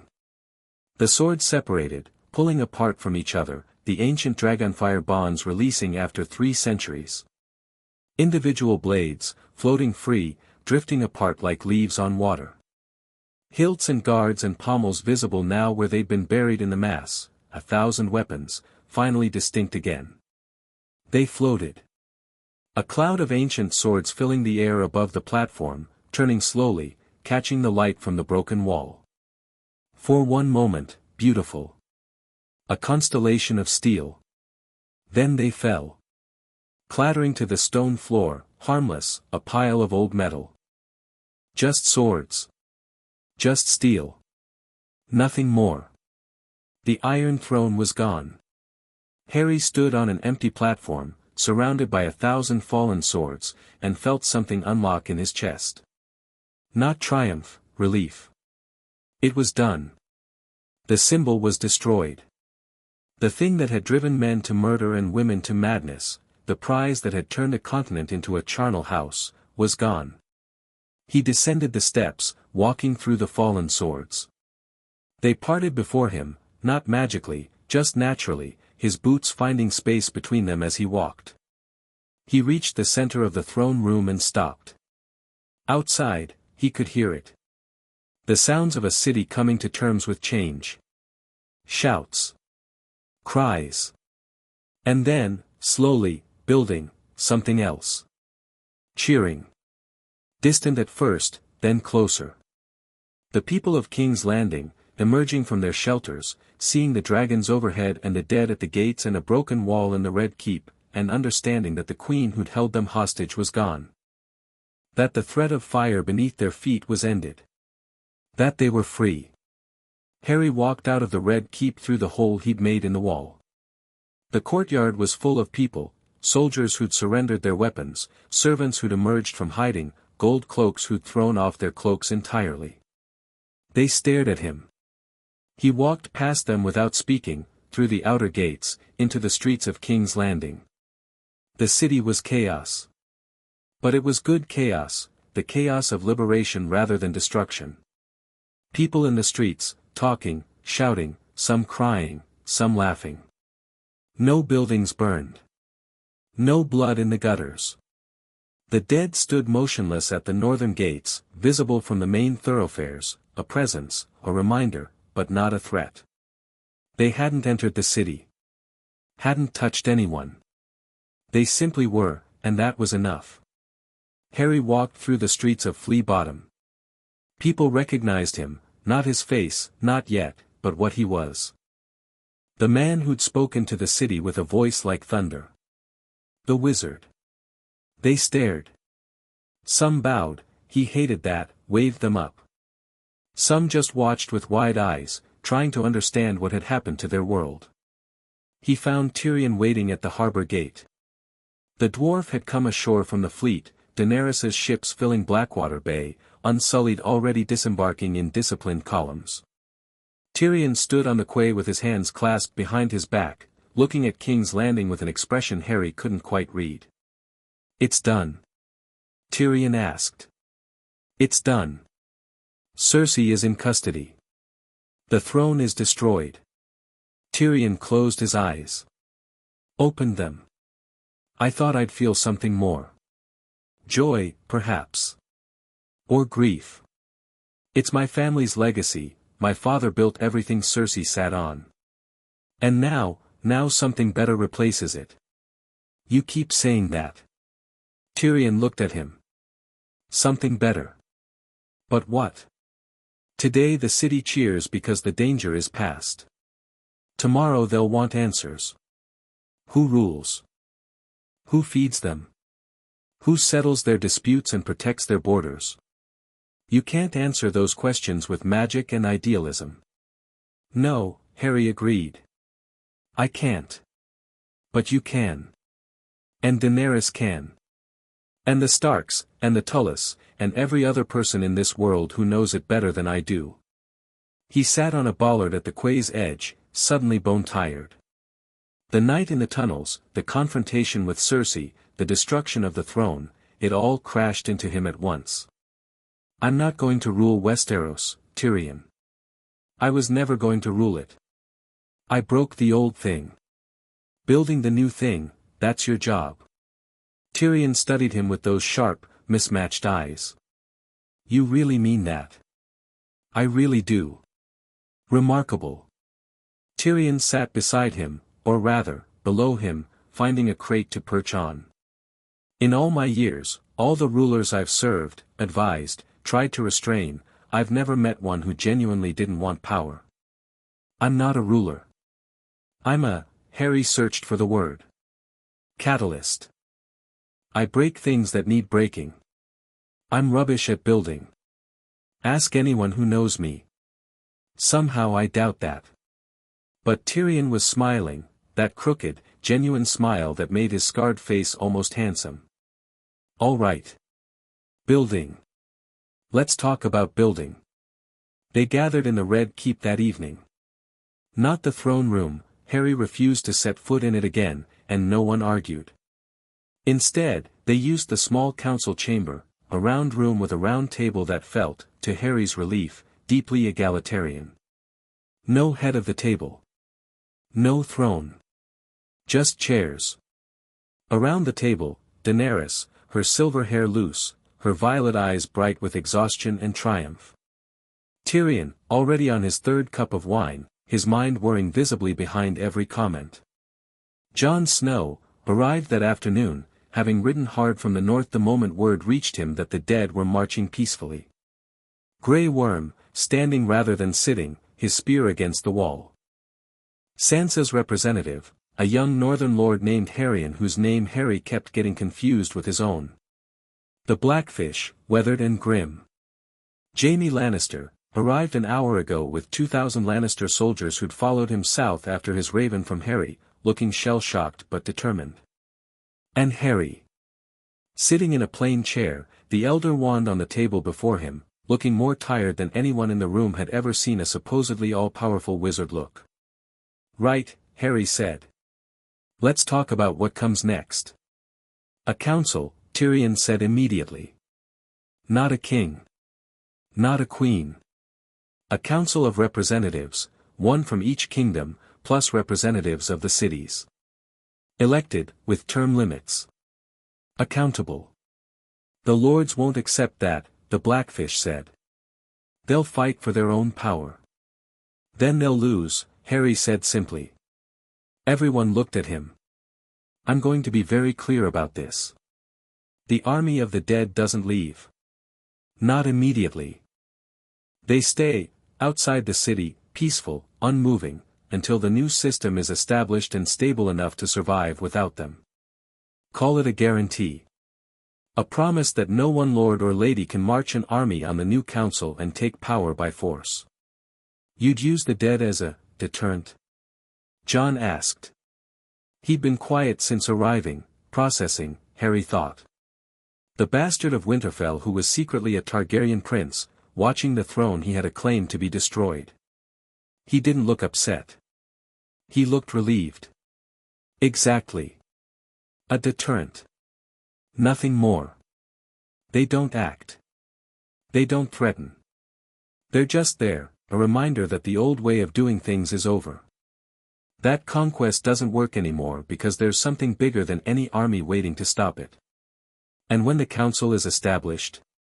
Daenerys asked. When things are stable. You remove them. I send them back beyond the wall. They go back to what they were, an army of the dead in a frozen wasteland, bothering no one. Harry paused. And I go too. The room went silent. Tyrion's cup paused halfway to his lips. Daenerys's eyes sharpened. Jon sat forward. Go where? Jon asked. Home. My world. When this is done, when the new thing is built and stable, the path opens again. Harry thought of Bran's words in the God's Wood.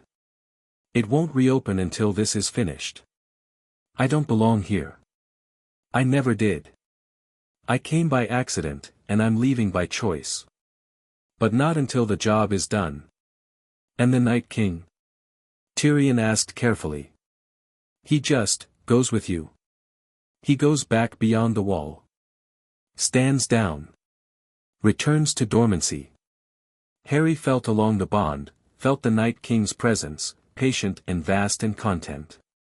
He was made to be a weapon. Weapons are happiest when they're not needed. He'll wait. If the world ever truly needs him again, he'll be there. But the world won't need him. Not if you build something worth protecting. You place a great deal of faith in people you've known for a week, Jaime said. He'd been quiet all meeting, uncomfortable, Harry thought, sitting at a table with the woman he'd served as Han's brother and the man whose father he'd served. Ghosts everywhere. I place faith in people who've proven themselves, Harry corrected. Everyone at this table has fought for something larger than themselves. Everyone here has sacrificed. That's not nothing, that's the foundation. Pretty words, Jaime said. But not unkindly. Then let's make them real. Harry looked around the table. The specifics, the constitution, the elections, the structure of governance, that's beyond me. I don't know this world well enough. But I can tell you what works where I'm from. I can tell you the mistakes we made. And I can stand behind you with 100,000 dead men while you figure it out. A constitutional convention, Tyrion murmured. Protected by an army of corpses. There's something poetic about that. I was thinking more, deeply unsettling, the Blackfish said. But sure. Poetic. A knock at the door.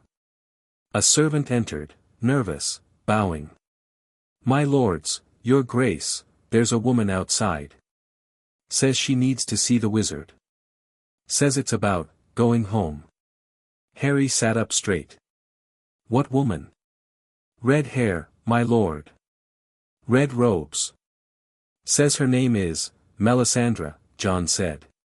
His voice went flat. Cold. The Red Woman. Harry looked at Jon, saw the complex fury there, the old wound of being brought back from death by someone who'd also burned a child alive. Complicated histories. But, going home. She said it was about going home. Send her in, Harry said. The woman who entered was tall, striking, ageless in a way that made Harry's skin prickle. Red hair like living flame. Red robes. Red jewel at her throat that pulsed with a light Harry's magical senses could taste, fire magic, ancient and strange, entirely unlike his own. Master of Death, Melisandre said. Her voice was warm honey and hidden knives. I've been watching you. Most people have. I made a scene. Not today. Since you arrived. The flames showed me, a stranger falling from between worlds. Death's champion, wearing Death's crown, carrying Death's tools. She looked at him, into him, with eyes that reflected firelight even in a room without flame. You've done what you came to do. Not quite. There's still work, the throne is gone. The wheel is broken. What comes next is not your task, it's theirs. She gestured at the table. The Lord of Light has shown me. Your purpose here is fulfilled. The Lord of Light. Harry's voice was skeptical. I don't serve any Lord of Light. No. You serve death. And death and fire are two faces of the same God, endings and beginnings. Transformation. She moved closer, and the jewel at her throat flared. The path home opens when the task is done. That's what the three-eyed raven told you. And I'm telling you, it is done. It's been 2 days. The council isn't formed. The governance structure is not your burden. Melisandre's voice softened, and for a moment, the ageless mask slipped. Something genuinely kind beneath it. You are not of this world, Harry Potter. You cannot stay. The longer you remain, the more you become a crutch that prevents these people from standing on their own. You broke the chains. Now let them walk. Harry looked at the table. At Tyrion, brilliant, cynical, compassionate despite himself. At Daenerys, fierce and determined, learning what freedom meant from the inside out. At Jon, steady, honorable, the kind of leader who led by example rather than command. At Jaime, scarred and seeking redemption. At the Blackfish, old and stubborn and unbending as iron. They didn't need him. Not really. Not anymore.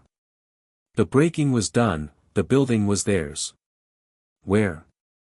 Harry asked quietly. Where does the path open? Where it began.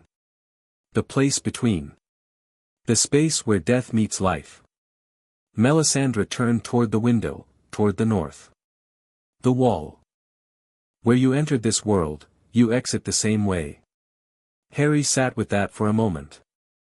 The table was quiet, everyone watching, understanding that something was ending. That the force that had shattered their world was about to leave it. I need a day, Harry said. To finish things. To say what needs saying. Melisandre inclined her head. The path will wait. But not long. You are a foreign thread in this tapestry, the weave wants you gone. You can feel it, can't you? The wrongness. The sense that you don't quite belong. He could. He'd been feeling it since he arrived, that subtle displacement, the awareness of being out of place in a fundamental way. He'd attributed it to being in a different world. But it was more than that. The world itself was pushing him toward the exit. Gently, insistently. A day, Harry repeated. I'll leave tomorrow night. Melisandre smiled, genuine warmth beneath the mystery. Then I wish you well, Master of Death. What you've done here will echo for 10,000 years. She left. The room was quiet. Well, Tyrion said eventually. That's dramatic. Harry spent the next day saying goodbye. He found Jon on the battlements of the Red Keep at dawn, the northern bastards staring out at the city awakening, the army of the dead visible in the distance, the bay full of ships. Ghost sat at his feet, red eyes watching the sunrise. You're leaving, Jon said without turning. Tomorrow. The way I came, through the wall. Jon nodded slowly. I thought you might. You never belonged here, I could feel it. That same wrongness I feel in myself, the death-touched sense. But yours was different. Displaced rather than damaged. Harry leaned on the parapet beside him. What will you do? After? Go home. To Winterfell. To my family. Jon paused. Bran will tell me about my parents eventually. About what I am. But it doesn't matter, not the way it would have mattered before. There's no throne to claim anymore. I'm just. Jon. That's enough. That's always been enough. Jon almost smiled. You sound like someone who knows. I was the chosen one for 7 years. The boy who lived. The weight of that, Harry shook his head. When it was over, when the prophecy was fulfilled, I had to learn to be just Harry. It was the hardest and best thing I ever did. Just Jon. The almost smile became almost real. I think I could do that. They stood in companionable silence, two men touched by death, watching a new day begin. Ghost pressed his head against Harry's leg, and Harry scratched behind his ears one last time. He found Daenerys in the dragon pit, the ancient structure where the Targaryens had once housed their dragons.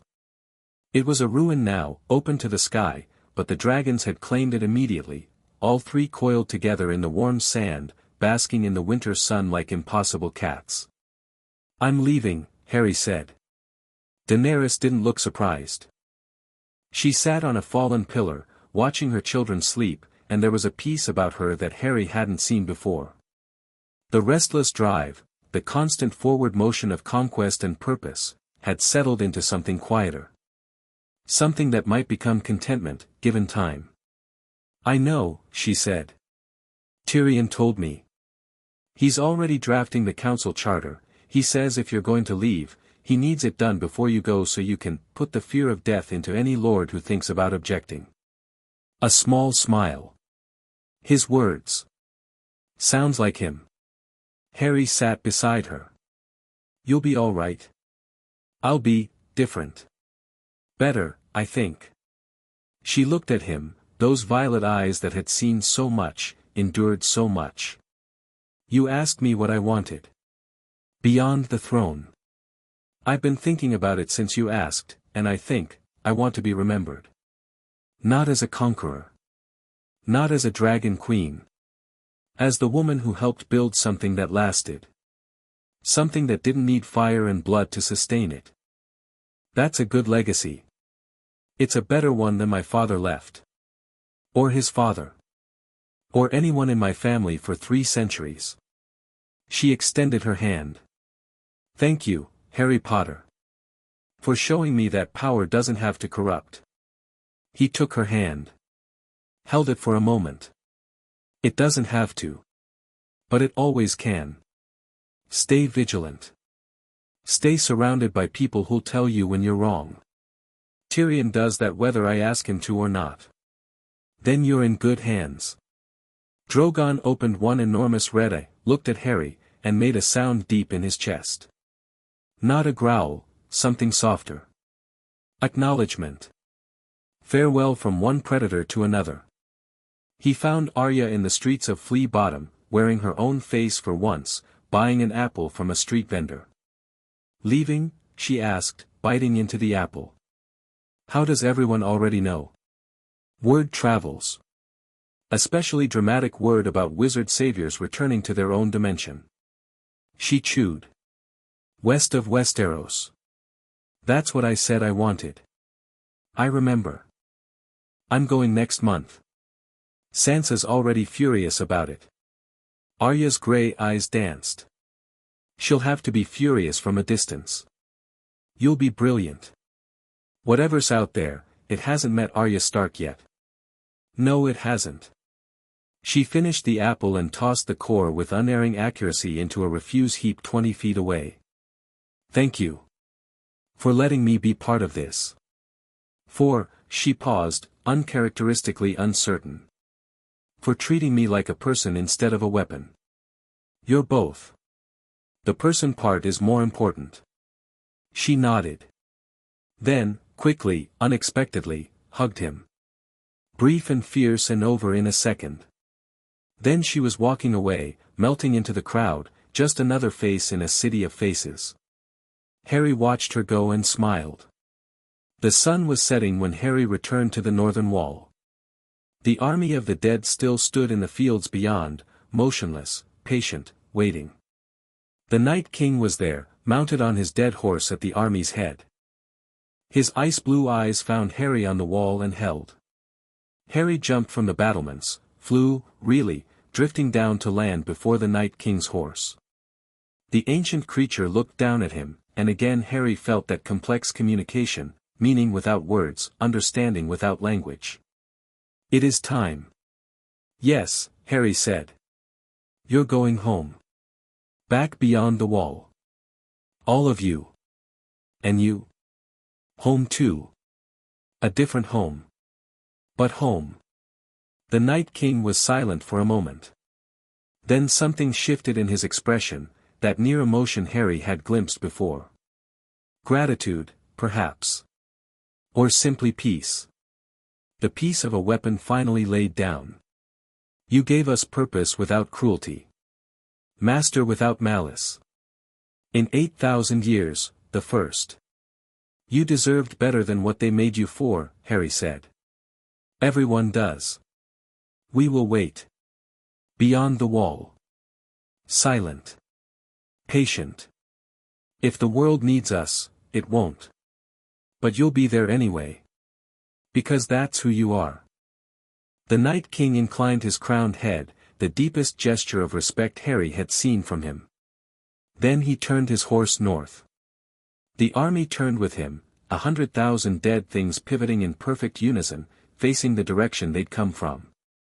They marched. Silently, endlessly, back up the King's Road.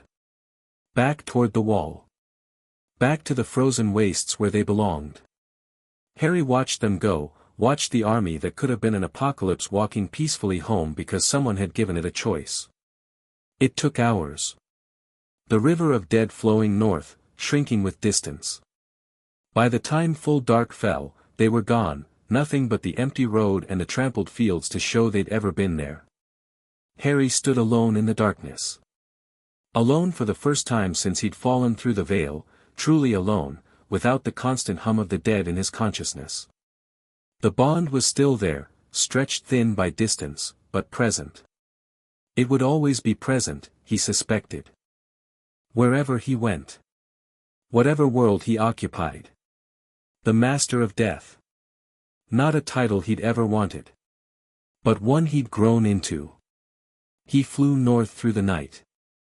Over the riverlands, over the north, over Winterfell where lights burned in the Great Hall and Sansa was probably already writing letters to every lord in the Seven Kingdoms about the Constitutional Convention. Over the Gift and the New Gift, the empty lands south of the Wall. And then, the Wall itself. 700 feet of enchanted ice, glowing faintly under the stars. Harry descended to its top, the flat, icy summit where men of the Night's Watch patrolled. No one was here now, it was deep night, and the dead had gone. The wall was, for the first time in memory, unnecessary. A monument to a fear that no longer had teeth. Harry stood on top of the wall and looked north. The land beyond was dark, empty. The dead had passed through hours ago, marching back to their frozen home.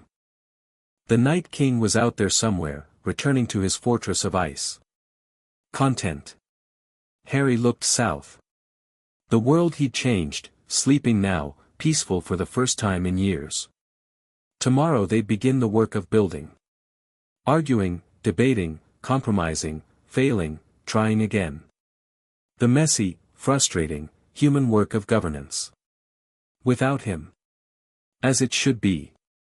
He felt it then, the pull. What Melisandre had described. The wrongness resolving, the foreign thread, ready to be drawn free. The world pushing him gently, insistently, toward the exit. Harry raised the Elder Wand. He didn't know what spell to cast, didn't know the mechanism of travel between worlds. But the Hallows knew. They'd brought him here, through the veil, across the gap between realities. They could take him back. He held the stone in one hand. The wand in the other. The cloak around his shoulders. 3 objects. 3 aspects of death, conquered, accepted, hidden from. Take me home, Harry said. The air split. Not violently, gently. A seam in reality, opening like a door that had been waiting to be found. Beyond it, not darkness. Light. Warm, golden, familiar. The veil room in the Department of Mysteries. The arch with its whispering curtain. And beyond the arch, voices. Real voices. Living voices. Can't give up, he's been gone 3 days, someone has to, Hermione.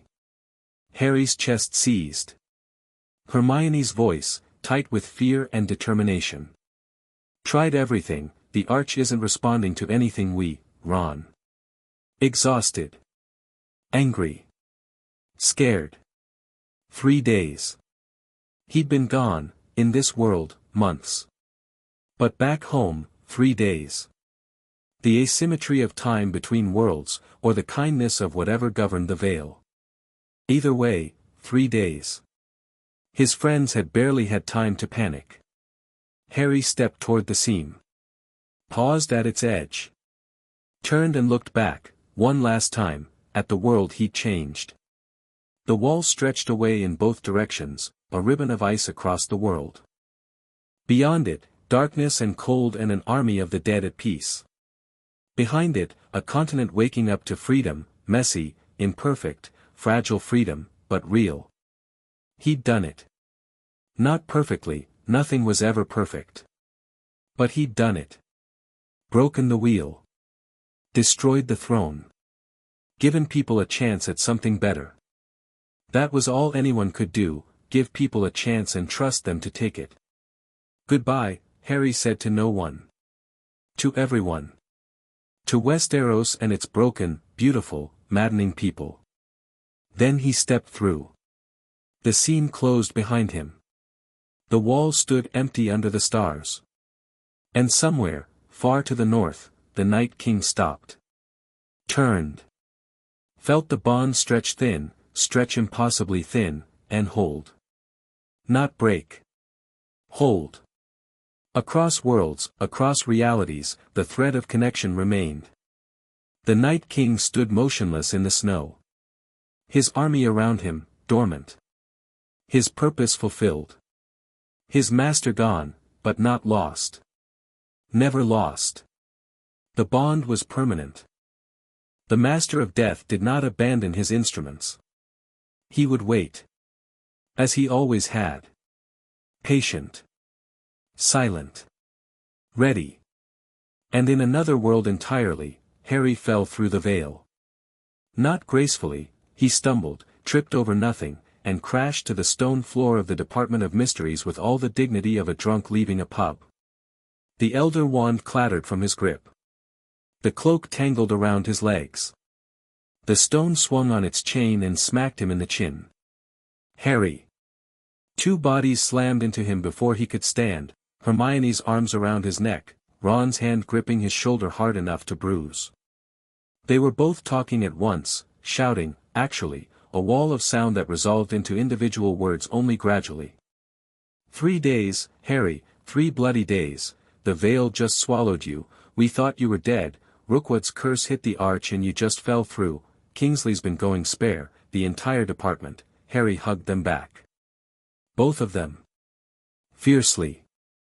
Hermione was crying, she'd deny it later, but she was. Ron's hand was shaking. They'd thought he was dead. For 3 days, they'd thought they'd lost him. I'm fine, Harry said. His voice was hoarse. I'm fine. I'm back. Where the hell were you? Ron demanded, pulling back to look at him. You look like you haven't slept in a week. And you smell like, he sniffed. Salt.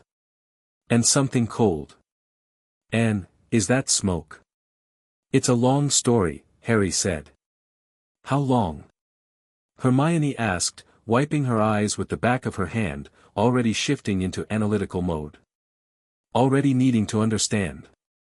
Harry thought about it. Months in Westeros. 3 days here. An army of the dead. 3 dragons. A continent liberated. A throne destroyed. An impossible journey through a world that shouldn't exist, culminating in a revolution that would echo for 10,000 years. Very long, he said. I'll need a drink. Several drinks. And possibly a chart. A chart, Hermione repeated. There were a lot of characters. Ron looked at Hermione. Hermione looked at Ron.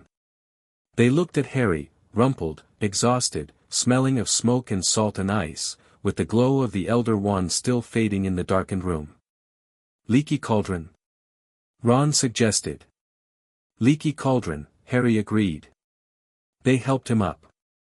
He tucked the Elder Wand back in his belt, straightened the cloak on his shoulders, and let his 2 best friends lead him out of the Department of Mysteries. Through the ministry corridors, past Aurors who stared, past officials who shouted questions he didn't answer. Out into London. Into cold night air that smelled of exhaust and rain and home. Harry Potter, the master of death, walked out into his own world. Behind him, across an impossible distance, through a gap in reality that had sealed itself shut, a continent was waking to its first free morning. People were arguing about governance and representation and the future. Tyrion was drafting charters. Daenerys was negotiating with skeptical lords. Jon was going home. Arya was planning an expedition to the unknown edge of the map. And the Iron Throne was 1,000 scattered swords on a cold stone floor, never to be reassembled. The world was changing. Both worlds were changing. Harry put his arms around his friends, breathed London air, and let himself finally, completely, relax. He was home.